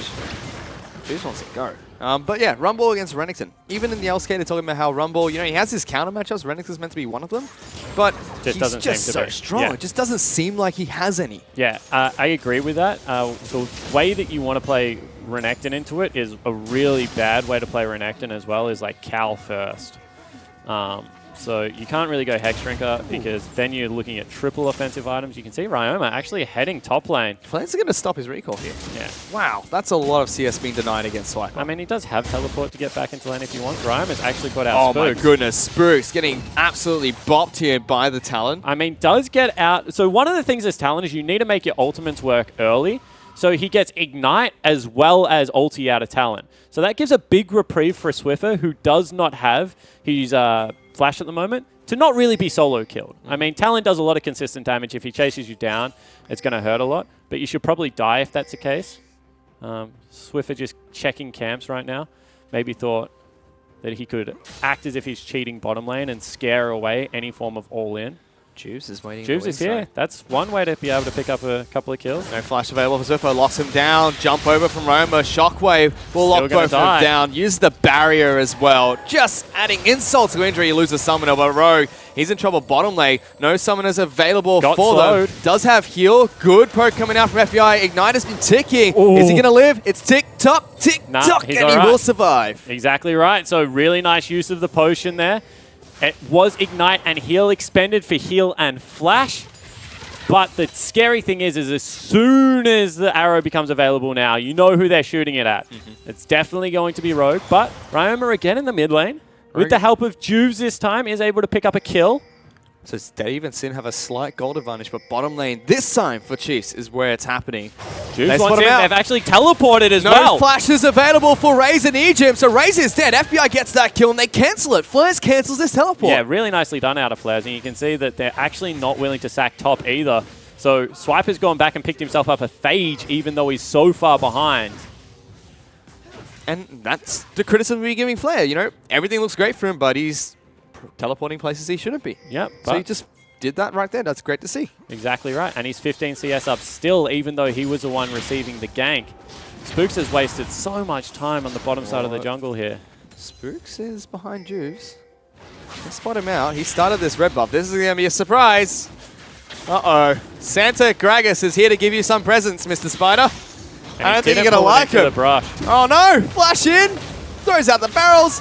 Simple command attack. Yeah, really nicely done. Swiffer definitely needed that, but now Ryoma top lane. There is no flash. No flash for Swiper, and Ryoma just jumps in, gets an easy kill for himself. Yeah, really nicely done. Potentially going to be a dragon pickup here. over for Spooks, just because of the fact that bottom lane had backed and Ryoma shows top lane. But that's also going to be another 5-10 creeps lost in the top lane for the Renekton. So what was supposed to be the lane bully is being absolutely put in the bin right now. 20 CS up for Flares. Cheese will be able to take an Ocean Dragon for themselves. That will help them out a little bit. I'd like to see how much damage. Whoa, Flares is almost taking down this turret by himself. Renekton is walking up. Arrow's going to go mid lane. Ryoma does have flash here, but it's going to be the call. They decide not to pull the trigger. They ping out Juves though. They spotted him. Throws out the arrow. Juves does not repel in time. That is going to be a dead spider. Good polymorph. Repel, not there. Ejim gets him, so big commitment there from Ejim. Goes with the flash. Arrow also out, but certainly worthwhile. Ryoma, however, is still just waiting in the wings. Waiting for Swiffer to get a little bit confident and think that he's, you know, going back to shop. So just walks up, gets the CS in lane. Ping's coming out onto the Chief's turret top lane from Sin. Yeah. Potentially they can go for the hard shove bottom lane, recall into getting the Chief's top lane turret. Still no magic resistance picked up from Swiper. I think that's being a little bit stubborn because right now, Rumble just does so much damage. Yeah. That if you can't stay in lane with him, you can't farm, and then you're completely useless. He's 2 levels up as well. 24 CS.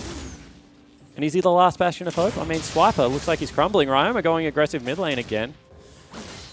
Just continually looking for poke onto Swiffer.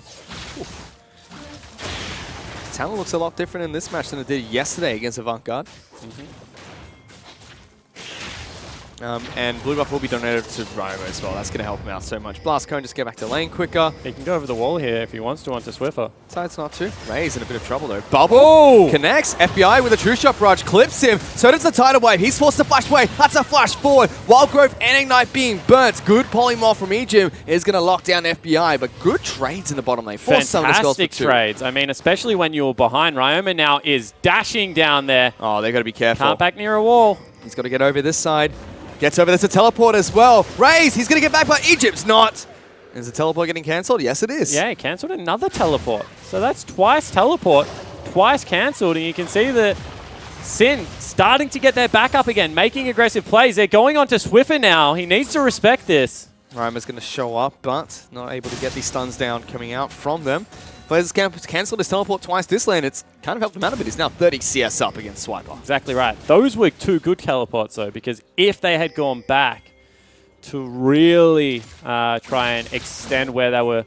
Oh, Swiffer, come on, mate. You can't be that far up in a lane. He does have Spooks just behind him. Can help him out, but a 3-on-2 is always dangerous. Oh, Shockwave. Ryoma forced to use the ultimate nice and early. Swiffer's still chasing him down. The parkour over the trees gets him back to safety, but good trade from Swiffer. Yeah, it certainly is. I mean, that's good use of the ultimate. Potentially now means that Spooks gets access to the bottom side of the jungle again. You can see straight away, goes to work with Ejim. Can potentially catch them in between their turrets, although has got Juves now. Oh, they catch him out. Again, Juves caught waltzing in his own jungle, and Spooks is just waiting there with his presence. And Ejim, though, he's been caught out slightly, takes a bit of damage, gets away. I don't think he's really been caught out. So the Chiefs are doing a really cheeky play right now where they keep trying to catch you in between turrets. And when they bring over Spooks like that, you have to really respect it because Spooks is level 8, has his jungle item nearly completed and just does so much burst damage on Gragas. And that frees up first brick to go down. 600 gold for the Chiefs is the lead. So Flares eventually gets this turret, that will equalize it. But at the same time, Raze has ultimate and can go top. So Flares also needs to not overextend for the turret. Yeah, he's got this wave and that's it. Ryoma's coming again though, so they're aware of the play and they want to beat him to the punch. Can they do it though? They're running down the top lane. Lulu's coming, Swiper is away. Ryoma jumps in on top of the Renekton, going to take some damage. Dominus gets popped as well as the equalizer. Gets him in the stun and the arrow. Wild Growth will keep Swiper alive. Now Flares is in trouble. Top lane turret's not even going down. Flares is booking it. And the Chiefs save their turret. They get a kill, maybe more. Swiper splash forward. Flares is dead. They're going to chase him down nice and easy. He's trying to run away. He's got boots too. But there's slice and dice. There goes Swiper. Jumps on top of him. Nice and easy. Just waiting. Not going to be enough to damage though. Ejim tries to tag him with Glitterlands. He will narrowly escape there, Flares. Yeah, so he does get out. Oh, Juves nearly dies again to another shockwave coming out from Swiffer. And that will be probably the second turret of the game picked up. And FBI honestly needs to be careful because Spooks has Flash Body Slam available. It does. This turret is very low. FBI still wants it. Probably going to go down. We'll get it. Turret falls. Spooks not able to do anything about it, but Chiefs do get a turret in the top lane. So now it's 2 turrets to 1 in favor of the Chiefs, and they're about 1,000 gold ahead, so holding on to a small lead at the moment. But this is the first game where you've looked at it and you really thought, this actually looks like a Chiefs game.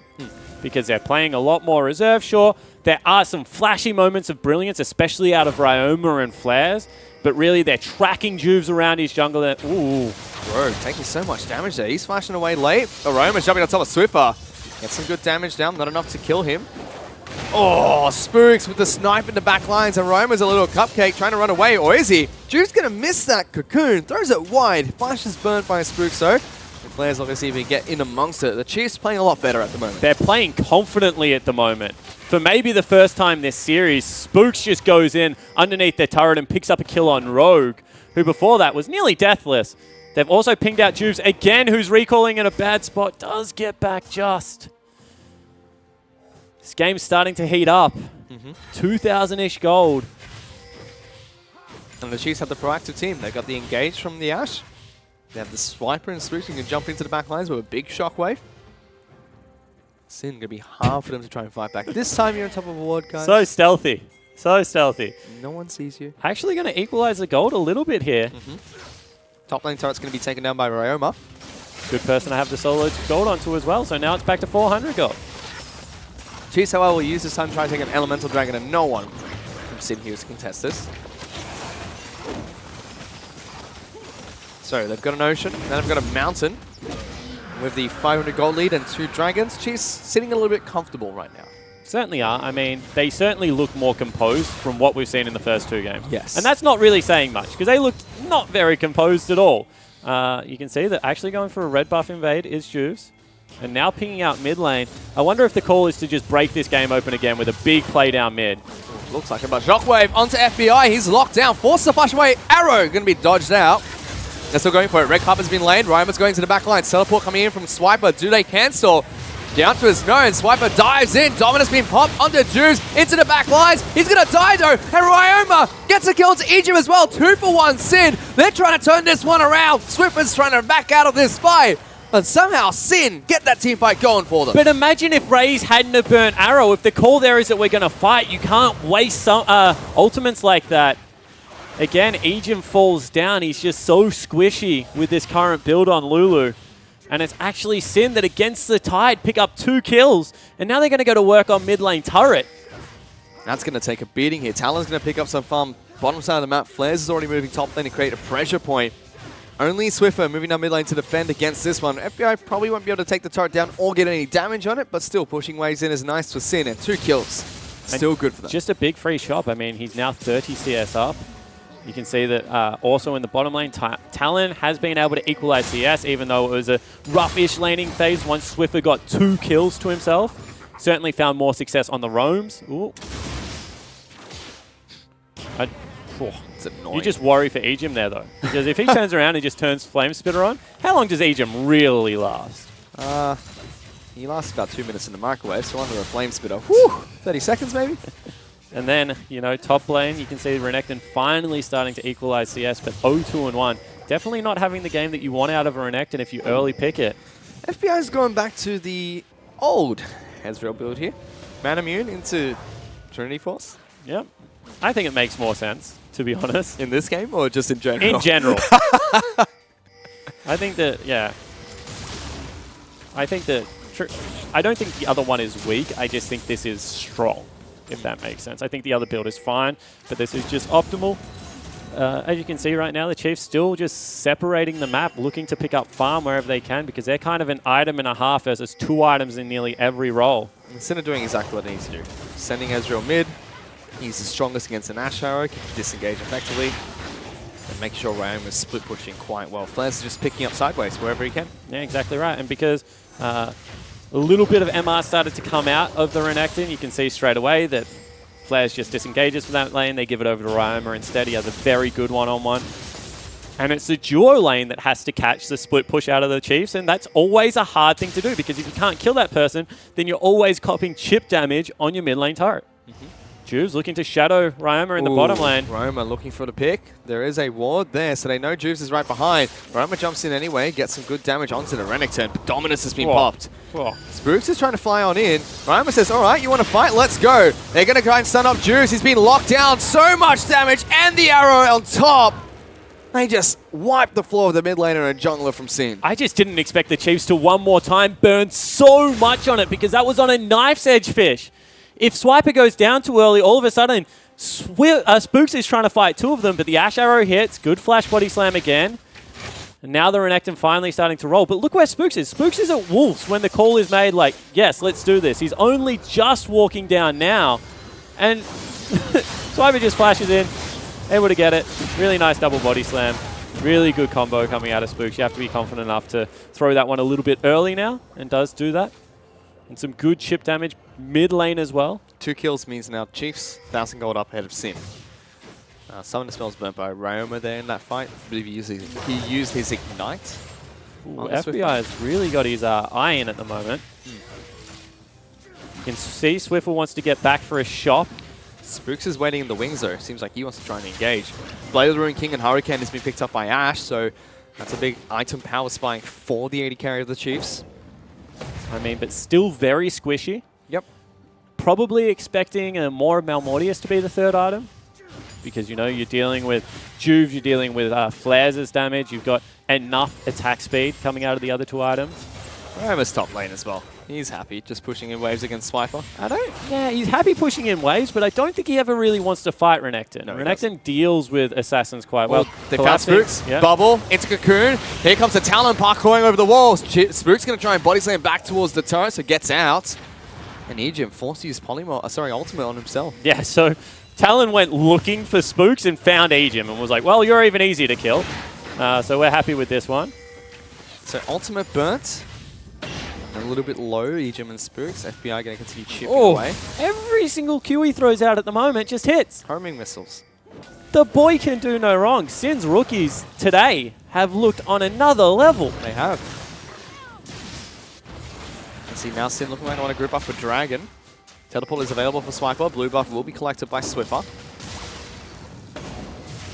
Renekton just sitting top, does have teleport. Ryoma finds Ejim, good arrow, but there's the red carpet. Ray's taking so much damage, burns the heal and the flash from Ejim. 2 ultimates for summoner spells. Yeah, you say good arrow, but better equalizer coming out of Flares. Just laid down the red carpet at their feet. Problem is how quickly can they do this and get out? It is going to be an Infernal, so it's definitely worth it. They have to be quick, because Swiper can teleport, and he's waiting in Fog of War. Dragon's down to half health. Here comes the teleport. Sin make the call to disengage. Ryoma parkours over the wall. Dragon is low. Shockwave only lands on the Juice. He gets out alive, but dies. No, he doesn't. Repel keeps him alive. Dragon will fall to the cheese, but Razor's down, and Sin are looking for the cleanup they want. Swiper is the next target. Diving into the back lines. Heal is used to keep players alive. FBI, he's on Swiffer. Left with less than no health, but Swiper is a beast at the moment. He's able to take down 2 for himself. Swiffer still trying to run. FBI, oh no, that's a big misplay. Almost falls down to the turrets there. And Swiper gets out alive. Swiper's still going. He was able to take down Juice as well as Flares by himself. Just absolutely solo. And there were 3 members around him. No one really wanted to hit him because he was on such low health. And he's going to dart out. That could have nearly been Baron again if that fight was a little bit cleaner out of Sin. But it will mean that the Chiefs run away with it. 2 for 4, but they get an Infernal Drake. Losing out on mid lane turret, though, would make it a lot worse. Yeah, that's going to stay alive for a while longer. Ejim looking for this one, though. Doesn't get the glitter lands. Good parkour. But still, FBI too aggressive. Trying to kill Swiffer, leaving his team to die to the Renekton. Yeah, let's take another look at this. Spooks also had a really shocking ultimate because he just throws it out here and it gets repelled. Gets back into the pit, and then just watch everything that's happening around Swiper at the moment. They're like, all right, cool, you guys have got him. I'm going to go somewhere else. And then all of a sudden, he gets the biggest Q ever. And Ryoma and FBI are like, you got him, right, Rogue? And Rogue's like, I'm in Nami. Please help. Big misplay from Sin. That would have been a free kill and everyone would have still been alive. They could have just gone straight Baron. If that is the call, then you just go Baron. They took a gamble. It didn't pay off. But what was the gamble for? We get an extra kill on Swiffer? Get an extra kill on Swiffer. That's not a gamble. That's a poor gamble. Exactly. That's why it's a gamble.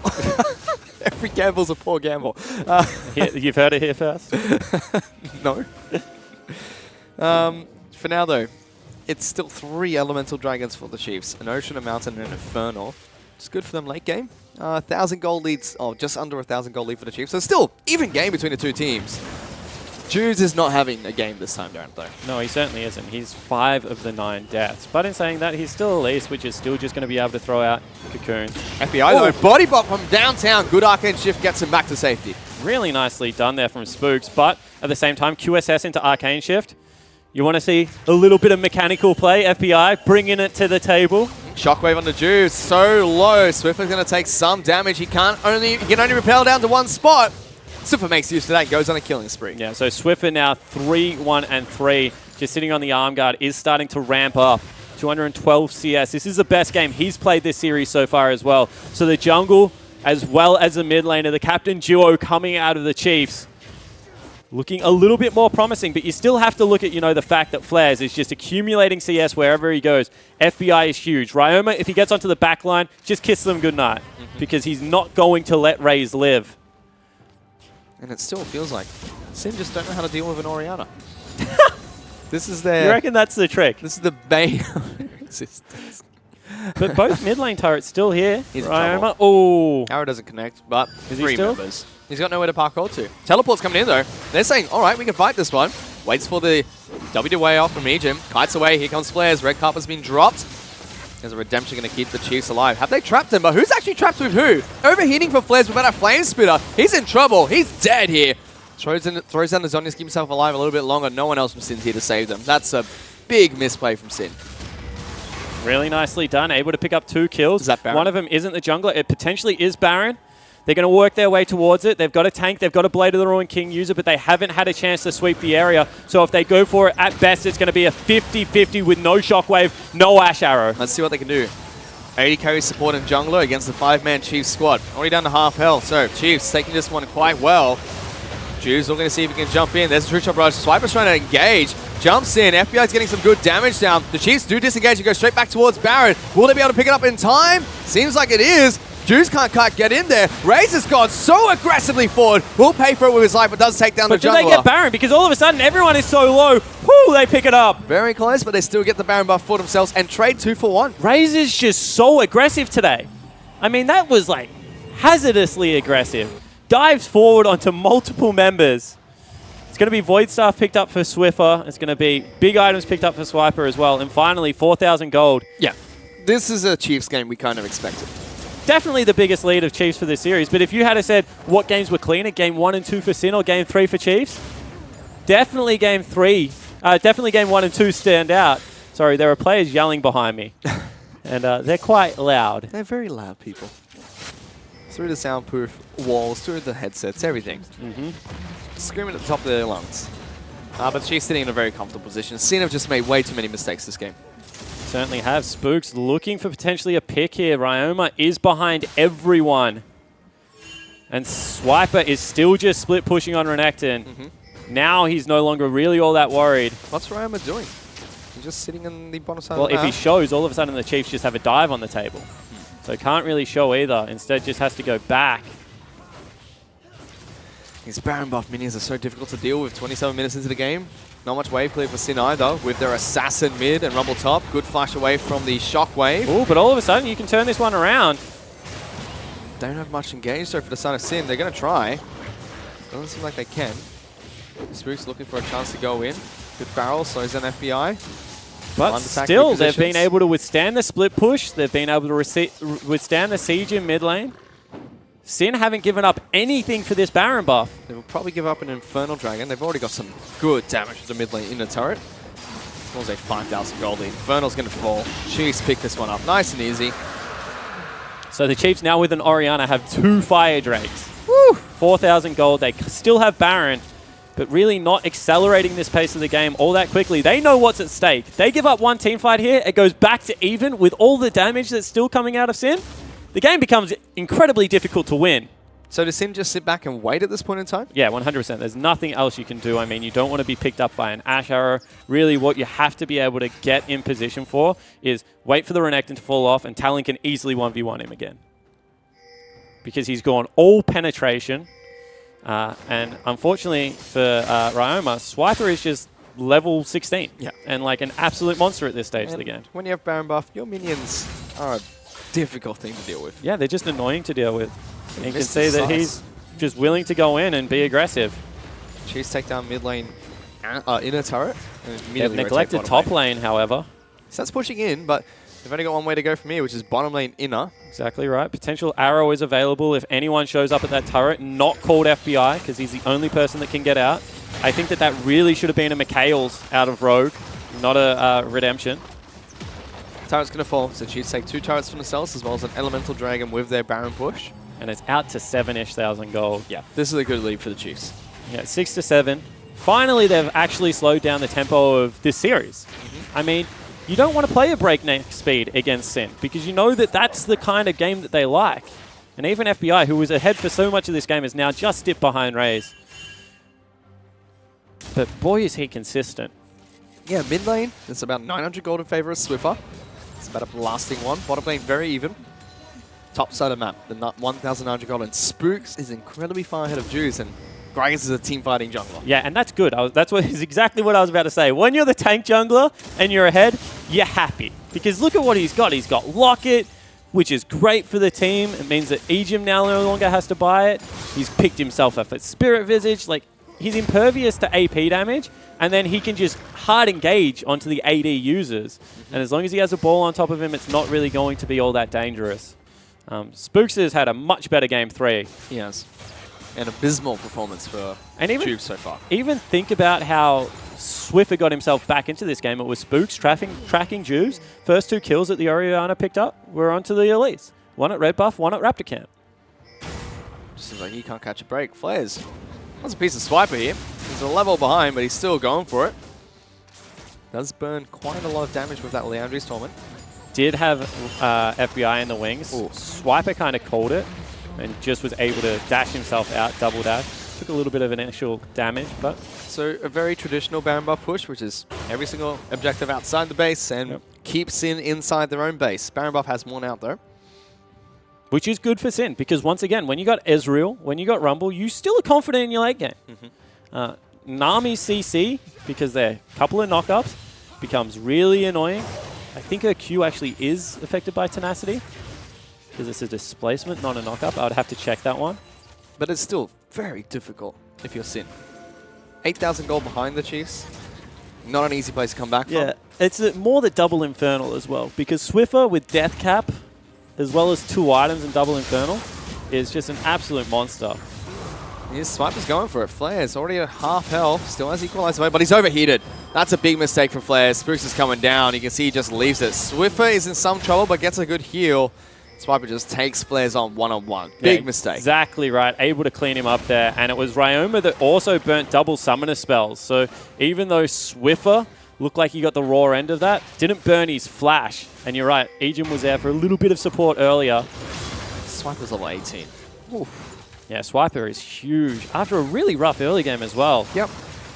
Chiefs having a much better performance in game at number 3 here. Spooks looking for initiation. Gets locked down by Bubble. Takes no damage. Look at Spooks. Still full health. Yep, exactly right. Ryoma now looking to get out of there. Swiffer in some trouble. Oh, that's a flash forward from FBI. Swiffer will get knocked up here. Takes some damage. Sin looking to see if they can re-engage. Juves throws out the cocoon. Only lands on the Spooks. Decides, all right, we've got to take a fight if we can. They're still chasing, but Raze keeps slowing all of them down. But that's actually a really good chase out of Sin, because all of a sudden you can go to Baron. And only Swiffer can recall. Swiper as well, because he has teleport. He's been caught out. Ryma's on top of him. That's a lot of damage going down towards the support. Ryma will dash back out. Flares uses teleport into the mid lane. So now they send everyone back, and 20 seconds on Baron. Ooh. Chiefs, how quickly can you run? Because it's a pretty far dash. I think fast enough. There is 10 seconds. Rogue's going back to base as well. What do Sin do here? Do they wait? Do they camp it out?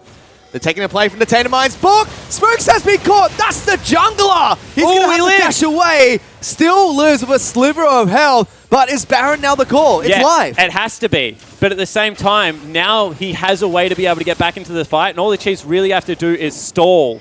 They're not looking to win the team fight. They've started it up. Flares caught out here. There's a Swiper. You can't be stuck there. Just flashes over straight the wall away. straight away. Good decision there.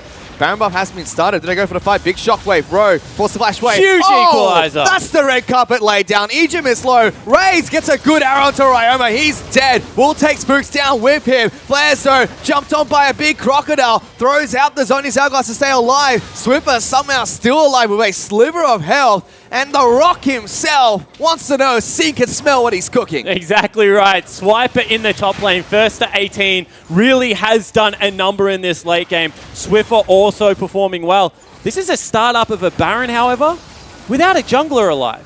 They just want to force them back. They have to fight now while Swiffer's not there. Redemption early.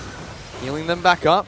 Keeping them full health, and it's 3,000 health. 4,000. You can see that they're actually pinging onto Juves.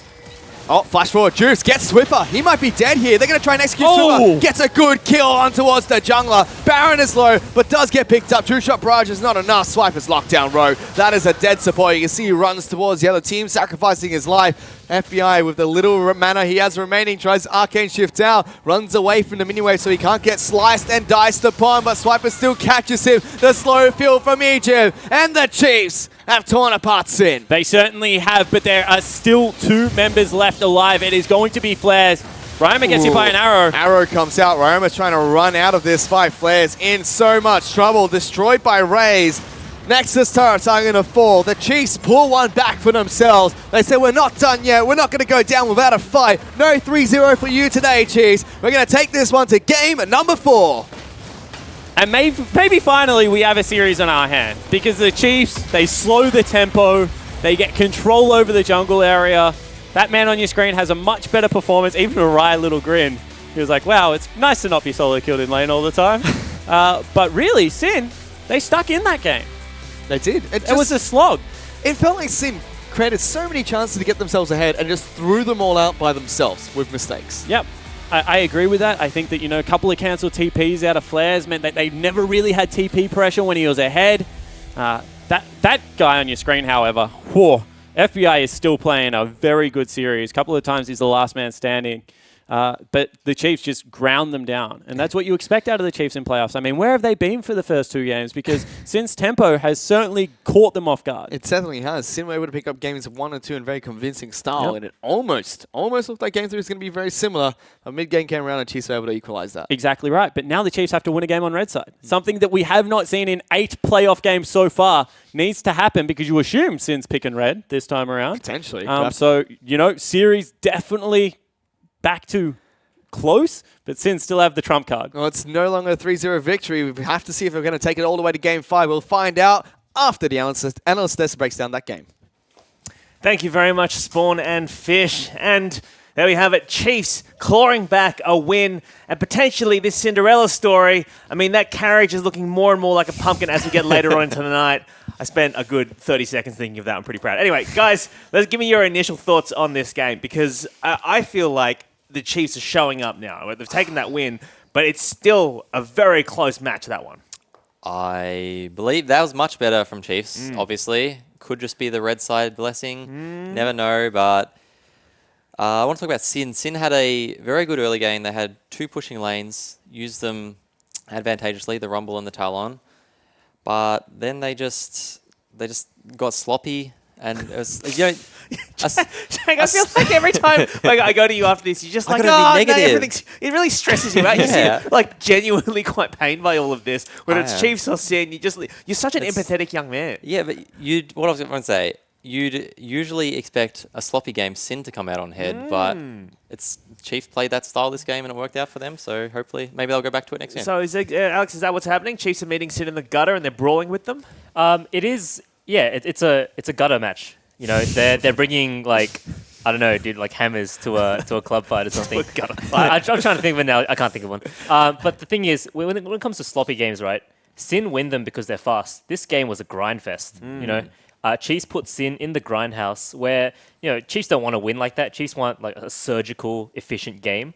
But they managed to slow Sin down and stopped Sin from being able to let's do this, let's go here, let's go here. They forced some very deliberate decisions from Sin, which they're not comfortable with. I think it does come down to that composition that they did put together. I mean, basically they said, right, we're going to run double tank. This way we can slow the game down. We've got a safe mid laner. If it does go towards that late game, towards those team fights, we should be able to come out on top in terms of extension if we can keep it rolling. Well, as Oscar Wilde said, all of us are in the gutter, but some of us keep getting hit by that Orianna shockwave. Juves, still most deaths in OS. But speaking of the... that's a great joke, everybody. That's some 19th century literary joke. That's like the only esports 19th century literary Anyway, let's take a look at this at this draft. Because... So a couple of things that really stand out to me. The Chiefs sticking with the Thresh ban, but now they've added the Syndra ban to it as well, Jake. So are they just slowly taking the oxygen out of Syn's builds? Yeah, they definitely. This draft was much better. They definitely hit the source of the problem, which was Ryoma in that mid lane. I still believe that he got a slightly winning matchup as Talon into Ori, but Swiffer looked much more comfortable that game. Yeah, I have to say. Oh, I just cut you off. No, you're fine. You're fine. The X factor there really was the fact that Spooks was able to be much more aggressive. Right. And normally, Ryoma, the reason why, and we haven't talked about this yet, the reason why Ryoma was so comfortable in Syndra was because Juice was creating space for him in that Rengar versus Kha'Zix matchup. And what I would like to touch on is, I think you were mentioning this, Jake. Talon, although it is a winning matchup, we know Ryoma can play a really mean Zed. And that might have been something that would give him a little bit more lane priority instead of the Talon. And it might have come down to the fact that maybe Zed's not the best blind pick to really throw into it. That's why I decided to opt for the Talon instead. But it does come down to that, that idea. What is he more comfortable on? Yeah. Maybe they should have thrown him on the Zed. So I want to also talk about top lane here, because we've seen a lot of kind of shifting sands in the top lane tonight. And now we've seen Rumble into Renekton. Yeah. Jake, I mean, I guess with flares, right?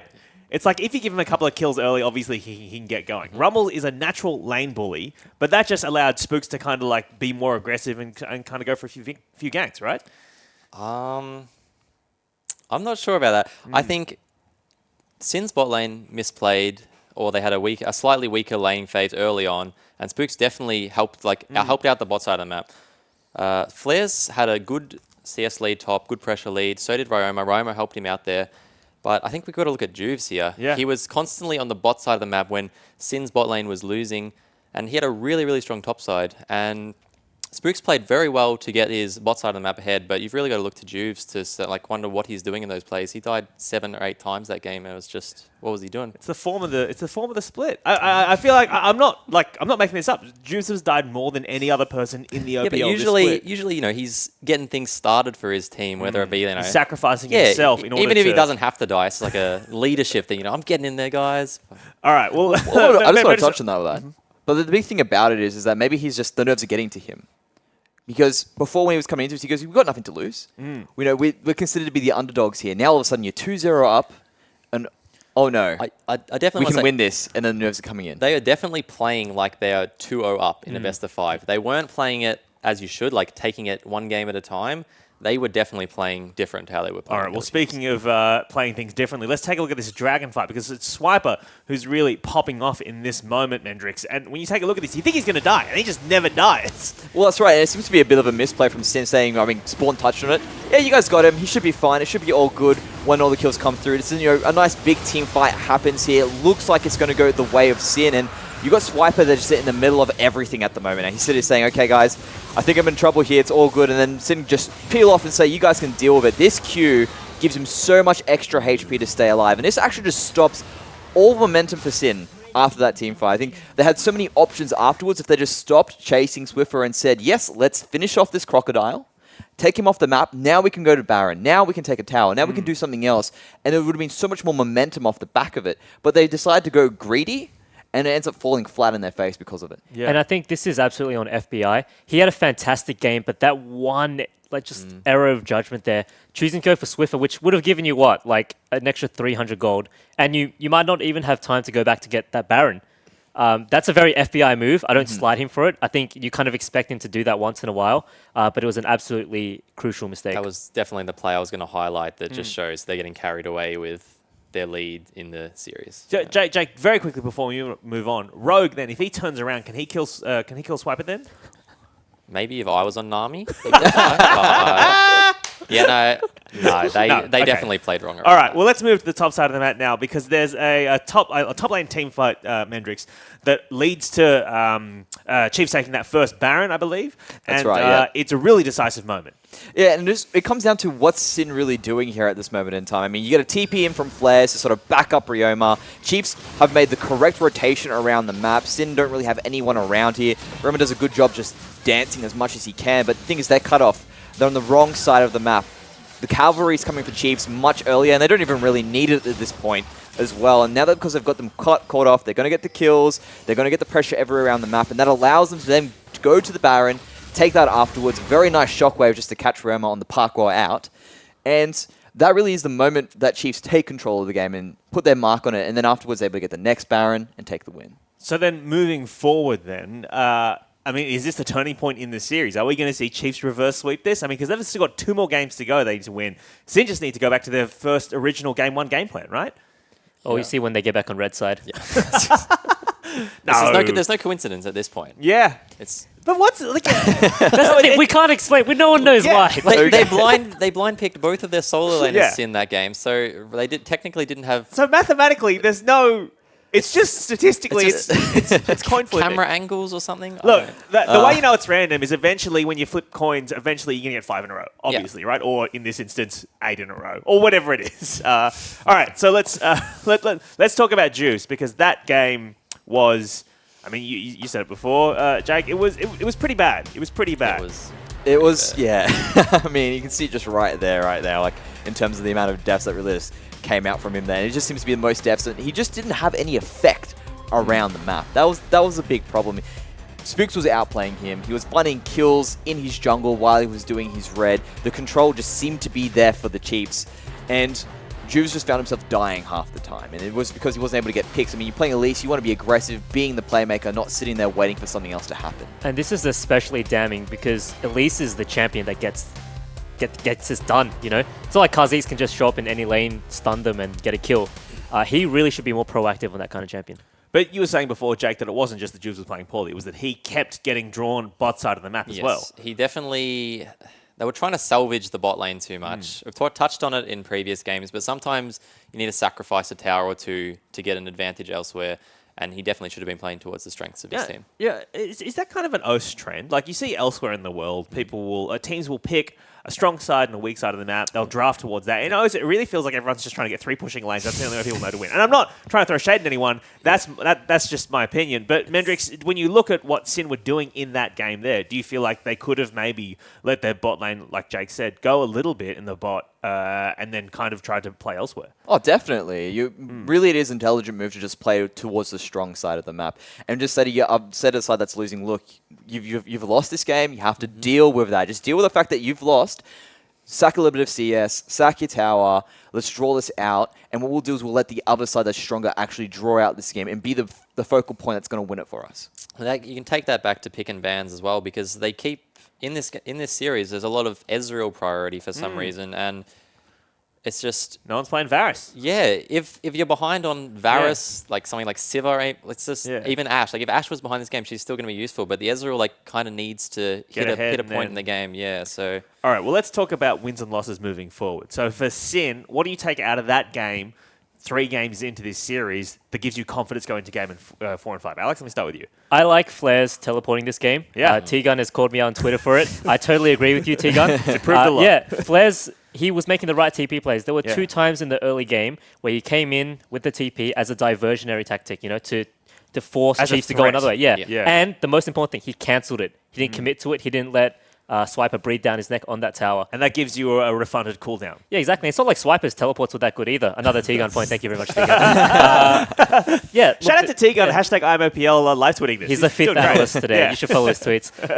But no, he's absolutely right, because this game, it was Swiper making the bad TP plays. There was that one little bit in mid lane where he came in and went Rambo into the mid lane and got clapped.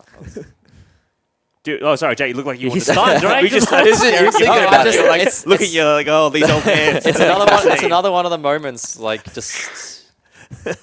All right, Mendrix. So for Chiefs, then they've taken their first win of the series. What gives them confidence going into Game 4 and 5 that they can do a reverse sweep? So this is great because this mentality now immediately shifts. They've got a game on the board. They can say, you know what, they are beatable now. It's not like Sin are just sort of running with this momentum. Now it means Sin need to sort of be the ones that bounce back.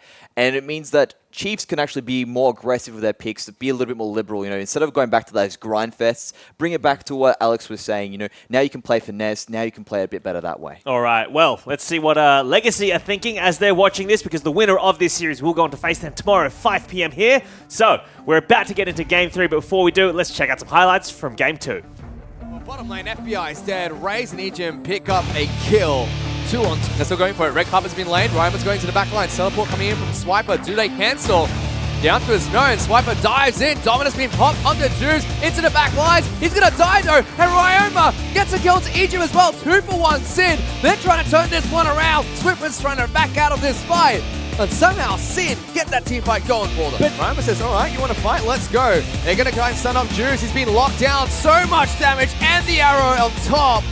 Dragon is low. Shockwave only lands on the Juice. He gets out alive, but dies. No, he doesn't. Repel keeps him alive. Dragon will fall to the Chiefs, but Raze is down. And Sin are looking for the cleanup they want. Swiper is the next target. Diving into the back lines. Heal is used to keep players alive. FBI, he's on Swiffer. Left with less to no health, but Swiper is a beast at the moment. He's able to take down 2 for himself. The Chiefs do disengage and go straight back towards Baron. Will they be able to pick it up in time? Seems like it is. Juice can't get in there. Raze has gone so aggressively forward. Will pay for it with his life, but does take down the jungler. But do they get Baron? Because all of a sudden, everyone is so low. Whoo, they pick it up. They're taking a play from the Tainted Minds. Book! Spooks has been caught. That's the jungler. He's going to have to dash away. Still lives with a sliver of health. But is Baron now the corp? Bro, force the flash away. Huge equalizer. That's the red carpet laid down. Ejim is low. Raze gets a good arrow onto Ryoma. He's dead. Will take Spooks down with him. Flares though, jumped on by a big crocodile. Throws out the Zony's hourglass to stay alive. Swiffer somehow still alive with a sliver of health. And the Rock himself wants to know if Sin can smell what he's cooking. Flash forward, Juice gets Swiffer. He might be dead here. They're going to try and execute Swiffer. Gets a good kill on towards the jungler. Baron is low, but does get picked up. True Shot Barrage is not enough. Swiper's locked down Rogue. That is a dead support. You can see he runs towards the other team, sacrificing his life. Nexus turrets are going to fall. The Chiefs pull one back for themselves. They say, we're not done yet. We're not going to go down without a fight. No 3-0 for you today, Chiefs. We're going to take this one to game number 4.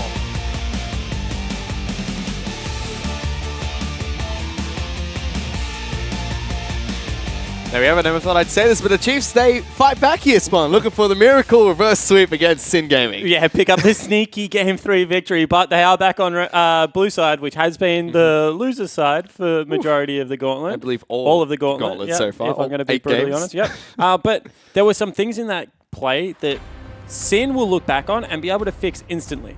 The overzealous play onto Swiffer that probably could have got them a Baron. Not closing out Swiper, not going and securing Infernal Dragon when they probably had burnt the arrow as well as the Shockwave. There are just little things on the back end of that game that Benzel can just be like, all right, guys, calm down. We're still in control of this series. We probably should have won that game if we just played our cards a little bit better. And I feel like every time I cast Sin, it's like going into a game of, going into the show of Blue's Clues, but instead of Blue's Clues, Where's Jubes? It's just, you don't know if he's going to show up or not. And that game, he did not. He did less damage than both supports. Whew. And one of them was a Nami. Hey, Nami does hella damage. And he's an elite. Sick deeps. I don't know, I feel like the Spider wins that matchup. I should know, I'm scared of spiders. Meanwhile, we do have the same bans coming out from the Chiefs here. The adaptation they had to win their last game, which is Fizz, Thresh, Syndra being banned out. Rumble, actually banned by Sin. See whether they go back to Rengar here, because the Gragas actually looked really good throughout the early parts of the game, was able to get good ganks off with the flash body slam in the bottom lane, and then also was able to track out Jubes. So I don't think you necessarily have to pick an aggressive jungle. I like that first pick. Ashe at the moment seems to just be the S+ AD carry. It has been. FBI has been playing very well on the champion. Raze is going to pick it up again. Now Sin, 2 priority picks here. They've got a lot to work with. Zyra's open, Rengar's open. Really curious to see what they want to decide, what they want to pick in their first rotation. Shen locked in instantly. And that's a little bit strange I like it just because if you get Juves on an aggressive jungler, all of a sudden he can really turn it on. But it also cedes all priority in that top lane. He has to go Rengar. Kha'Zix here, doesn't he? Has to. There we go. Kha'Zix locked in. Spooks can throw the Gauntlet and pick up the Rengar, but so far the Kha'Zix has won that matchup. Or you can go Lee Sin or Gragas again, which has just seemed to be stylistically a better playstyle at the moment. Buff to buff junglers into influencing the map. Ivan! It's picked up instead. He's going to make friends with the jungle here today, Spawn, and lank around Summoner's Rift and be jolly and happy. I actually hate this series. And Lulu as well, the friendliest champions in the Chiefs. Glitterlands. What a stupid champion. Meanwhile, Sin are going to lock in Zyra as their support of choice. Rogue played quite a few Zyra games against Avant-Garde, and it was There you go, banned I'm out on against it tape. so much. I hope Sin win this game. Take that, Chiefs supporters. But Orianna taken away. See where the Victor is going to be the priority that Swiffer puts on now.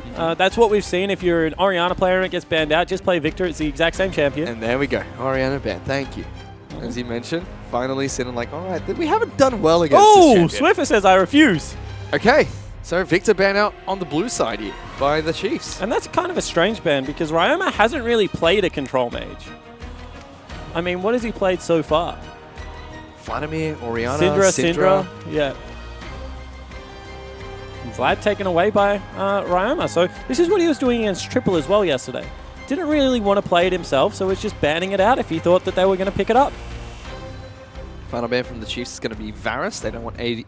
They don't want FBI to pick up that 80 carry. Well, they don't want CC on their 80 carry because then Zyra kills you. That's also the reason I don't think that they picked Gragas or Rengar, because the other thing that Zyra is really good at doing is just dropping the plants, and then as soon as you dive in, you're just absolutely knocked up. The rest of the team can't join you. She really cordons off the map in that regard. So they go for Caitlyn as their 80 carry of choice. Swiper looks like he wants to take Nautilus back up into the top lane with a matchup against Shen. Okay, cool. So Direwolves have a theory. Tank top laner, utility plus damage mid laner, and Ivan is unbeatable in O's because of just the way that you're able to team fight and no one dies. Ivan just keeps everyone alive, you know, redemptions into lockets, into crazy things. Chiefs lineup just looks absolutely brutal with Talia being locked in as their final pick. And they've just got so much kite, so much like, not hard CC, but the slow CC, and Zed gets locked in. That's a good pick for Ryoma. Ryoma wants to take down Swiffer in the mid lane again with an assassin. Confident man for Sin. Whew.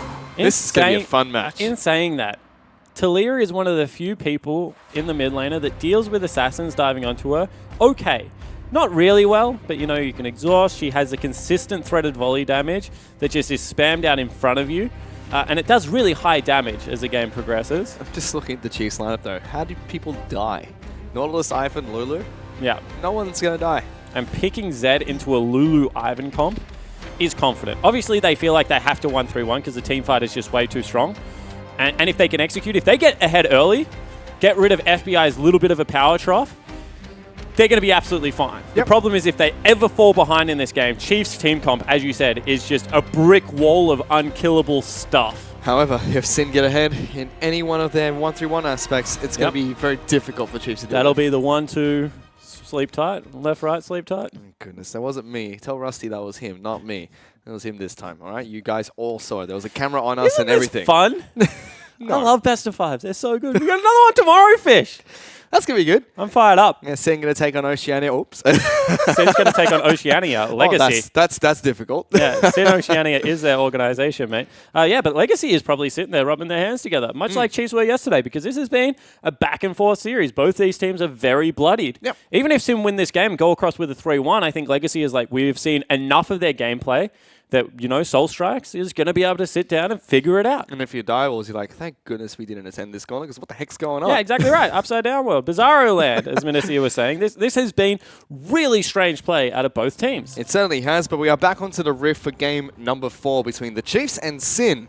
This is what we see against Zyra's. It ain't easy being cheesy. Zyra wants to get priority in her lane. So 5 members are streaming down there, and they're going to look for a hook. They're going to look for an Ivan snare. They're going to look for something to kill Rogue.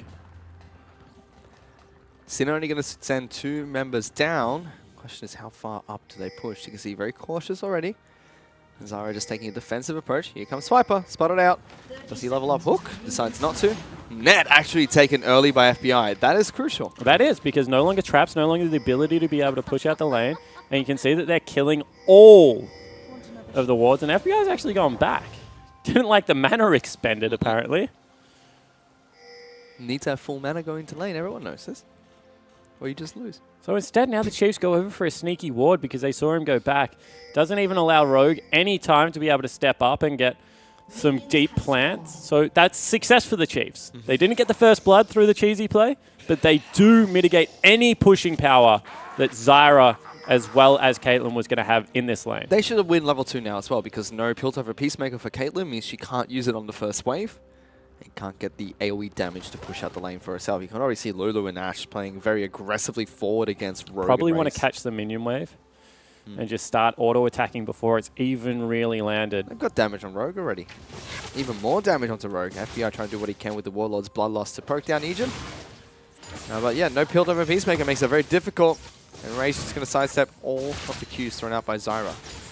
So Chiefs will win the level 1 trade. Good headshot though, and a nice shield from Ejim stops that. Spook's going to take blue buff away as well. But Juves might find him. Blast cones there. Oh, Juves has actually been spotted out Spooks here. This is very bad. Yeah, forces a flash from Ivan nice and early. And he actually just went buff to buff. Spooks expected him to start on the Raptors, I believe. You can see as soon as he didn't show up at where the ward is on the blue buff, Spooks must have known something was up. But going forward is very dangerous. And you can see that this is a completely different mindset out of the Chiefs. This is a protect the Rays comp because we've got double wind speakers. One for Spooks, one for Ejim. No Thunderlords on the Lulu. Quite normal for the Ivan to take one out, but we haven't seen it on Ejim in this game, I believe. And in mid lane, Ryan, we're being zoned out slightly by Swiffer. The Rock Throw is going to get all ticks of damage. Oh, that is really nice play. And because of the fact that he didn't take his Raptor camp, Spooks just any pathway, reading him like a book. Yeah, Juice is being out-jungled again. He's not getting anything out of this. Yeah, so he gets Wolves, but he's been denied double Raptor camp on either side of the map, and now he knows about it. Rymer's down 7 CS in Spooks this is mid lane. still looking to duck his head in here. Wants to potentially catch him out. Juice got to be careful because Swiper's waiting in the wings, jumps away from the snare. Good communication with players there. Spooks being very cute. Was actually just waiting for Scuttle Crab to pop as well, so wasn't wasting all that much time, even though it looks like he's not going towards his blue buff or something like that. And they spotted him out. They know exactly where he is. He's taking down Krugs. Flares misses his taunt. That's one of the best abilities to miss in the game, in my opinion. It just looks so funny. Because Shen, he doesn't do anything by half measures. He's committing to that taunt. He is. 11 CS advantage for Swiffer. In this mid lane, Ryoma is not having a good time. And I mean, that's what happens when you play an assassin into a control mage. It's not a very easy lane early. It's just when you hit level 6 generally. Rogue and FBI slowly pushing this lane back out. Popping potions left, right, and center for Raze. FBI did start with Doran's Blade, so he now has the upper hand since they're tied at 1 potion apiece. But Ryoma forced back already in his lane. 15 CS behind Swiffer. And Talia just shoves so hard so early. And you can see that all the camps have been prepped for Spooks right now. Goes back, gets himself some boots, so he's going to be moving around the rift a lot quicker. He's going to smite away the Krugs most likely, and then just push for a quick level 6. Daisy is so annoying. Especially when you get her out nice and early, when the other jungle doesn't have their abilities yet. He's got picked up double Raptor camp. Look, he's just so far ahead in CS. He's going to continue to rocket up there. Because Juice has 0 camps available and Spook still has 3 prepped. Yep. Again, Juice being out jungle quite heavily in this match. He's 2 levels down after this. He blew Ivan's flash, but that was a good call from Spooks. Allowed him to keep the tempo he had in the jungle. Even getting locked down, he takes some damage. Yeah, potentially the right call out of Juve should have been maybe follow with the flash. The only problem I see with that is FBI and Rogue just pushing so heavily. So Ryan has returned to this mid lane, 20 CS down against Swiffer, who's gone back and picked up double cloth armor. Shen's coming in, however, will be caught out here by Spooks, but can Spooks actually fight anyone? Apparently he can. Look at him go. This is why I love Ivan as a champion, because just his burst damage he brings to Summoner's Rift. It's quite a lot. looking good, guys. They certainly are, Spawn. They certainly are. They actually do look good. I will give him that. That is not a bad quote. But Ryoma not looking good in this mid lane. 20 CS down. Swiffer is zoning him. How does he get back into this one? Does he have to kill Swiffer? Or the other option is you just recklessly push the lane and go somewhere else. Go kill, like, Raze, who's going to be a level lower than you at every stage of the game. Generally, it's not a smart idea to overcommit onto a control mage if you're already behind, because if they kill you, then you just don't get any look in. However, there is always the potential of killing 80 carries if they're out of position, although Lulu makes that a little bit hard. Or potentially you go up top and try and deal with a Nautilus. But once again, a little bit difficult at this stage. It just seems like every game, Spooks is out jungling Juves by quite a bit. Well, first couple of games, Juves was on fire. So definitely not game 1 and 2, but last game and now this game, definitely. This is an emphatic clinic put on. He has pretty much taken away anything Juves wants in the jungle.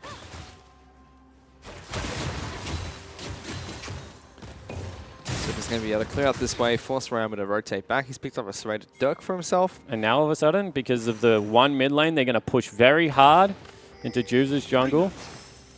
Spot out the Ramble back. Juves tries to leash that one away. Isn't this an annoying part of his kit? Look, he just goes down and then smites it instantly. Juves tries to fight How it. annoying is that? Can't do anything at all. Swift is going to pick up red buff as well. Let me help you grow. Easy. Juves is having a horrible time in the jungle.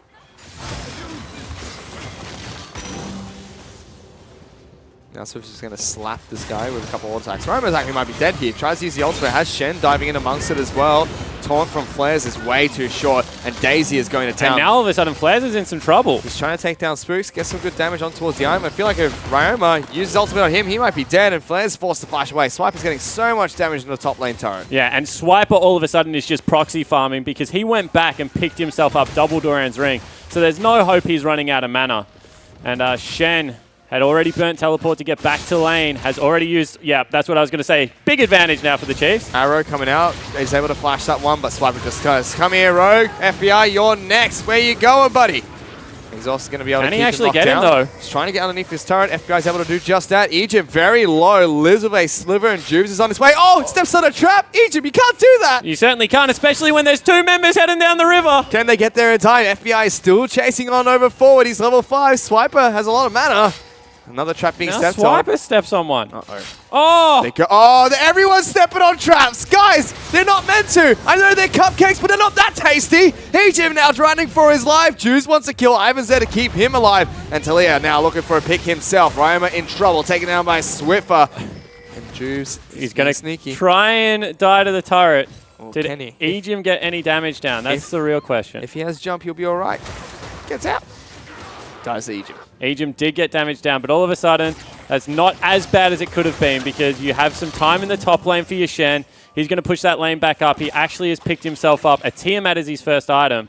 So, could have been a lot worse for Sin, but an over-aggressive dive out of the Chiefs. And really well played from FBI. Once again, just want to sing the praises of the rookie in the bottom lane. Yeah, he put down those traps to the right place. He knew. I mean, honestly, though, he didn't just hit the recall button after he'd been dove. He stuck with the play. He flashed at the perfect time. Didn't burn anything he didn't need to burn.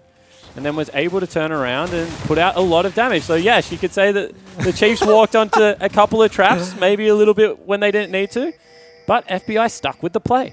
Oh, this man on your screen, Swiffer, he is miles ahead of Ryoma. 40 CS up. The Zed is having a horrible time in lane. But Ryoma got 2 kills. He did. Which is a big deal. It is. Swiffer's got 1. Still difficult. Yeah, they probably are the gold gap right now. You're right, but it's only 300 between them. Wow. So, yeah, he's not even the furthest person ahead. Swiper's the biggest on the map right now. It's 400 gold lead for Spooks as well. Bottom lane, it's about 500 in the Chiefs' favor. So they've got a sizable lead here, the Chiefs. They're looking pretty good this early in the game. And Roma's going to continue clearing out this mid lane. He just wants his Yomus, needs that first item to get a big spike as Zed. Swiffer, on the other hand, has gone boots too very early. You can see that Juves wants to make the play with the Shen. They're actually moving towards it, but if Ivan comes down, it's very hard to actually do this successfully. So they will push them off the turret, but that's about it. Can they take the first turret, though? Ivan is rotating, so is Swiffer. No ultimate available for the Talia.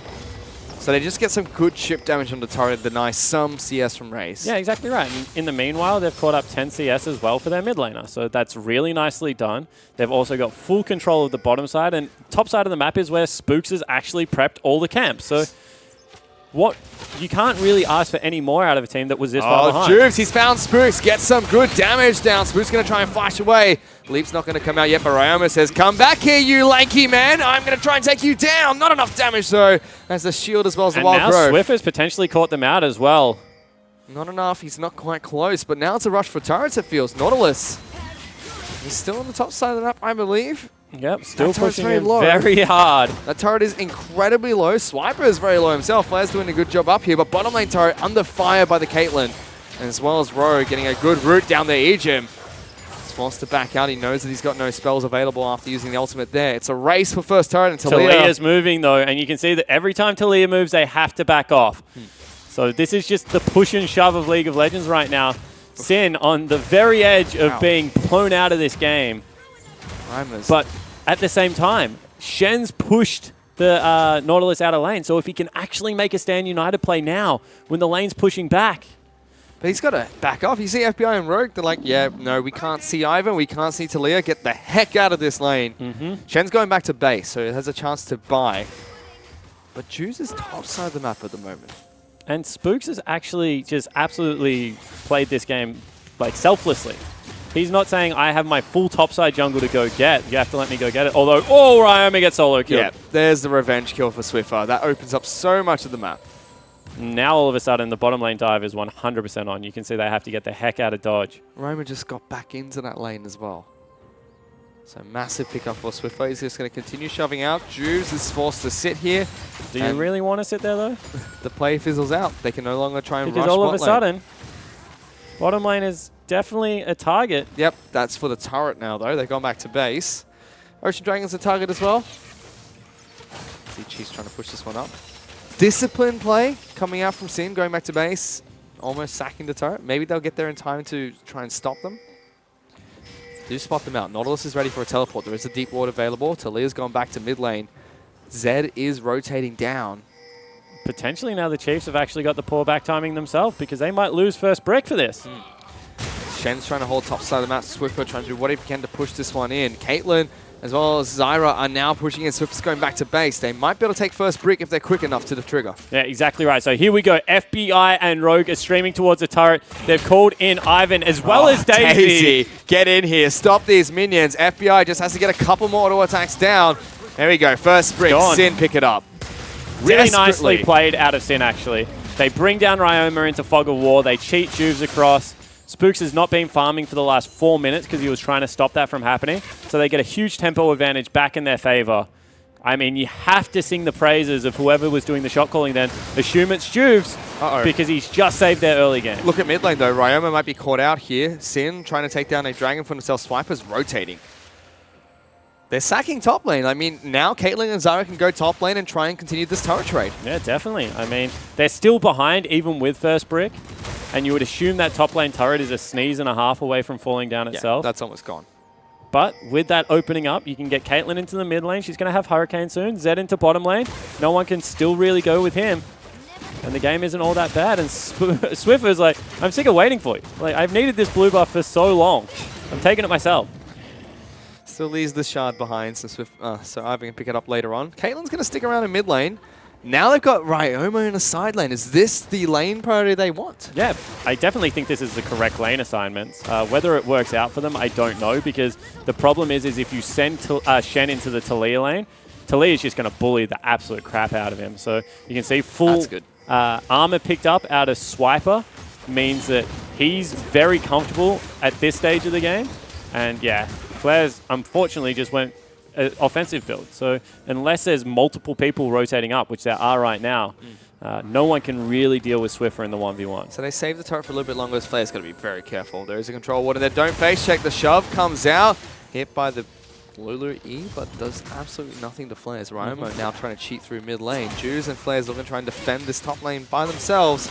Doing a good job at Oh, that. Razor's in a little bit of trouble. That's a lot of damage. Oh, can they block the shot? Spooks will, but Ryoma in the backlines with a stand united. Deathmark pop. That's a dead Andy carry. Ivan's their next target. He's going to try and flash. Gets a wild growth and calls out Daisy. Sin now looking to see if they can push down mid lane. Ryoma's taken so many turret shots. Oh, Swiper just gets into the backlines. FBI is in trouble. The roots are not going to connect from Rogue. So many rocks being thrown into FBI. He's trying to dash away, but a big anchor gets thrown out. Double kill for Swiffer. And what looked like a good play for Sin turns into a botched dive. Yeah, and they overcommitted. That was actually the perfect call, but they just needed to disengage quicker. All of a sudden, it's a 4-for-1. And we mentioned this. If you get the assassination, great, but don't stick with the team fight because you got Ivan, you got Lulu, you've got Nautilus. How do you actually kill any of these champions? Ah, Juves, you shouldn't be there. Takes some damage. We'll get locked down by Swiper. But now, this game's been blown wide open for the Chiefs. A 3,000 gold lead just 16 minutes in. Yeah, exactly right. And you have to think that they're comfortable with the team fight as well. And Talia now picking up majority of the gold is only going to mean a good thing. I mean, they forced him back. If they're able to pick up this kill slightly quicker, Flares shouldn't have gone for the Spooks play. Like, that's all it was, a little bit of greed. If they had just backed up, they could have started hitting the turret. Instead, Ryoma took aggro. Really nice alternate arrival out of Swiper here. And then got to keep following Swiper in this play because on the back end, I mean, sure, you got Lulu, but he nails the hook onto FBI as well. That allows Swiffer to chunk him out. And then you just have Lulu and Ivan pummeling your head in if you're a Shen. You can't kill either of them, and it's still not done. Juves is in some trouble here, being chased down. Actually, he killed Spooks. Ah, he got a kill on Spooks, so that's good. Did he? Yep. Spooks was dead. Ryoma in some trouble. You're getting locked down by Swiper. Here comes the Surfer. There is a teleport though. Ultimate being used on towards Swiffer very early. Doesn't get too much damage from the death mark. And Ryma's dead. Swiffer picks it up easy with some rock throws. Flares waiting in the wings.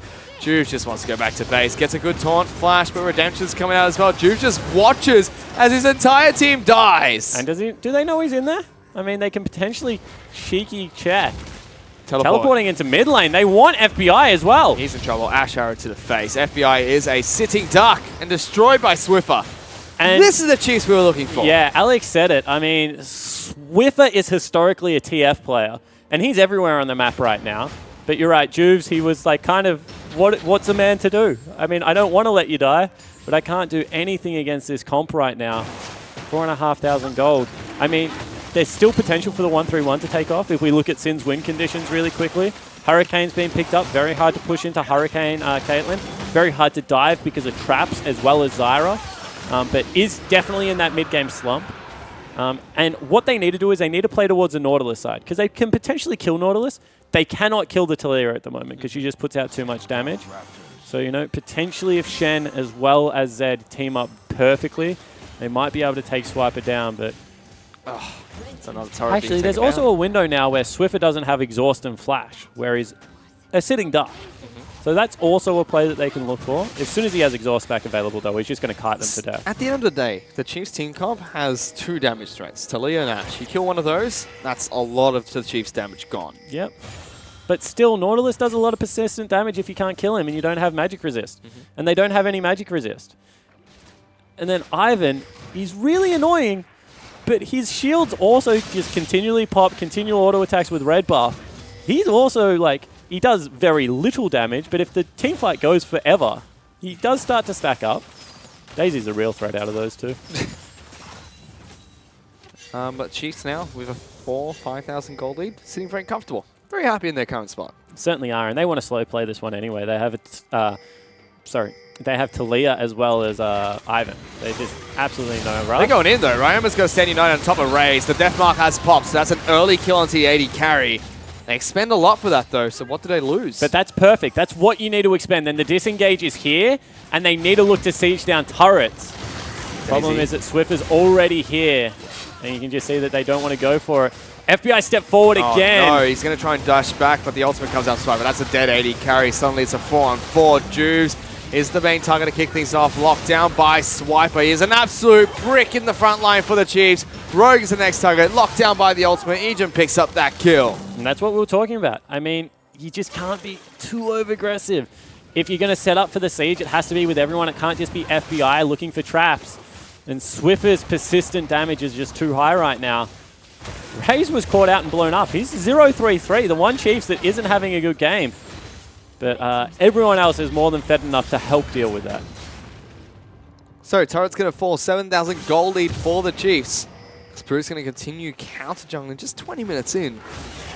These games have been completely one-sided almost in every single match we've seen play. They certainly have been, and maybe, just maybe, I don't want to count my chickens before it hatches, but blue side, the real, like, people are talking about AV. Blue side has been the real person that has been just doubted out of this gauntlet so far. Might pick up its first victory, Fish. Potentially, they're on their way to it. Sin just look like they can't make a proactive play. They tried it onto Raze, they got a kill, and then, yeah, everyone else from Chiefs are like, we can still fight you. 4-on-5's easy. Swiper's an absolute brick wall. He's got so many triple armor items against pretty much an all AD comp. It's disgusting. Why is he even getting a cow? Just get yourself a Randuin.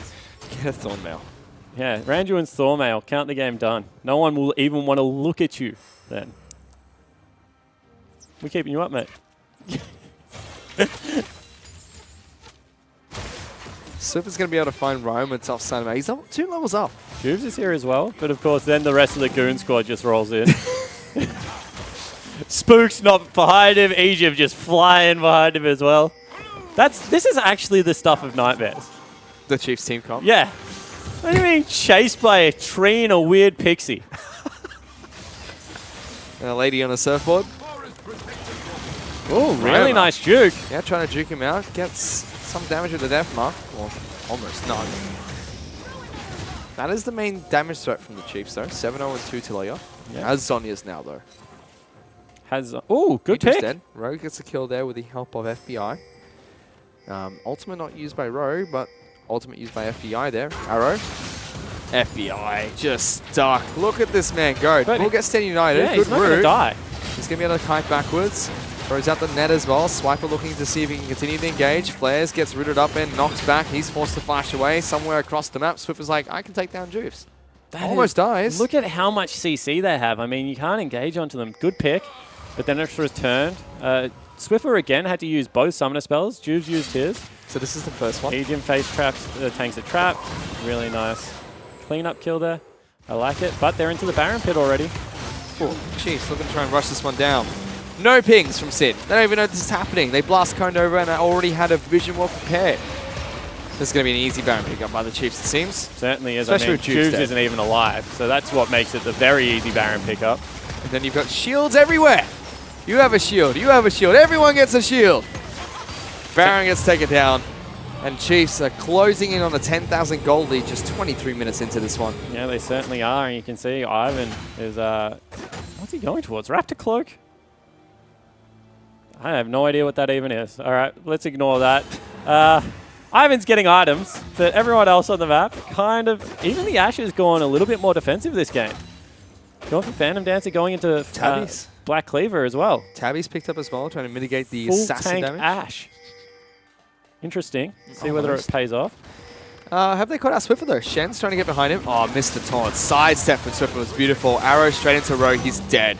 Kicking off the fight. Sin still want to try and take this one 4-on-5, but it seems like a big mistake. Raze will get taken down. FBI's trying to flash out of this one. He can't. Double kill for Raze. And the Chiefs, they pick up 3 kills. They're not done yet, Spawn. Yeah, a swingy set so far, Fish.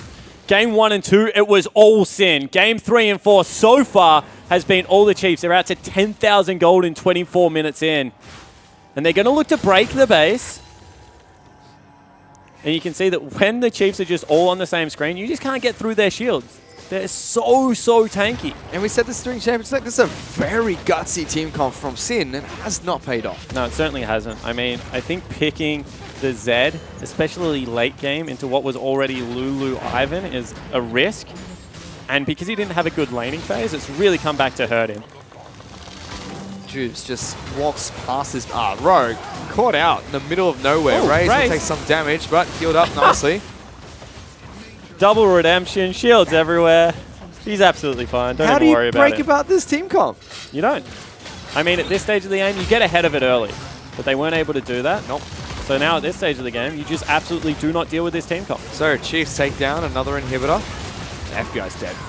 that was just a simple shove into everything that the Chiefs could throw at them. And just like that, I think we'll have the fastest game of this best-of-5 series. It's a little bit anticlimactic here, Spawn, because it's just been a back-and-forth ping-pong battle between the Chiefs and Sid, but they're not rallying. They're just acing every single serve they have. Sin will put up one final last stand, but it's just Rogue being sent out to the Wolves. Raze gets a wild growth. That death mark, yeah, does nothing. Stop even trying. I don't like being tickled. Swiffer is trying to juke around Jubes. Will throw another rock, gets some empower minions, becomes godlike as Ryoma is the last You just can't kill anyone for Sid, and you can't because Chiefs will tie up this best-of-5 series, bring out the Silver Scrapes, get the Dodo Sin going again because we're going to Game 5. The second time in 2 days, we're going to Game 5 in the Gauntlet. I love it. This isn't even our last best-of-5 of the week. Nope. You haven't seen our final form. Oh, we've got another one tomorrow. Legacy's going to take on one of these guys, and they're going to be like, well, we can't disappoint. And what a back and forth. What a tug of war we have on our hands. Jubes, he's just looking at the screen. He's like, what the heck is going on? And as much as picking up 2 early games gives you a big confidence boost, when you drop to the very next games, that brings you back down to earth. Now the Chiefs, they must be on fire. Yeah, exactly right. The Chiefs, they feel like they're untouchable right now. You could see in that game, they were just pushing forward over and over again. And that was a grind, but in much quicker fashion. I mean, as soon as I had that advantage, Baron, as soon as we have anything else, pushing up lanes, making sure that we're team fighting with our comp. Sin, unfortunately, just didn't have the laning phase. If they had a laning phase like they did in Game 1, they would have been able to run over the top because it took a while to come online. But just didn't happen this time, Fish. It did not, and Chiefs able to pick up the victory. Bring us to Game 5, but before we get into that game, let's give it back to the desk. The pumpkin is well and truly happening, you guys. I was all on this Sin train. Now I'm having to rip it all up. Look, Alex, let's start with you. What are your initial thoughts coming off the back of that? Because are we going to see a reverse sweep? It's over. Sinner done. Oh, no. Saw Juve's face there. Yeah. I mean, that's not the face of a man who thinks he can win. No, exactly, right? Juve's whole thing is like, look, winning is a habit. I play, he's an emotional guy. When he gets tilted, though, he knows how to throw with the best of them. So, Mendrix, I mean, when you saw Juve's face at the end of that game then, did you see a shattered Sin? I think he was just having nightmares about Ivan that entire time. He was just sitting there going, what happened? He took the red buff right in front of me. So Ivan has, I've talked about this a bit on the podcast and I tweeted it out as well. Ivan has the highest win rate of any champion that's been played more than 10 times in the OPL this split. So you look at, there are some things like, I think Azir was doing quite well, Alawi did quite well, but he's only played once or twice. Ivan, huge thing. And the reason it's so good is because it's only being played by one-tricks, right? Well, not one-tricks, but like people who know it's a pocket pick, right? So it's kind of a ghost pick, and you got to think like maybe Chiefs didn't want to show that Ivan because it wasn't getting banned in that first and second game. Maybe they didn't want to show it because they were like, we'll save it for Legacy. Well, I was having a chat with Spooks last time he was on a desk, and he's like, I don't really like Ivan. So it's not something that I really would want to play and everything. The next thing you know, he plays it, and he's absolutely going off on it. So I feel like he was even trying to hide it from me in terms of what he wanted to do, because he definitely knows how to play Ivan. That was really good pathing from him. All right, so Jake, yesterday you played a best of 5, and going into this game, going out of the 4th game, it was 2-2, which is the situation that Sin and Chiefs find themselves in now. So watching that 4th game, what did that tell you about what we're going to see in that 5th game? Oh, I'm not sure.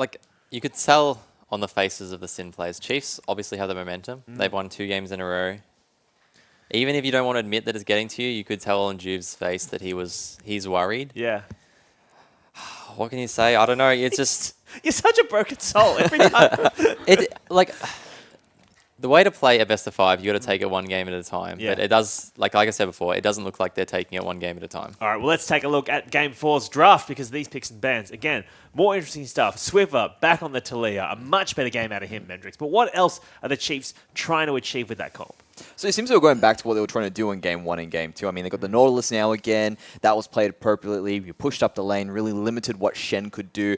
And another thing, they were just having great picks across the board. These guys were basically rotating around the map like the Chiefs we see of past. So these guys are back in form now and really shows that their mental fortitude is where it needs to be. Right. One thing we did talk about, what the casters talked about going into this game was Zed has the potential to pop off.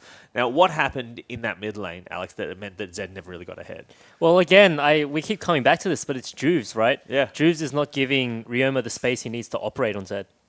So once you ban out Syndra, once you ban out Thresh, and it forces... Sorry, are these picks meaning that then Juves is unable to play the game he wants to play because his other lanes aren't getting the chance they want to play. It feels like it, right? Because like Spooks walked into his jungle, stole his girl, took her out for a nice dinner, and raised a wholesome family with him. Like,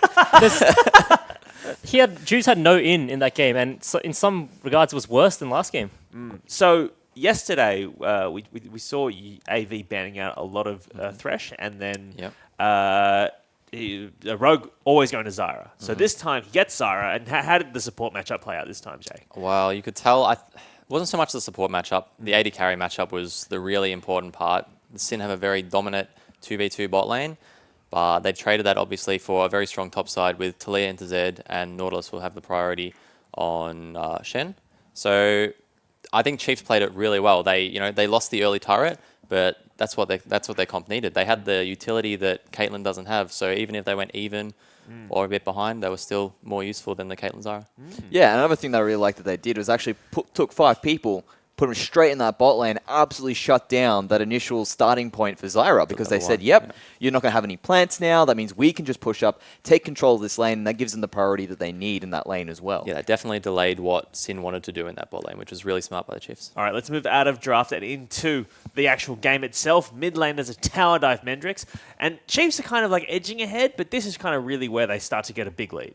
Yeah, it sort of puts them to the point where this is where they get the advantage in the game. And it is often, Sin trying to make the proactive play, trying to be crazy with how they go for things. And really at this point, they forced the flash out of Spooks. They should be just backing away here. Roma chooses completely the wrong way to actually retreat there, taking so much damage. That just puts him directly out of the fight. Chiefs smell weakness at Sin, just immediately dive onto them. And Swiffer's doing such a good job just weaving in and out of this fight. Makes a big point of being able to continue this. They just really have the lead from this point. There's not much you can do in that situation. So is that mechanics? That's decision-making, right? That's poor decision-making. So that suggests exhaustion. That suggests 4 games in, things are starting to get to you, right? Definitely. They played right into Chiefs' hand there. Chiefs, even though Raze went down early, he bought them time. They overstayed under turret, and Chiefs excel in that comp as a 5v5. So, Alex, when you look at that, then if Sin are looking kind of exhausted, and you're coming up against Chiefs, who have not lost the best of 5 since 2014. I mean, going into Game 5, you got to think that fitness is on Chiefs' side, right? Yeah, absolutely. And you go back to where you were at the start of the series, right? You're 2-0. This last game's going to decide everything. You are now the underdog. What have you got to lose? Throw something crazy out there. Roll the dice. Oh, throw something crazy. What do you reckon it's going to be? Let's theorize. Let's theory craft this. It'll be Zach Jungle. It'll be Nunu against Ivan, and they'll just try to steal each other's jungles. They'll just try and They'll try and get on 7.7. Yeah. I don't know. Anything.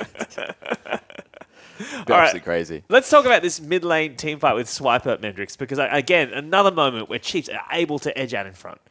Well, this moment is when they just absolutely take complete control of the game, because when they do manage to jump this into it, so they've got to pick on Raze, but they've exhausted all their resources, and here's the brick that Swiper really is. Doesn't really care what's happening, just runs straight into the middle of the team fight, and it comes down to the fact that FBI had overextended there. He was an easy pickings, and Chiefs were just more than happy to run into that team fight as a 4v5, because they knew they had their ultimates, they knew they had their cooldowns, and they just steamroll from there. That opens up the Baron, because they've got complete control of the map afterwards, and Chiefs take the win from there. Yeah, this is just like the replay before.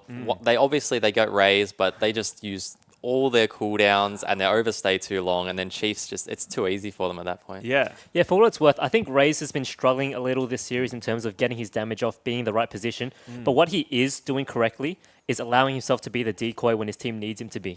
He knows he's not having a great day today, but Swiffer switched on. Can I ask about Raze though? He's like playing so aggressively. Is he being a decoy? Is he just playing aggressively? Like, how much of that is conscious, like, oh, I'm bait, or how much of that is just him being like, I'm gonna kill everybody? I think the good thing is what he's doing. He's playing consistently. He's not letting, he's still going for the same plays, the same movements that he was in Game 1. So.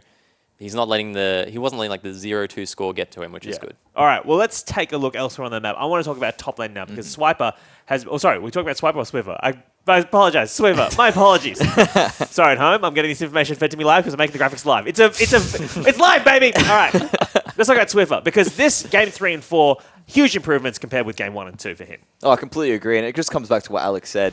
He's a TF player. We should see him performing well on the Talia, and he does make it work. I mean, the first replay, he was instantly saw what was happening, used his wall to come back down, and when he was able to jump into that team fight, you can tell he had complete control afterwards. And it really is a turnaround for him. The fact that he was able to have such bad games and then just say, you know what, no, this is not happening. We're not losing to Sin today is just, again, shows these guys mental fortitude to keep on playing through it. Why they probably haven't lost a best of 5. Yeah, you can take it still into the jungle matchups. In game 1 and 2, there was a good jungle matchup for Juves. He was controlling Spooks for most of the game, let Ryoma play aggressive as he wanted. But now, you can tell Ryoma's, obviously it's a different matchup, but he's definitely more in check now than he was in the first 2 games. Yeah, I have to say, like, if Juves and Ryoma are going to beat that, that deadly combo of Spooks and Swiffer in the mid lane, it's going to be because both of them have an advantage. Yep. Like, it's not enough for Ryoma to have a favorable pick against Swiffer because he knows Spooks is going to be up in his business. And I think Spooks switched away from Rengar onto these more versatile junglers who can sort of participate in a lot of different situations and not just when, every 120 seconds or however long Rengar's ult comes up. And because of that, they're able to pick the fights that they want rather than being bent to Juve's will. Sure. And then we saw what happened to Ryoma afterwards. I mean, he couldn't really pop off what he needed to into the early game. As soon as it got towards those late game team fights, he'd jump in to this sort of undying composition that Chiefs had put together and was instantly blown up. He sort of was like, yeah, I'm in there, knocked up, beat it around, moved to the side, and then everyone's like, yep, thank you very much. And they just couldn't do anything afterwards. Lulu shield, Ivan shield, double redemption. Ryoma's just like, so much health. Just starts crying. What's he do? All right, so let's do what we do at the end of every game and talk about wins and losses in that and moving forward, what we can take away. So if you're Chiefs, you're looking at that, you're saying, look, our mid lane, our captain is coming online. He's doing really, really well. What else can they take away from that game 4? Chiefs, they played... Okay, like I've criticised them playing for their win conditions a lot, but they played really well that game around their win conditions. They didn't let Sin get a good lead early. Spooks controlled him. Spooks played really well in the jungle. And, yeah. All right. Well, for Sin then, what does Sin take away from that? Because were there any... Because that was a much less close... Sorry, that was a less close game than any game we've seen. That's the biggest blowout we've seen, right? In this series. I think it comes down to the, you know what, if you're being that manhandled in the jungle early, you need to sort of like put into that account and say, you know what, let's help you out a little bit, Juves. Let's get those wards there, let's see what happens, because we know Ivan, he likes to invade. He likes to jump into the middle of the enemy jungle, just snatch your buff right under you, even while you're trying to kill it. We just saw it illustrated in that match. And I mean, the Chiefs did it for their bot lane. Let's get 5 members down there. Let's stop those Zyro plants from happening. And the same needs to happen for Juve so he can actually give control to their lanes. Hey, I just want to... I've just been fed some very interesting information now live, because it is live. Sin have just chosen blue side for game 5. Okay. All right. Well, blue side has a 100% win rate. They might have been given blue side. Okay, so Chiefs, my producer was telling me that Sin are on blue side. Chiefs, Chiefs got to choose. Oh, Chiefs have chosen red side then. Okay, right, okay. So there goes my... The red blessing remains. The red blessing remains. All right. Well, no, it doesn't. It was broken in that game. Oh, true, yeah. That was busted. Right. We're trying to play this side. Anyway, look, I don't like talking about sides because really it takes away from the fact that Chiefs played a very good game then, and they were, absolutely able to manhandle Sin. So let's not take away from that because they did win on blue, right? That's right. That is correct. All right. And now they're basically saying, you know what, we can still win on red. So can't wait to see what they do with that. All right. So final closing thoughts. If you're Sin, what do you need to do in this? Just one sentence each. What does Sin need to do to win this? Jack, let me start with you. Get it back to strong lanes on the top side or even on the bot side, and just Juves needs to get a good, comfortable matchup and play to his strong side. All right. Alex, how do they stop this Chiefs train? They hijack the Chiefs pick and ban and find a way to get Thresh. All right. Well, you know what? Let's get them back to game 1 mentality, because now it seems like they're the underdogs again. So they can basically play like they've got nothing to lose. The expectations have sort of been lifted from them now that they've lost. So who knows? You might see a sort of reinvigorated team saying, you know what? We can win this now. Let's go crazy. Nunu, Ivan, let's just do this. Yeah. All right, guys. Well, Chiefs 2, Sin 2. We're going to game 5, baby. Let's do this. You can see some highlights, and we'll be back with your casters right after this. Coming out. He's able to flash that one, but Swiper just goes, come here, Rogue. FBI, you're next. Where you going, buddy? Oh, everyone's stepping on traps. Guys, they're not meant to. I know they're cupcakes, but they're not that tasty. hasty. Egypt now running for his life. Juice wants to kill Ivan's there to keep him alive. And Talia now looking for a pick himself. Ryoma in trouble, taken down by Swiffer. Can they block the shot? Spooks will, but Ryoma in the backlines. Wimmer stand united. Death Mark pop. That's a dead Andy carry. Ivan's their next target. He's going to try and flash. Gets a wild growth and calls out Daisy. Sin now looking to see if they can push down mid lane. Ryoma's taken so many turret shots. Swiper just gets into the backlines. FBI is in trouble. The roots are not going to connect from Rogue. So many rocks being thrown into FBI. He's trying to dash away, but a big anchor gets thrown out. Double kill for Swiffer. And what looked like a good play for Sin turns into a botch dive. Juves is the main target to kick things off. Locked down by Swiper. He is an absolute brick in the front line for the Chiefs. Rogue is the next target. Locked down by the ultimate. Egypt picks up that kill. Swiffer is trying to juke around Juves. Will throw another rock. Gets some empowered minions. Becomes godlike as Ryoma is the last You just can't kill anyone. for Sid. And you can't because Chiefs will tie up this best of 5 series. Bring out the Silver Scrapes. Get the Dodo Sin going again because we're going to game 5. Welcome back, ladies and gentlemen. We're about to get into game number 5 between Sin Gaming and the Chiefs Esports Go. I'm Matthew Fisher. Joining me is, I believe, Jake Spawntabeo, whoever's replaced this guy here. Hey, I'm the exact same person. I just like my suspenders a little bit. Second time in 2 days, Fish. We're going to 5 games. This is a 10-hour weekend so far. We got 5 games tomorrow to go. Yep, 5 more games. And Legacy, you better not let us down, all right? If you do, poof, you're barred. Well, or it could potentially be the other team letting us down as Legacy just absolutely takes it to them. True, and we're going to get Dodo Sin here again, Swan, because it's game 5 between Sin and the Chiefs. This time around, Sin, they're on the blue side, which has broken its curse of being unable to win, and Chiefs will be taking red side of the rift. But seasons on the line now, Fish. This is for a shot at MSI for Oceania. This is for a shot at, top 3 at the minimum. This is growth for Sin. And this is the Chiefs going back and proving that they're still one of the best in O's. I mean, both teams just have so much to gain, but also on the side of Chiefs, you feel like they're the only real ones that have something to lose. Sin want to win this game, but Sin fans will be like, we took Chiefs to 5 games. That is growth from our team. To break top 3, that would be even better. I mean, this year we beat Legacy twice. We took games off Chiefs and Direwolves, and we took them to game 5. That's fantastic for Sin. But Chiefs, they're like, guys, we dropped 2 games here when we're favorites, and people only really expected maybe we lose a game thanks to tempo. It's been a completely different story. And already you can see adaptation in the bans. Ivan being taken away by Sin. Malzahar and Grey still a ban. Yeah, so the Mel's consistently through the last couple. Ivan, though, new one. Of course, with all of the work that Spooks was able to put in with the Friend of the Forest. We're going to get 5 games of Egypt Lulu, aren't we? Yep, certainly are. Oh! Double finger guns and already. I and don't Fizz. care about that one. Fizz being locked in straight away. Blind pick. Is there a counter out there? The legendary Alawi. Does it come back? Camille. Oh, the Rock wants something spicy in the top lane. He's shuffling through a couple of picks. Let's see what the Chiefs do eventually decide to pick up. Swiper can't play Ribbon, so it's not going to be that. Renekton potentially will get locked in here for Swiper. Makes a lot of sense because the way that Fizz kind of beats you in this current iteration is lots of auto attacks, and then when you have your big, powerful move, you just play full tricksters out of it. You have to kind of play full tricks to the stun if you're playing against Renekton, and he can hold the Q for a long time, and you both run further. This also gives Chiefs the opportunity to lock in Ashe, which has been the highly contested AD carry between the 2 teams this entire series. Juice being a little bit of a sad mummy. That certainly is. You can see on his face there. Gragas! Oh, Gragas locked in for Juice. Oh, this is going to be a great game. I can smell it already. I have no idea what to expect anymore. Oh, we get Gragas priority over Kha'Zix, Lee Sin, Elise. Yeah, he's just taking the champions that Spooks bopped him with and said, yeah, I can do it too. And Surfer gave him a little bit of a moo hover as well. Does Spooks go back to Elise? Is it going to be a Lee Sin game? We haven't seen one since the Q's heard around the world, I think it's fair to say, out of Spooks. But first we're going to get the Ejim Lulu, so he's going to Glillands people 5 games in a row here today. They can pinch the jungle pool if they want to. I mean, how confident are you in Ryoma? Do you just ban Kha'Zix Lee Sin and Kha'Zix Elise and be like, play Lee Sin, Spooks? Play Lee Sin. For now, they do pinch Rogue a little bit, taking away his Zyra. We should see a Karma follow-up ban, which will push him onto Nami again. Yep. Or do they ban the Nami this time around? Potentially. And say, we want an even better lane. And you look at Spooks. He knows it's coming. He's got to warm up those fingers, get those mechanics going. He's about to cool people, everyone.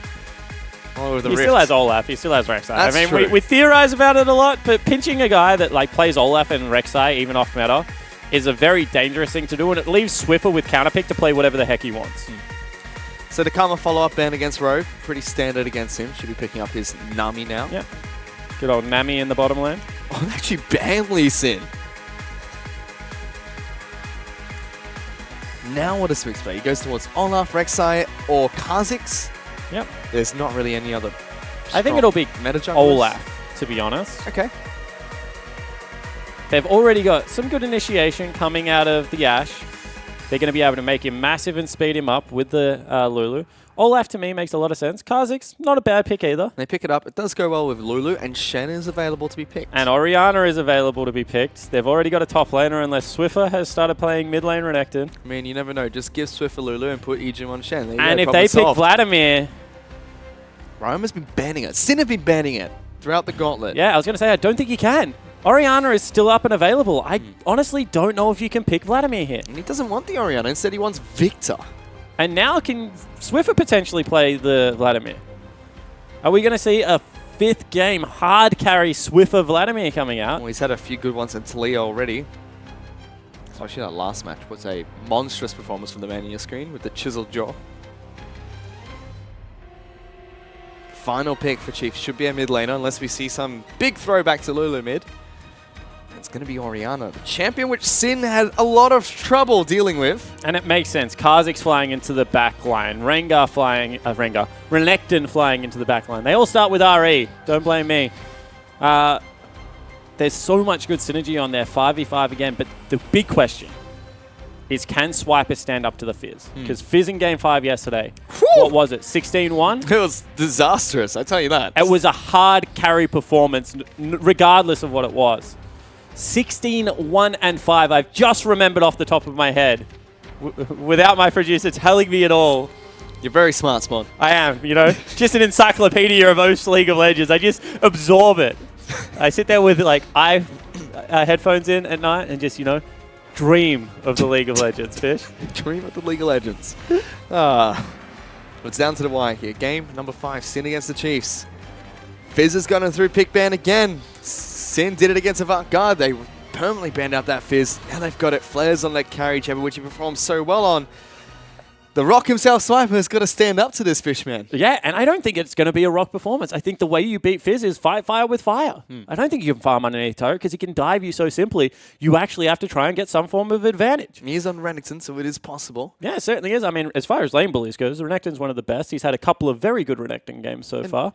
So we'll see whether he's up to the task. And unlike Sybil, when he was up against that Fizz, he was playing Lee Sin. This time they've got Kha'Zix. If Kha'Zix gets in there, that's a lot of damage you can dish out. If Playful Trickster has been used, there's a lot of damage that can dish out. If it hasn't been used, you just miss all your abilities. Then he turns around and kills you with Ignite. Because, of course, Flares is running Ignite. Yep. And he is out for blood. He certainly is. They do have Gragas in the jungle for Juves, which is an interesting pick because he had the world of junglers left available for him, and now he brings it out. Game 5 where it really matters against the Chiefs. And I think a lot of the Osh junglers have been playing it. So it's not all of that much of a surprise, Fish. No, it's not. Everyone has been playing it. Juves has told me a couple of times during the regular season that he's ready to show Spooks his spicy Gragas jungle. Spooks has done that once already here. Let's see if Juves can put up a similar performance as we are onto the Rift for game number 5 between Sin Gaming and the Chiefs Esports Club. And just a 5-man fan out as everyone does not want to make any risky plays. Yeah, we're not going to see... Oh, we are! Face check! Face check from FBI. He's actually very low. Ebb and Flow will heal him back up. No potions used. He'll just be able to head back to base. Everyone calm down. It's okay. He split the wickets with that Mystic shot and thought it was safe. Certainly did. Does that give maybe a push to come in for some vision here? It gives Ashe and Lulu lane priority at least. They do chip out Rogue a little bit. He's forced to heal up. Juves is going to throw another barrel into that. Ooh, hits him again. Spooks is on very low health. He's going to go back to base. And they spotted out where he wants to start. Juves has to use this knowledge to his advantage now. Actually, he didn't go back to base. So now Juves might think he has a tempo advantage. And instead, he's going to start on red buff. So the mind games, the tricks within tricks. So they've got sleight of hands. They've got 2 deep wards for the side of the Chiefs. One on Raptor Brush, one on red buff. Whereas Kha'Zix, he's only got his Raptor Camp warded out here. So Spooks will start missing about a quarter of his health, you could say. You see Swiper taking a little bit of damage here just to help him out. Yeah, take 2 autos. That's absolutely fine. Get back into your lane. Spook's probably going to smite this one to regain health. Actually, he doesn't. So he's going to take W. Does he go buff to buff? Skip Raptors? He does. So, no, he No, doesn't at all. He's spotted out. So Spook's very low, spotted out by Juice. What does he do with this knowledge, though? I don't think he does anything just yet because he went to his Gromp. So I think that's a bad call out of Juice because you're not going to get any speed in jungling that way. Could potentially see Juice try to prioritize top side. Oh, big double bounce there. Yep. Gets raised, gets Ejim, and heals himself back up. Rogue will dodge out the volley as well. Both bottom lane AD carries starting with a longsword and lots of health potions. Level 2 accomplished, so they have to back off, Fish. Ejim and Raze do exactly that. Patient play. Swiper taking a beating in the top lane already. The Golden Fizz, and there's a Gragas coming right behind the Crocodile. They're going to be careful. They're going for the fight. There's a stun. There's the Ignite. Body Ball predicts the flash. Juves, you're a monster.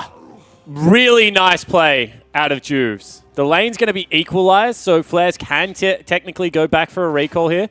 Or does he just come around for it again? He's going towards Krugs first, so it seems like... But if you see the teleport, you can go for this. He seems like he wants to be able to pick up some farm first. Ignite was used, Flash is used, now no teleport for Swiper. He's only been able to pick up the refillable potion and the vision ward there. Swiper's going to back out. Has put his vision ward down, so even if he does sneak around the backside after Krugs, Swiper has a window of opportunity. He has no dash though. He has to hit level 3 to get his dash back up, and no flash available for Juves. Yeah, I just don't think Swiper's going to go near farm. I think he's just going to queue from distance as far as he can. Juves is going to be able to take down the ward. That's absolutely fine. I don't think Swiper's going to miss that one too much because it potentially will save his life. But they've got the ball rolling. Flares has got a kill. He's now 13 CS over Swiper. Swiper will be able to pick up most of this lane.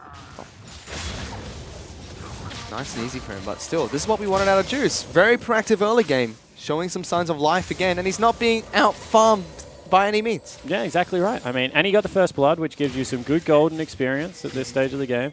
They're going to clash at the Raptor camp, however. Finds him level 3 to level 4, though. Spooks could probably take this fight.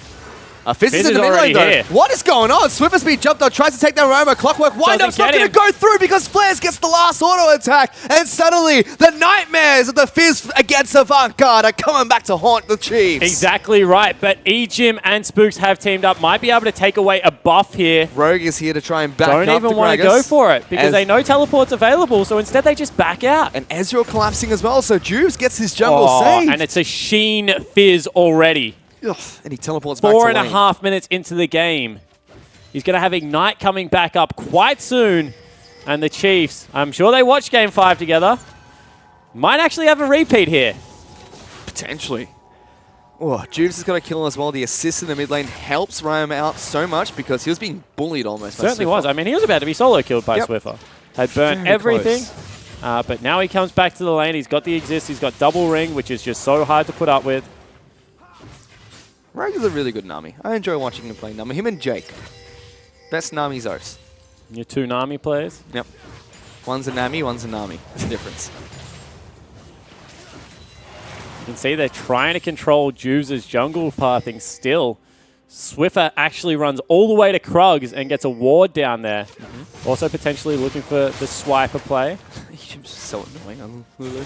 The trades are just going back and forth in this lane. Swiper's got 2 Doran's blades against a Sheen. But that kind of feels like what you have to do. You have to be able to pick up some damage so you can still trade. If not, Flares just walks all over you with Ignite. Yeah, potentially, but doesn't he walk all over you anyway? I mean, he's got a big creep wave crashing. He's got Ignite about to come off. If he hits level 6, I think Swiper just dies again. Potentially. Juice is top side of the map, and Spooks is nowhere to be seen. That's a sleep, left, right, sleep tight, good night, whatever the heck you want to call it. That's a lot of damage. Got no health, no pots. Juves coming in. He did ward that brush, so he's going to know if he goes for it. They have to be careful, though. If Swiper is able to hit level 6 off of this... Yeah, he's not, though. He's just turned level 5. Did they go for it, or did they just wait for the wave to push back out? Here they go. Juice trying to wrap around. He's getting around the back. He's just sacking the turret. Playful Trickster, trying to strike, gets the fish off, but there is a Kha'Zix nearby. Flares pops down the Ignite. That's so much damage. Flares picks up a kill. Spook's coming in, trying to get the return, but the body bomb comes through. Again. Flares is going in, and it's a a 2-kill top lane. Juice will get one for himself. You can see him shouting on his player cast. And He's fired up. mid lane, they've burnt ultis. Woo! Swiffer's being hunted Oh, down. Ryoma nearly got another solo kill onto Swiffer there. Ray's in big trouble. There's action all over the rift, but one more time, Flares, the import from North America, said, I did not come to Oceania to lose in the Gauntlet. I came here to win the whole damn thing, and he's putting them on his back. Juves has also showed up. And now Swiffer, I mean, you're just dead. Juice not going to be able to get that one. The shield comes out, and Ryoma just says, thank you very much, buddy. You herded him into my laser beams, would pick me up a kill. Ejim just killed him, though. No one needs to know about this. Yeah, so Ejim does pick up a return kill, but still, it's 1,400 gold right now. They can't control the bleeding on top side because Flares is big enough to just be able to solo kill the Renekton now. Renekton probably going to have to go all defensive. FBI now making use of the fact that he knows Ejim's not in this lane, trying to push this one up and make Ray's life hell. It's about 10 CS up, does have a big wave crashing though. Flares topside map, Balmy Cinder. Here's that play again. Juve's missing the body bot, but still helps Rayma pick up the kill and Wanted to execute. Makes sense. Saw Ejim coming, wanted to execute, couldn't get it done. Flares just so... that's a lot of damage. That's obnoxious. Certainly is, and all of a sudden you have to get out of the lane. Yep, he's got a slice and dice. Can't do anything. Swiper is being torn apart. Yeah, you probably have to teleport back as well. All of a sudden the play is play safe bottom, because I'm getting absolutely bodied. So Renekton goes back to base. Flares knows there's a pink wall there. Was spotted up by Juice earlier. Decides not to clear it out yet. And they're actually going for the lane swap fish. I mean, you have to at this point. So we asked if that was something that should have happened yesterday in the AV series. Yes. Flares has forced this solo. Juice has had a couple of good ganks, but this Fizz is what really puts on the pressure. The thing is, when you react to a lane swap, if you just keep swapping, don't you slowly get incremental advantages by being able to push out your own waves? You should. It depends how quickly they do it, though. Because Ryoma getting locked down here. Spooks jumping in amongst it. He's going to turn it back around. Juice gets the bop return kill. Double teleports coming in. One cancelled, one goes through, and Flares on the hunt. He can smell a bug from a mile away with the fish, although massive. Not going to be able to catch him out. Spooks looking for an execute. Runs over a ward. It's going to die to the Nami, probably. Yeah, so Nami is there. Hello. Ebb and flow. Turns around and actually gets some damage. He's making his way towards Ejim. Yeah, he's trying he to might run. live. He's lived here. This is going to be a botch play from Sin. How much do they get out of this, though? So it's a 1-for-1 trade. Both mid laners picked up the kills. No, Swiffer didn't. Spooks picked up the kill. Oh, that's right. So Swiffer didn't get the advantage trade there. But Ryoma, very confident, just turning around and be like, you know what? I'm dead. I'm going to just try and get a kill. And he did. Exactly right. And all of a sudden, good bubble. Slow sprays down as well. He throws out a volley. Even uses the balk there. That's half health just from Manami. And they need to trade back. I mean, you can see Swiper's already backed off. Surprised he hasn't started a recall. Although Fish is no longer up and available, so the immediate dive threat is gone for about another 30 seconds. Yeah, but Ignite is still just waiting to be used by players. FBI is great with these Mystic shots. Threads the needle every single time. Yeah, he's a really good Ezreal. Completely agree. Although stepping forward does need to be a little bit careful. Still training well. So where do we look to next? Because Sin currently sitting on Just look at Flares. Like, that's my answer to everything at the moment. I mean, Swiffer, he's fallen behind in kills, but is... Ooh, Flares actually looking for potentially a blue buff here. Found the ward that spotted him out. Yeah. But what I was going to say is Swiffer's fallen behind in kills, but is still completely fine in farm. But Flares is up in both. So really it's between Ryoma and Flares, whoever's going to make the proactive move for Sin right now. They're up about 1,000 gold. And it just looks like Ryoma, if Juves comes in, sure, can pick up a kill. But Flare's solo right now is monstrosity. Yeah, he is the entire gold lead. Even in the jungle, a little bit for Juves. 400 in the mid lane. Fairly even bottom lane, slightly in Ray, so very slightly. It's just all Flares. That is the story of this game. Yep. And the Cinderella story, it's banking on this golden fizz. And that's what I said. I mean, they picked him up as the import. Ooh, Swiffer.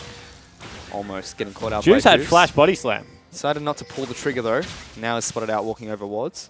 Yeah, and now in fact he just makes a beeline for the Renekton. And unfortunately we have a pause in this match. And as we did in the first or second game.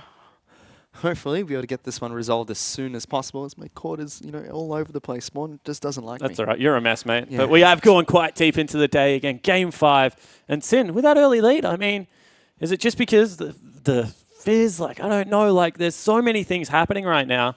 And that clever jungle pathing from Juves just to get level 2 and go top. Yeah. I said that it was a mistake in tempo, but because he got the kill, just made it work. I think Juves has a mindset when he plays, and if he has a goal, an objective in mind, he goes straight towards that. If it doesn't work out, he normally falls incredibly far behind.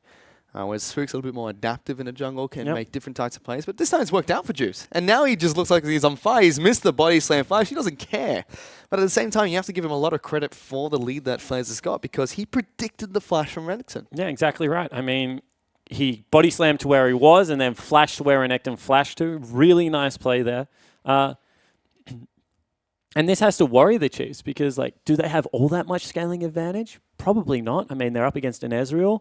They're up against a late-game scaling Fizz that we already said can go Trinity Force, Bork, pure tank, and do so much damage as the game progresses. Renekton's going to lose a lot of the damage he has late game as well, a lot of the threat.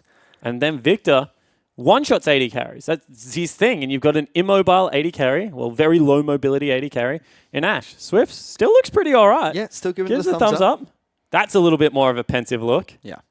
I mean, I think he knows that he is the person that has to be able to withstand pressure. I mean, I'm looking for him to, if Chiefs are going to win this game, something has to go wrong. They have to go for a 2v1 dive where Swiper absolutely outplays them and allows the other side of the map to get an advantage. Because right now, Flares is just, as I said, he can dive at free will. He can move around to mid lane because he's always got the push going for himself. And what's a poor little crocodile alligator to do? And suddenly put a lot of pressure on Swiper as well. You put a lot of pressure on the Chiefs because it's the ball's in Sin's court. They are ready to wipe the floor of the Chiefs. They're ready to just walk all over them with the lead they've got now. It's a small lead, but they can snowball that, and they've shown it before. Can the Chiefs, relax, get the mental fortitude that Avant-Garde have, and try and claw themselves back into this? And how do they do that? Yeah, exactly right. And if they are going to do it, you have to think it's on the back of Swiffer. He's down 0-3 in laning phase right now, but we've seen big Orianna plays out of him in the past. He's got the Kha'Zix to take it to the back line. I expect them to go really hard at Ryoma in the next couple of 5 minutes now that he has flashback available. Get Spooks in there, get big shockwaves, and try and swing the tide of this game. So the late game, you can worry about what Fizz is doing around the map, Renekton. I'm just looking for that big 4-man shockwave with my Kha'Zix to be able to clean it up. And that's where Juves' captaincy and Flares' experience from North America really is going to come in and play it because they've been in big games before. They know what this is like. They need to be able to check FBI and Ryoma's enthusiasm and just be like, guys, we're the strong people on the map right now. You guys just sit back, farm your lanes up, you're Victor, you're Ezreal, you should never be in danger. I am going to legitimately solo carry this game through a 1-4 split push. And unfortunately, we're still in this pause. When we get some more information, we'll be able to tell you guys what's going on and if we're going to be able to get back into the game shortly. But another thing I really want to look towards is Sin in their series against Avant-Garde had so much trouble dealing with an Orianna. Yep. But so far today, there's been a couple of big 4-man shockwaves go through as well. But this match so far, Ryoma's been trying to stand up to Swiffer. He almost looked like he was going to fall to a solo kill. There's a good flash from Swiffer to avoid a lot of his damage. Yep. Saved by Flares. Second time around, Ryoma sits down, hunkers up, becomes an immobile turret, and just takes it to Swiffer. So it seems like they're starting to adapt to that Orianna, but always a threat against him. Yeah, it certainly is. And the problem with Orianna is she just has a huge zone because the attack, when you just leave a ball behind, you really have to worry how you're chasing, what part of the lane you're playing towards. Is he deliberately zoning me towards my Raptor pick because there's a Kha'Zix waiting there? So there's a lot of mind games going with it. As you can see, Juves is actually just trying to chill out. He gets very fired up during the game and he's just trying to, keep that rolling over because you never want to pause to ruin all that momentum that you've picked up in the early game, especially when you're popping off. And, he's had another captain's game. We talked about it yesterday. Game 5, he played a much better game. Game 5 today, so far, stepped up again. Looks like Spooks had his better in 3 and 4.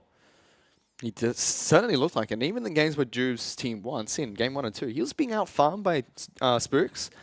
A little bit outpaced as well, but he still held his own, you could say. This game, though, Spooks is just left wanting. He's wandering around the map, picking up whatever farm he was, completely spotted out early, was poked down by barrels early as well, Yep. which hindered his clear as well. Very as his potential. frustrating if you're a Kha'Zix. Health is very important in your clear. I mean, you just think about it, very early game, 2 barrels, that's about 200 health. That's a lot in the jungle.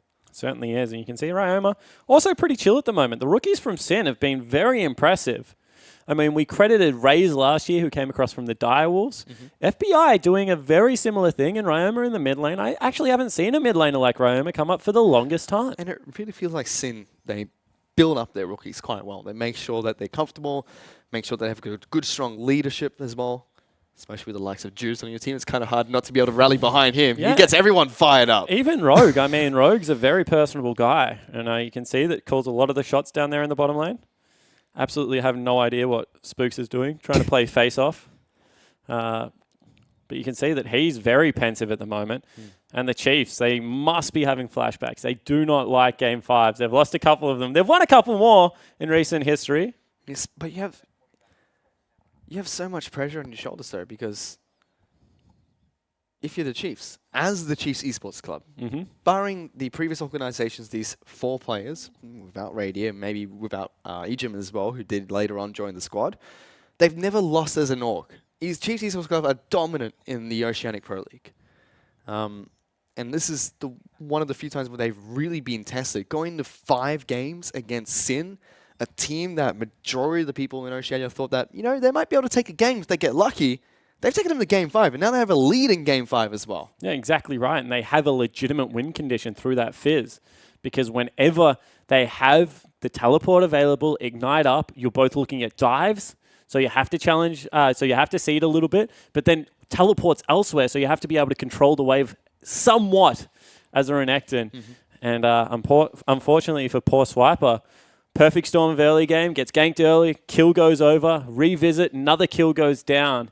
Means that he's just absolutely up the creek without a paddle. And Chiefs trying to do what Avantgarde didn't, which is, let's swap out the lanes. Let's try and delay this a little bit longer and try to macro this one out. But Sin are just like, we'll match you. We're fine with that. And just unlock Juves a little bit more. Now he's got free reign to move around without being hindered by lanes pushing out. Yeah, exactly right. But you have to say that the lane swap did buy probably about 2 minutes. It did. In the last couple of minutes, Swiper hasn't been solo killed. The teleports came out, and Flares actually completed his, whereas Swiper stayed home. So his will be back up and available a little bit earlier. So that man on your screen, he's not having a good game by any of the stretch of the imagination, but he's a wily veteran. He's trying to use every move in the book. I was going to say something a little bit harsher. He's trying to use every move in the book that he knows to be able to stand up to Flares. And one person we really haven't talked about, because we talked about Rogue a lot. I mean, he had that fantastic Thresh game. He's playing well on Nami. He's very stable for Sin. He hasn't made many mistakes at all in this match. Him and FBI have been pretty solid.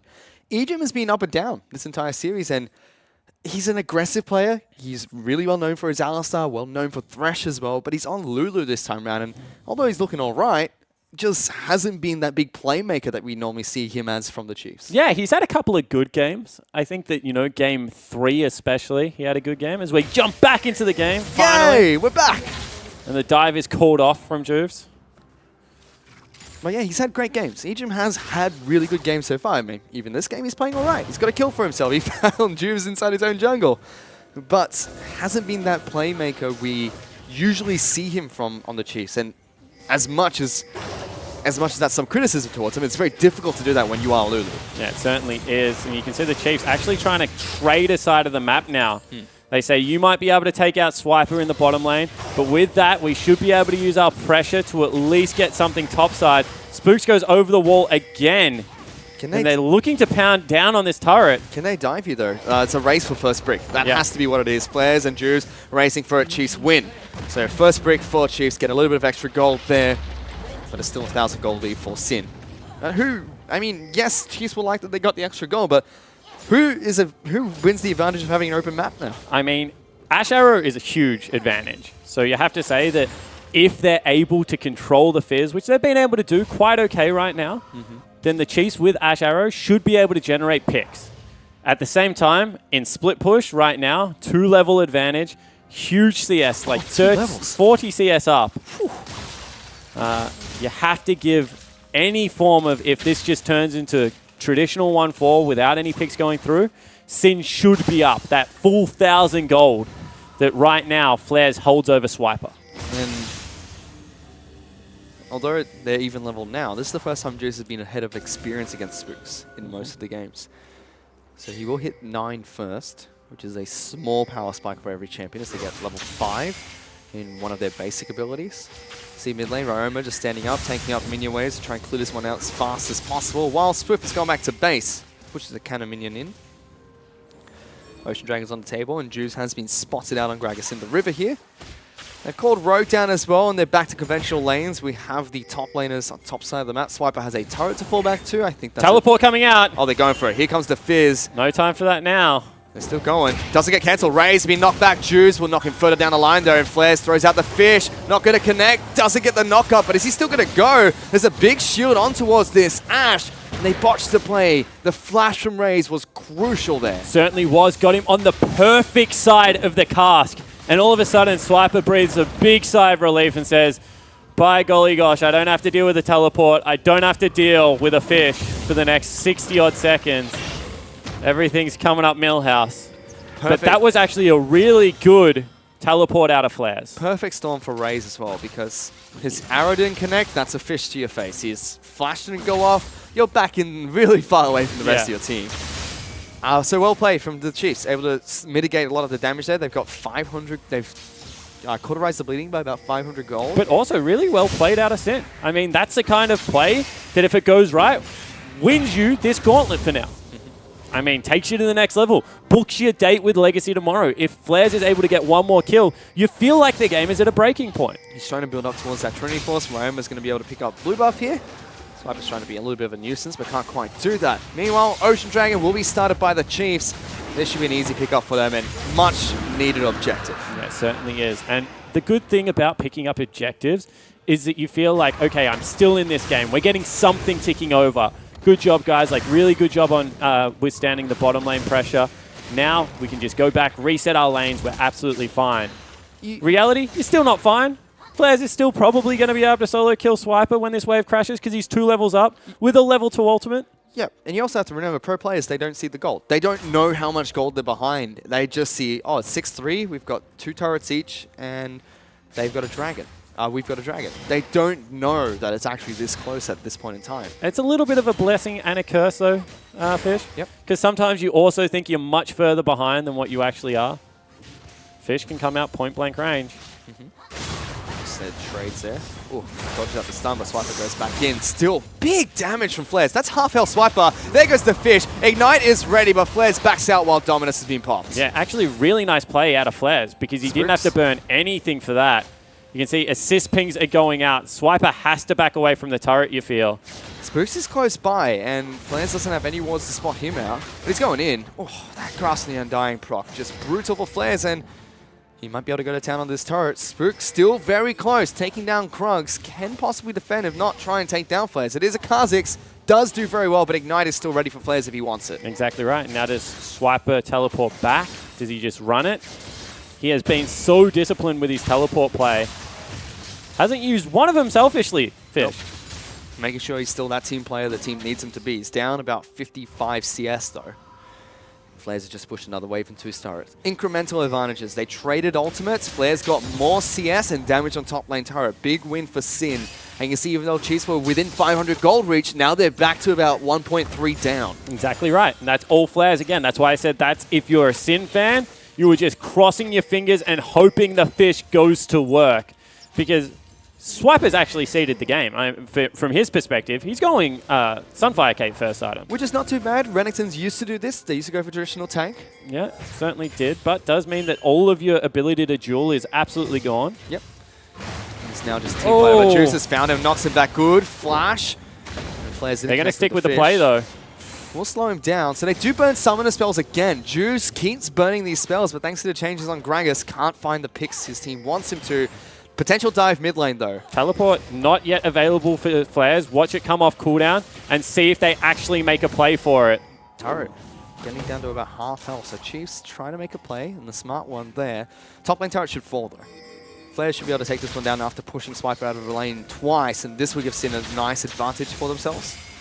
And now there's 2 long lanes. If Swiper used to be able to go top lane because he has a turret, I could stay up here, I can farm. If Flares tries to chase me, I can at least get underneath the safety of my turret. Now, there's none. But bottom lane, Raze is in, FBI's in trouble. There's Ejim and Spooks. Arrow not going to connect. He's going to try and jump away. Tidal Wave comes through as well. Juice not going to connect with the body slam, but Ejim is very low. Forced to use the ultimate. Rogue, big bubble, only connects with Spooks. And now Flares is coming with the Renekton as well. Everyone's piling on down. Gravity field in the back lines, but a cancelled teleport by Swiper. Flares was forced to complete his own. Do they still chase here, though? Yeah, it looks like they're going to because they want some priority on the mid lane turret. Flares hops in. Looking for the Shark. Does not connect. Does not find an opportunity to throw one out, I should say. Yep. But really, that should have been an arrow onto FBI. That's the kind of play that you need to be able to make stick.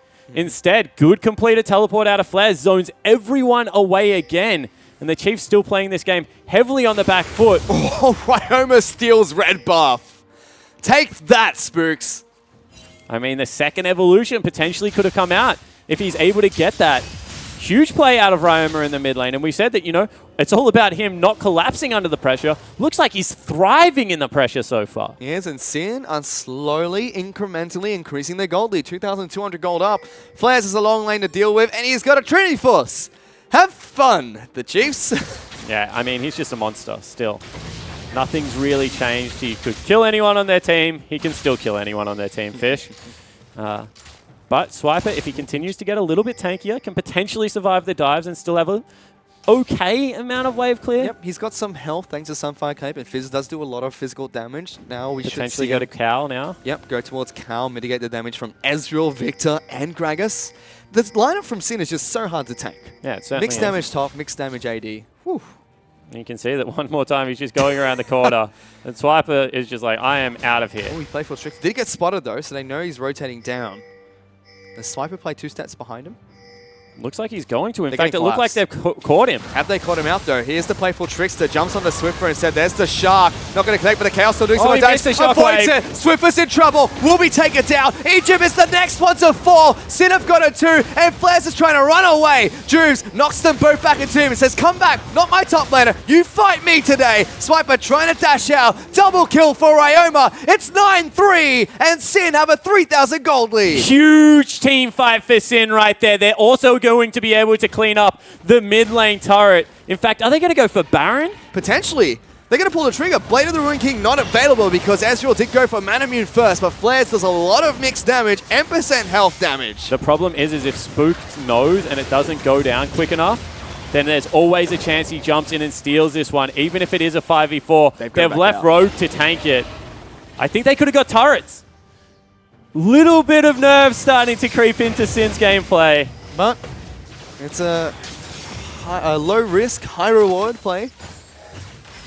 If you pull off it, it's low risk. If you complete it, high risk, high reward. But let's take another look at this because this is what I'm talking about. You have to keep a track of the ball, but Flares just skips over the top of it.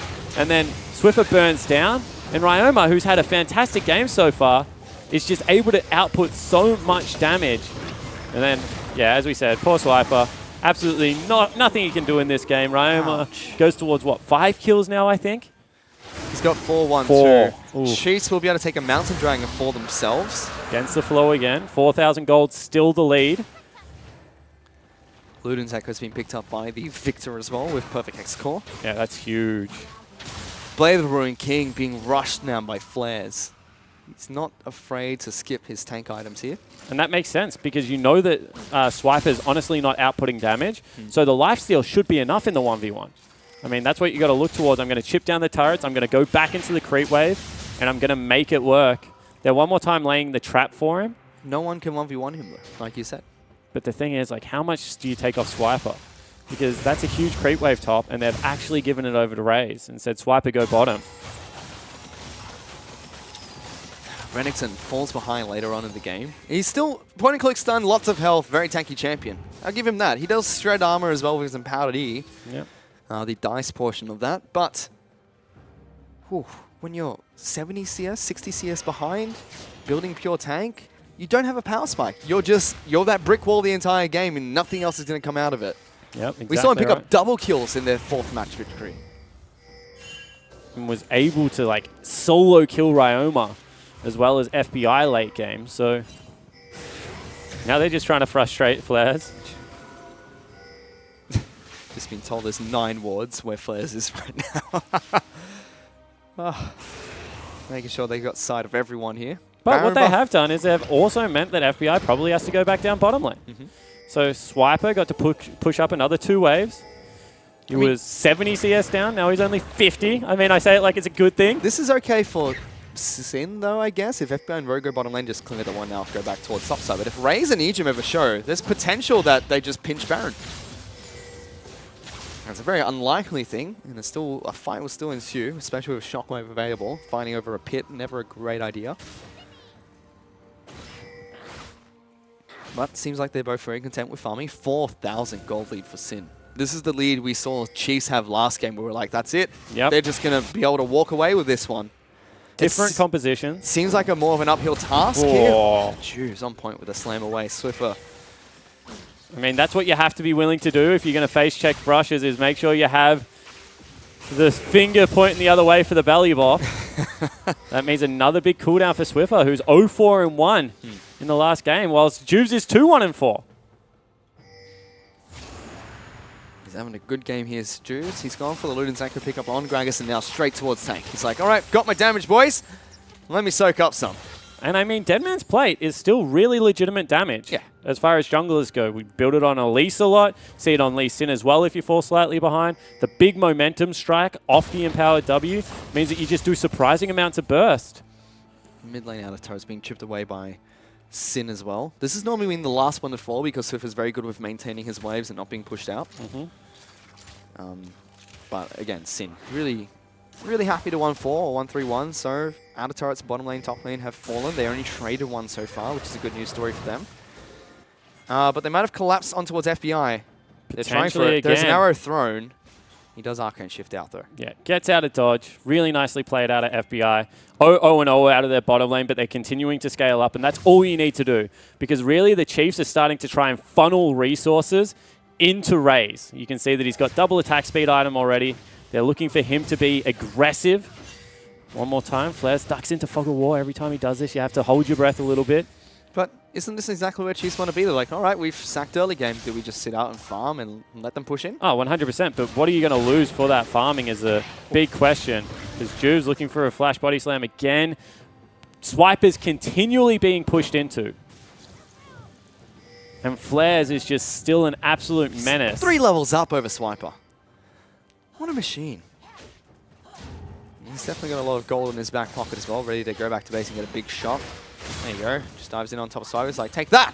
And Swiper says, okay, I can't do anything. Oh, that's the sun going down. That actually might be a push on the bottom side of the map. Oriana's there, and now all of a sudden, yeah, you can't do anything. Playful Trickster, Titan Strike gets him away. Swiffer now has to flash away from the fish, and the Chiefs lose their mid lane outer. Flares goes in for a bit. Playful Trickster's away from the stun. Swiper's just a sitting duck. What do you do here, Spawn? I mean, that's all they can do. I mean, that was actually a really good flash because Juves is cheated into Fog of War, so you can't do anything there. You can see that Flares is trying to continually dive onto Swiper. Potentially you have to sack that bottom lane turret and look for a play here. You've got Arrow available. Yeah, does have Arcane Shift. There's the arrow. Sidesteps it, but that means Rogue's going to cop one. Swiffer throws out the command attack. One more. That's enough. Blows the Shockwave as well, but they sack bottom lane inner turret for that play. Yeah, but they still get something back. So that's all the Chiefs can really do because Flares, and I just feel like a broken record. Flares. Flares at the moment is a just huge vacuum of pressure. He's just going to continue to pull things into it, and there's absolutely nothing Swiper can do. He's got a Blade of the Ruined King picked up with that Trinity Force. Now, if Sinner left over Baron, whew, that's going down quick. Certainly does. And the Chiefs, all they really have is a level 16 Orianna about to tick over with 3 items. So if you're Sin, you're hoping that the map stays big the way it is now and that you can set up for, cheeky plays wherever it is. And if you're Sin, then you're hoping... So if you're Sin, map stays big. Keep Flares in a side lane. If you're the Chiefs, you're hoping that they just rush for a Baron or a Dragon. Instead, that might be what the Chiefs are going for. That's desperation. Get out of there. Instant scrying off there. The Chiefs like, damn it. I mean, that's all of the health gone from Spooks as well. So potentially now you do open yourself up for that play. You see Flares cheating off to the bottom side of your screen. He's actually soloing out a Drake right now. Getting a mana Drake for his team. And if only it wasn't for those meddling kids, would have got away with it. There's no chance you're getting away with that one, unfortunately. Dragons picked up, Flares gets it, continues split pushing, does have Smite available. Sorry, Teleport available. So now the Chiefs have to control pockets of vision, need to look for that arrow, look for the pick. Big wave top as well. Available for Ryoma to pick up, it seems. He's looking for his Lich Bane. Got all the items ready. And Flares is just doing what every top laner wishes he could do every day of the week. He's like challenging Renekton for a Gromp. He's got 2 offensive items. Like every Renekton every Fizz wishes he could do this. He's 3 levels up. He's level 16. He's got a red buff for himself. Guys, you spoil me! Flares, though, having a great game. I mean, he did against Avant-Garde in Game 4. You can see the gold lead between Fizz and Renekton, 11,000 to 8,000 gold. Ooh, 3,000 in the Fizz's favor. He's got that Triforce going. So long as that Blade of the Ruined King, now going to start to get even tankier. Let's see what he can do next. Sin are going to continue pushing up here. Looking to try and take down mid lane inner turret. Big mini wave is pushing bottom side of the map, but the Chiefs were able to shove out top side, so less pressure point there. Flares, they're going for Ejim, forcing a flash out of the Lulu. He's not pincered in any way, though, because he's got Juves in his back pocket, and mid lane inner turret is under fire. Exactly right, and Swiffer's being chunked out there, so there's no way they save this turret. They have to let it fall again. And the Chiefs are just continually bleeding out, and Spooks might have been caught. Might be. Throws out the fish. Spooks will If he jump dies, to his that's side. Baron. He's going to try and do the do-si-do again, but look at the rest of Sin. They're like, all right, we know the jungler's not here. Let's try and push for this turret. Swiper dashing in, misses it, and now they're just going to rain down the pain onto this Crocodile. He can't go back because there's a gravity field there. Swiper forced the dice away. Ejim into the ultimate laser coming out as Swiper is going to go down as well. Spooks is in the back lines. He's going to jump away. Oh my goodness. Flares, he's dashed on in. Juice is going to get a body block for himself, and they're going to be able to tear apart the Chief squad one by one. This could be the game, Fish. All of a sudden, 30-second death timers, only the Renekton left available. He goes back, he's going to look for the teleport back in. Creep wave already here. Sin could be knocking out the Chiefs. Are they going to do it? Are Sin going to continue their Cinderella story run? The glass slippers have come off. They're trying to escape by midnight, and they're knocking on the doors of their home. The pumpkin, it's not falling apart anymore, but the Chiefs are going to damn try their best to stay in this one. Final Nexus turret's done. The Nexus is there. Over. This is going to be the first best of 5 series the Chiefs have ever lost, and Sin will take on Legacy tomorrow. And look at their faces. They could not be happier. Juves has another captain's game in Game 5. Flares, first split in the OPL, has another miracle Game 5. And honestly, what an amazing story for Sin. This might be their season right here, Spawn. Taking down the Chiefs is no easy feat. They just got back from a boot camp in America, and they must not be happy. This is the first time they've lost an OPL split. This is the first time the Chiefs aren't going to be in a final for an OPL split. I mean, it's over already. We're going to have a new winner of the OPL.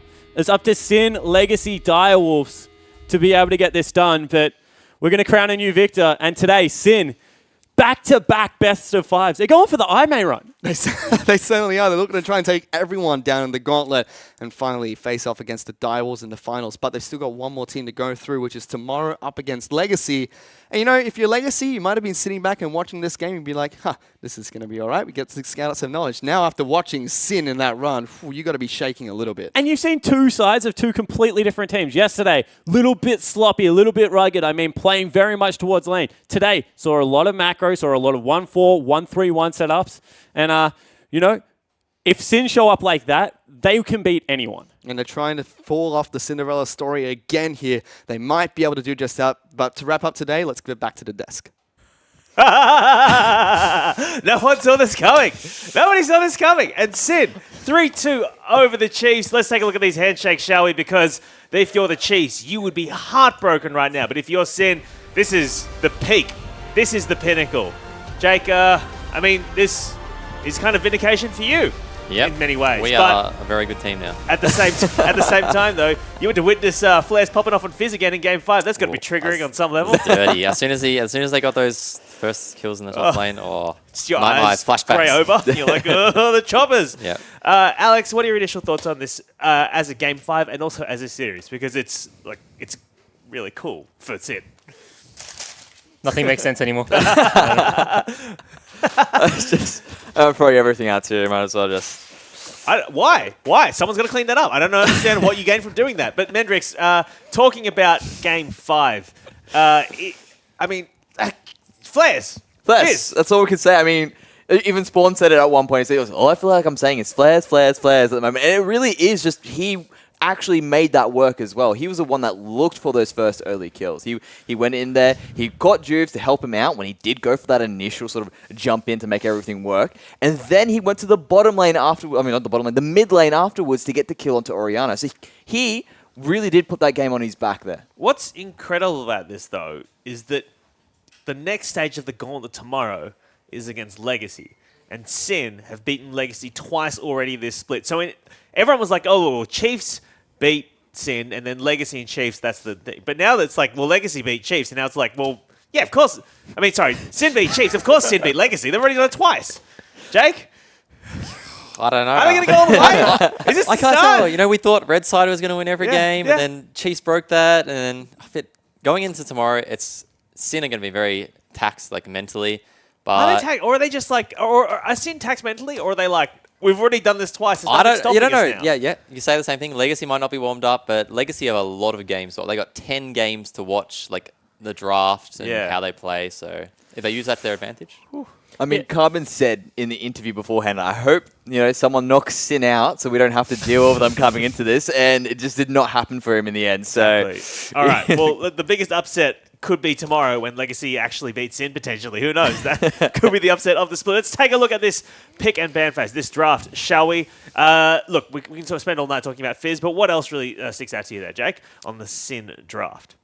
I don't know. They have relatively even mid lane. I think the big thing you've got to look at is the jungle matchup. It seems to be decent for Gragas. Yeah. Like we spoke earlier, Juves needs to get a good matchup so he can impact the game early, and he got that really nice level 2 gank off top, and that just set the pace for the game. Alex, in the bot lane, though, you see Israel, and we just didn't see a lot of action, a lot of kills in the bot lane, but it's just FBI just scaling up the whole game, right? And I think Sin are happy to do that. Both FBI and Raze knew they weren't going to be the focal point of their team strategy that game. It was all going to be about whether or not Swiper could weather the Fizz Storm up in the top lane. But I think for all intents and purposes, FBI did really well getting his farm, getting to the point where he could combo with Ryoma to siege down those towers. But then we saw Chiefs trying to funnel resources into Raze later on in the game. Was that ever going to work, Mendrix? It does work if you manage to really stall it out and put the bandages on and say, yep, we've stopped the bleeding now, we're good to go. If you have a big ADC, I mean, that's why they call them an ADC, attack, damage, carry. The whole concept is if he gets big enough, if he's in the right spot, he can delete the entire team. And that's what they were trying to go for. But in the end, I mean, just Sin too strong getting in there. And can I just say, I'm really happy that Chiefs decided to do that because, one, it was the correct play. It was the correct League of Legends play that would result in the highest percentage of winning. And also, it shows a lot of faith in the young Raze who came in, replaced Radier, kind of coasted to a weird 3-0 win against Legacy.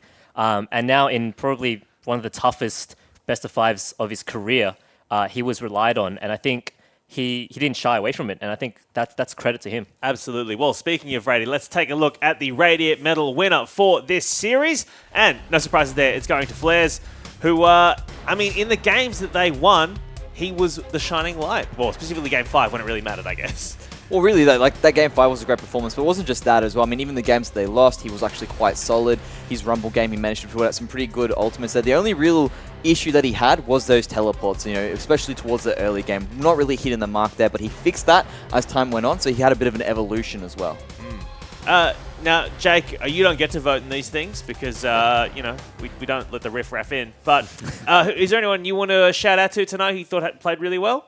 I think they all played well. It would definitely be very hard, but for me, the standout player would definitely probably be Juves. I think when he was in his zone, he led his team to he got them their advantages. He's their emotional support. I think he was what got them the wins. Yeah, I think as much flack as we give him for jungling his team into losses, he also jungles them into wins. Absolutely. So, yeah, I mean, it's not necessarily Sin ARAM now. It's just Sin play around Juves' emotional status, right? And look, it's worked. They won 2 best of 5s in a row. Yeah, absolutely. All right, let's take a look at this first replay in the top lane metrics. What in particular stood out to you? Well, basically, it was Flares just popping off. And the thing is that what he does in typical fashion is he just continues to extend this lead. I mean, it's just not one of those things where he gets it, sits back farming for who knows how long. He plays aggressively. He moves around the map. He makes everything work. If he's blowing flashes, blowing summoners, doing something along those lines. And even though he managed to fall down there, doesn't matter. That's still a 2-for-1 trade. You've got a whole bunch of minions just crashing into the tower, so you're pushing Swiper further and further behind.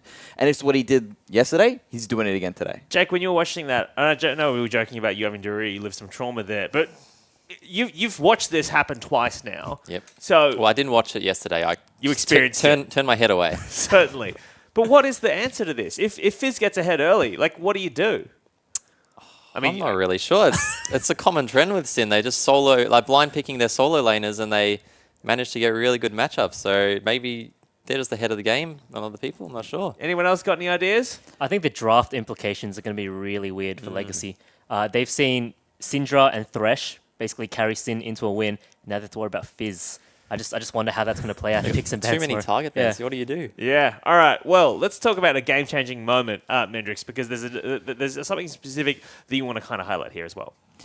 Really what it came down to was, okay, yes, Sin were doing great, but Chiefs did a great job of sort of stalling out that game, avoiding all the sort of engages and all of the plays that Sin were making. And eventually this was the breaking point, really, that came into when they finally found it. And it comes down again to Flares. Who would have thought about it? He went into the jungle, being a little bit over-aggressive. Chiefs thought that there was their opportunity to jump in and strike, and no. He's a Fizz. He's a slippery guy. He's able to jump in and out. He does miss his ultimate there, but it doesn't matter. He's too far ahead, and they just jump on that situation. Yeah, I reckon there's a bit of a mental factor when you're playing against a Fizz. You saw Swiper. He wasn't playing his normal game. He was scared of the Fizz. Very rightfully so. But, man, that looked less like a League of Legends game and more like a horror survival game. Big emotes, indeed. All right. It is now time for us to throw to Spawn, who is standing by with the victorious Rogue. So let's throw it to them now for the interview. Thanks so much, Chingers. I am standing next to living proof that Ned Kelly is not dead because he's been robbed of another MVP. Rogue, you at least got to be happy with a 5-game victory over the Chiefs, though. It could have been a 3-game, but I love playing 5-game series, apparently. Yep. And, maybe another one tomorrow. Yeah, potentially up against Legacy. Let's focus in on the first 2 games because you guys are duo killing the Chiefs bottom lane. I mean, Ejim just face checks you game 1. And then Ryoma in game 2 absolutely going nuts. I mean, you guys must have been riding a high. I mean, in the game 1, I said yesterday in the last interview, don't ban my champs. See what happens. And I showed that. So then they adapted to banning my champs. And because of that, they lost bans on the other side of the map. So then Flares and Ryoma pop off. And it's kind of just like, you guys don't have enough bans, do you? Yeah, exactly right. Looked like they needed a couple more. And we gave them 2 extra this season. So, all of that's going wrong. But then one thing that your team has often been criticized for is being an emotional team. That mental fortitude word just comes up so many times. You drop 2 games, but then going into game 5, I mean, who was it that settled the team? Re-looked at the draft. We all know. Was Juice? Yeah. After game 3, everyone was in not the best mental state. It was pretty hard. We have a few tilters on our team. Not to name names, Tommy. Roma. Oops. But we have a few tilters. But after game 3, we had a few mental booms. After game 4, kind of the same. And then game 5, in the last, in the green room in between games, we kind of we just all sat there and we're hush and we're all sad. And then game 5, Juice comes out of the bathroom. He's like, had an epiphany, guys. I've seen this before. We've won. And then he just come in, and then we all started laughing. I don't know how he does it, but all of a sudden, we were all talking, we were all joking around, and then we went on stage, and it was just let's sing some songs, guys. Yeah. I bumped into him in the bathroom. Maybe it was me. You're a good luck charm. Potentially. Yeah. I mean, you guys have done something now that no team has ever done in Oceania. Yeah. You've taken the Chiefs to a 5-game series, and you've beaten them. You're moving on to Legacy tomorrow. I mean, are you guys exhausted yet? Is it just keep them coming? We'll line them up. We'll knock them down. Tell you what, I smell bad.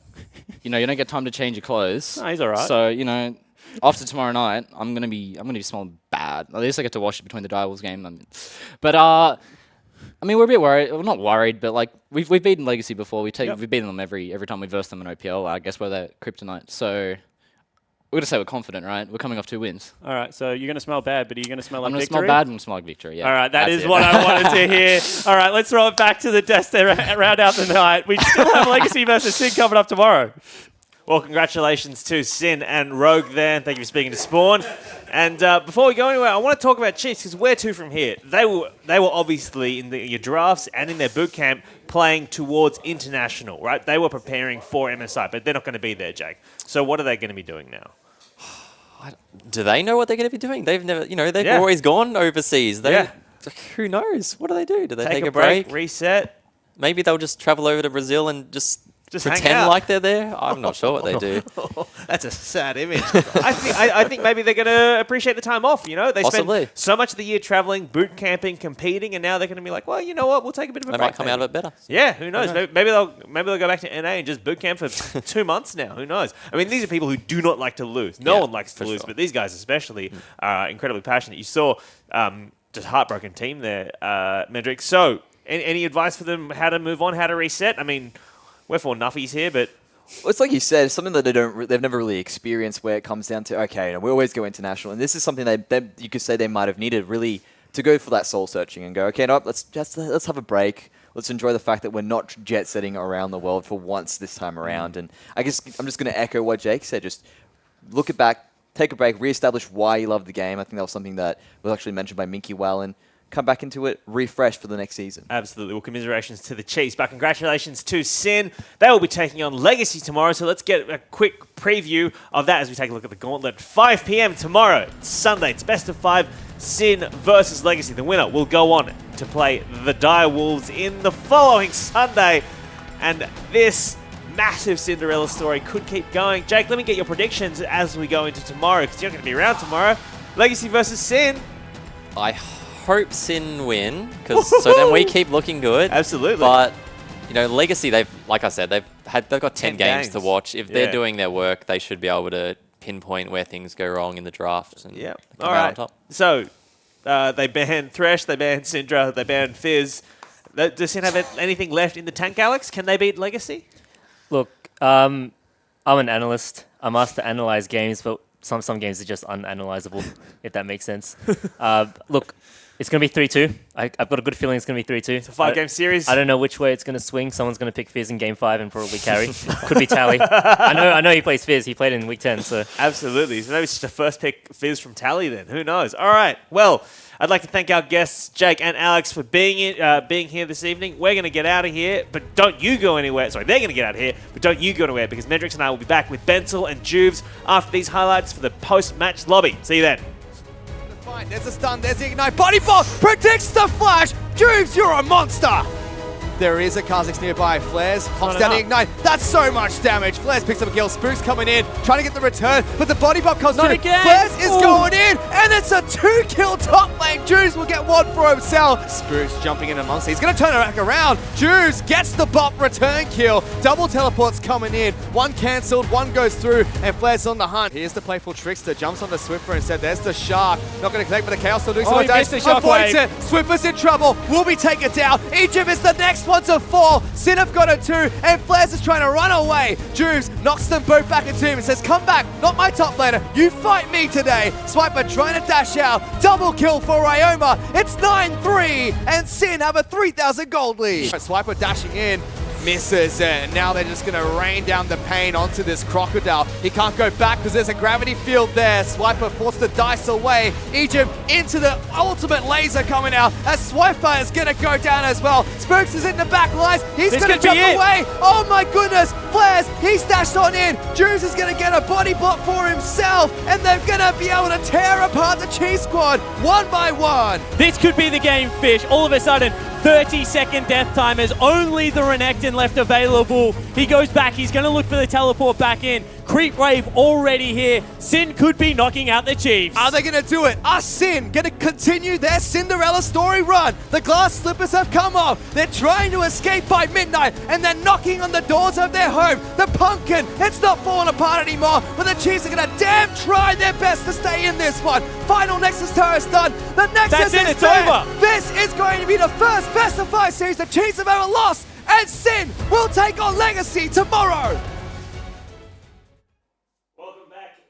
Mic on? Well, there we go. Welcome back to the post-match lobby. My name is Higgins. I'm joined here by Bensel, Juves, and also Mendrix on the desk. And guys, an up and down series. Game 3 and 4. I'm going to start with you, Juves. What happened?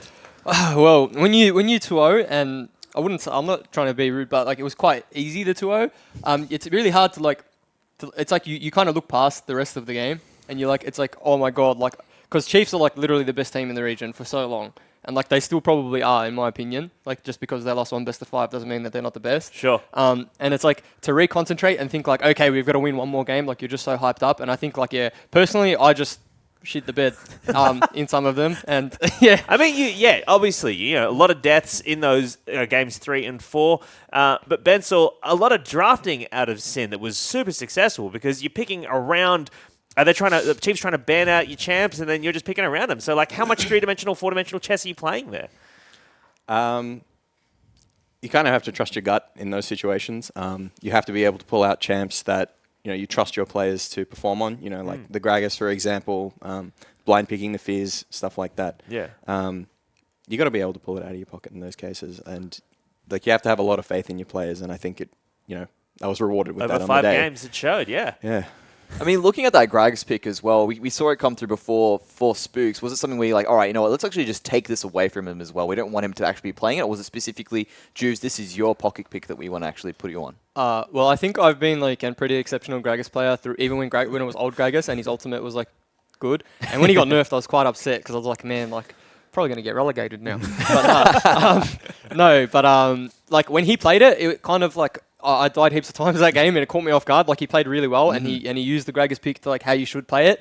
And then I guess Benny saw that as well and Benny was like, well, like why don't we just put you on Gragas? Like you were actually good at Gragas, and I think I played pretty well in that game.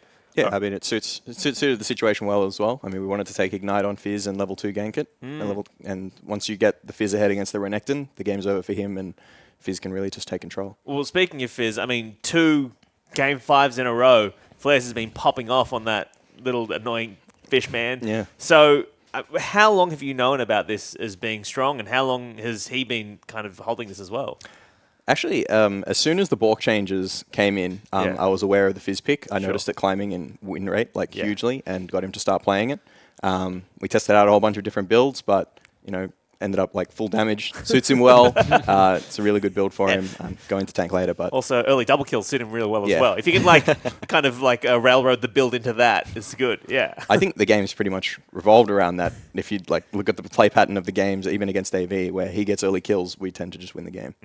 I really want to look into the way he actually built it because yesterday he actually decided to go more for a defensive sort of build. He just went straight into Sunfire Cape and Spirit Visage before he went for the Blade of the Ruin King. This time around, he changed it around. Went straight for the Blade of the Ruin King. Is that something that goes along if he's really far ahead? We go more defensively, or if he's just, if he's sitting back and he's not really at that point where we're like him to pop off, we go for Blade first. Is that something that you've influenced him on? Well, in that situation, I think the way it works is you're against Renekton. Part of it is a sustained matchup, so having the lifesteal is really valuable. You're just going to slowly out-trade him, and then eventually he's forced off turret. Whereas against Nautilus, most of the damage you're going to take is just from the turret when he's CCing you, so having the Sunfire Cape is where most of the damage is negated. All right, we could spend all night talking about Fizz and Flares, but I do want to move on and talk about the rest of your team, which is just popping off. Juves, you're here, and I don't want to get your head any bigger, so let's talk about bot lane, shall we? Because FBI, I mean, let's talk about bot lane as a whole. Rogue popping off games 1 and 2. FBI as well, kind of having a great series, but I would say, like, going unseen as well a lot of the time, especially in that 5th game, just kind of sitting there farming and getting big.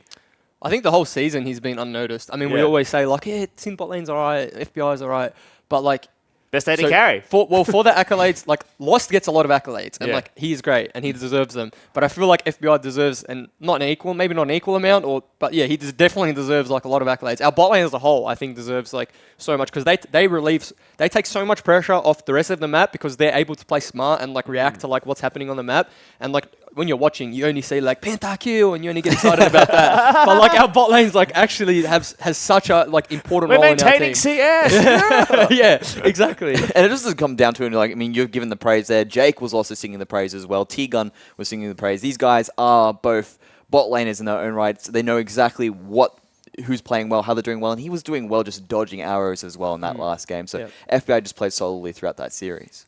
All right, so moving forward then tomorrow, Legacy. You've beaten them twice in this split already. So just give me a little preview. I mean, are you going to hold us out 5-game series again, or is this going to be a 3-0? What's going to happen tomorrow, Benzel? We'll go up 2-0, and then we'll lose the next 2 games to make it interesting, and then we'll, for some reason, they won't ban Fizz Game 5, and then we'll pick it again. How else can I suggest that it will Do you want to give us a preview at all for tomorrow?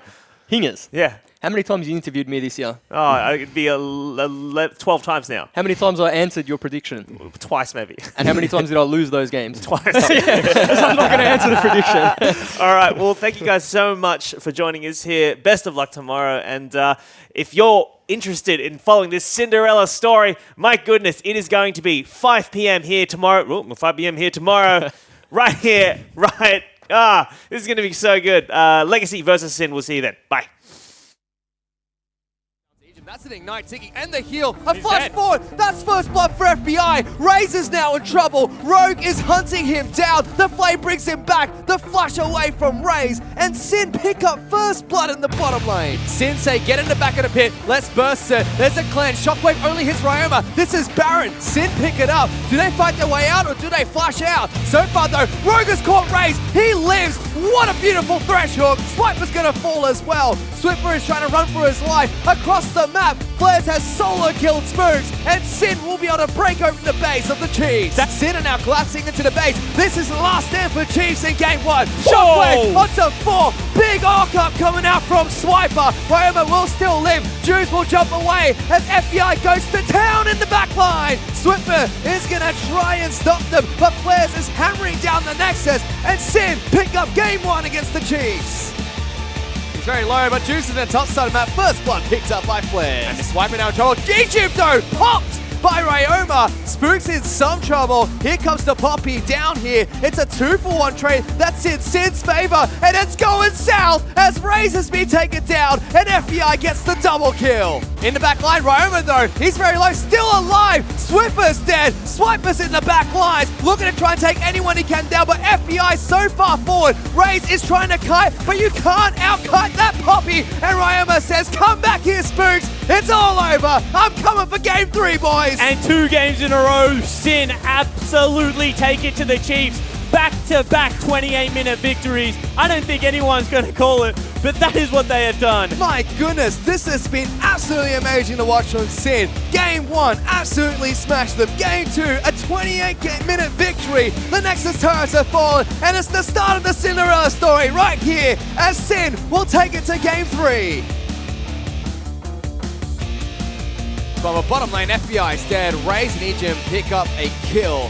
2-on-2. Dragon is low. Shockwave only lands on the Juice. He gets out alive, but dies. No, he doesn't. Repel keeps him alive. Dragon will fall to the Chiefs, but Raze is down, and Sin are looking for the cleanup they want. Swiper is the next target, diving into the back lines. Heal is used to keep players alive. FBI, he's on Swiffer, left with less to no health, but Swiper is a beast at the moment. He's able to take down 2 for himself. Rogue force the flash away. Huge equalizer. That's the red carpet laid down. Ejim is low. Raze gets a good arrow to Ryoma. He's dead. Will take Spooks down with him. Flares though, jumped on by a big crocodile. Throws out the Zony's hourglass to stay alive. Swiffer somehow still alive with a sliver of health. And the Rock himself wants to know if C can smell what he's cooking. Nexus turrets are going to fall. The Chiefs pull one back for themselves. They say, we're not done yet. We're not going to go down without a fight. No 3-0 for you today, Chiefs. We're going to take this one to game number 4.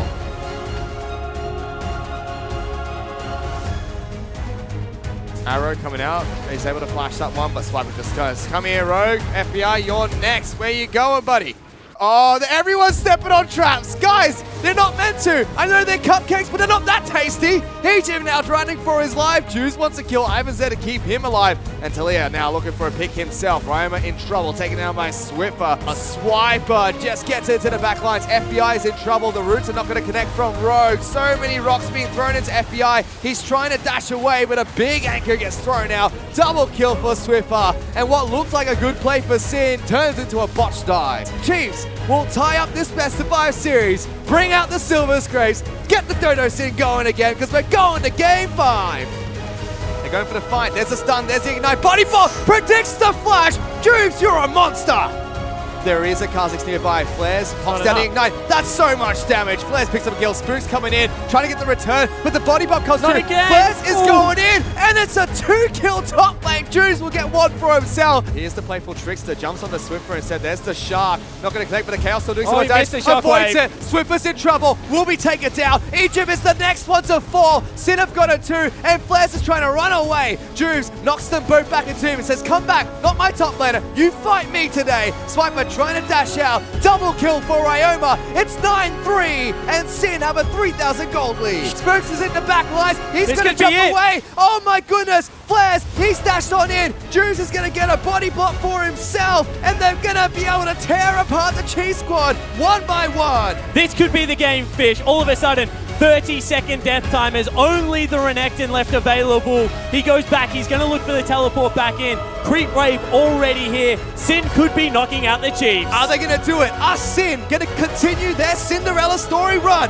The glass slippers have come off. They're trying to escape by midnight, and they're knocking on the doors of their home. The Pumpkin, it's not falling apart anymore, but the Chiefs are going to damn try their best to stay in this one. Final Nexus Tower is done. The Nexus is over. This is going to be the first best of 5 series the Chiefs have ever lost, and Sin will take on Legacy tomorrow.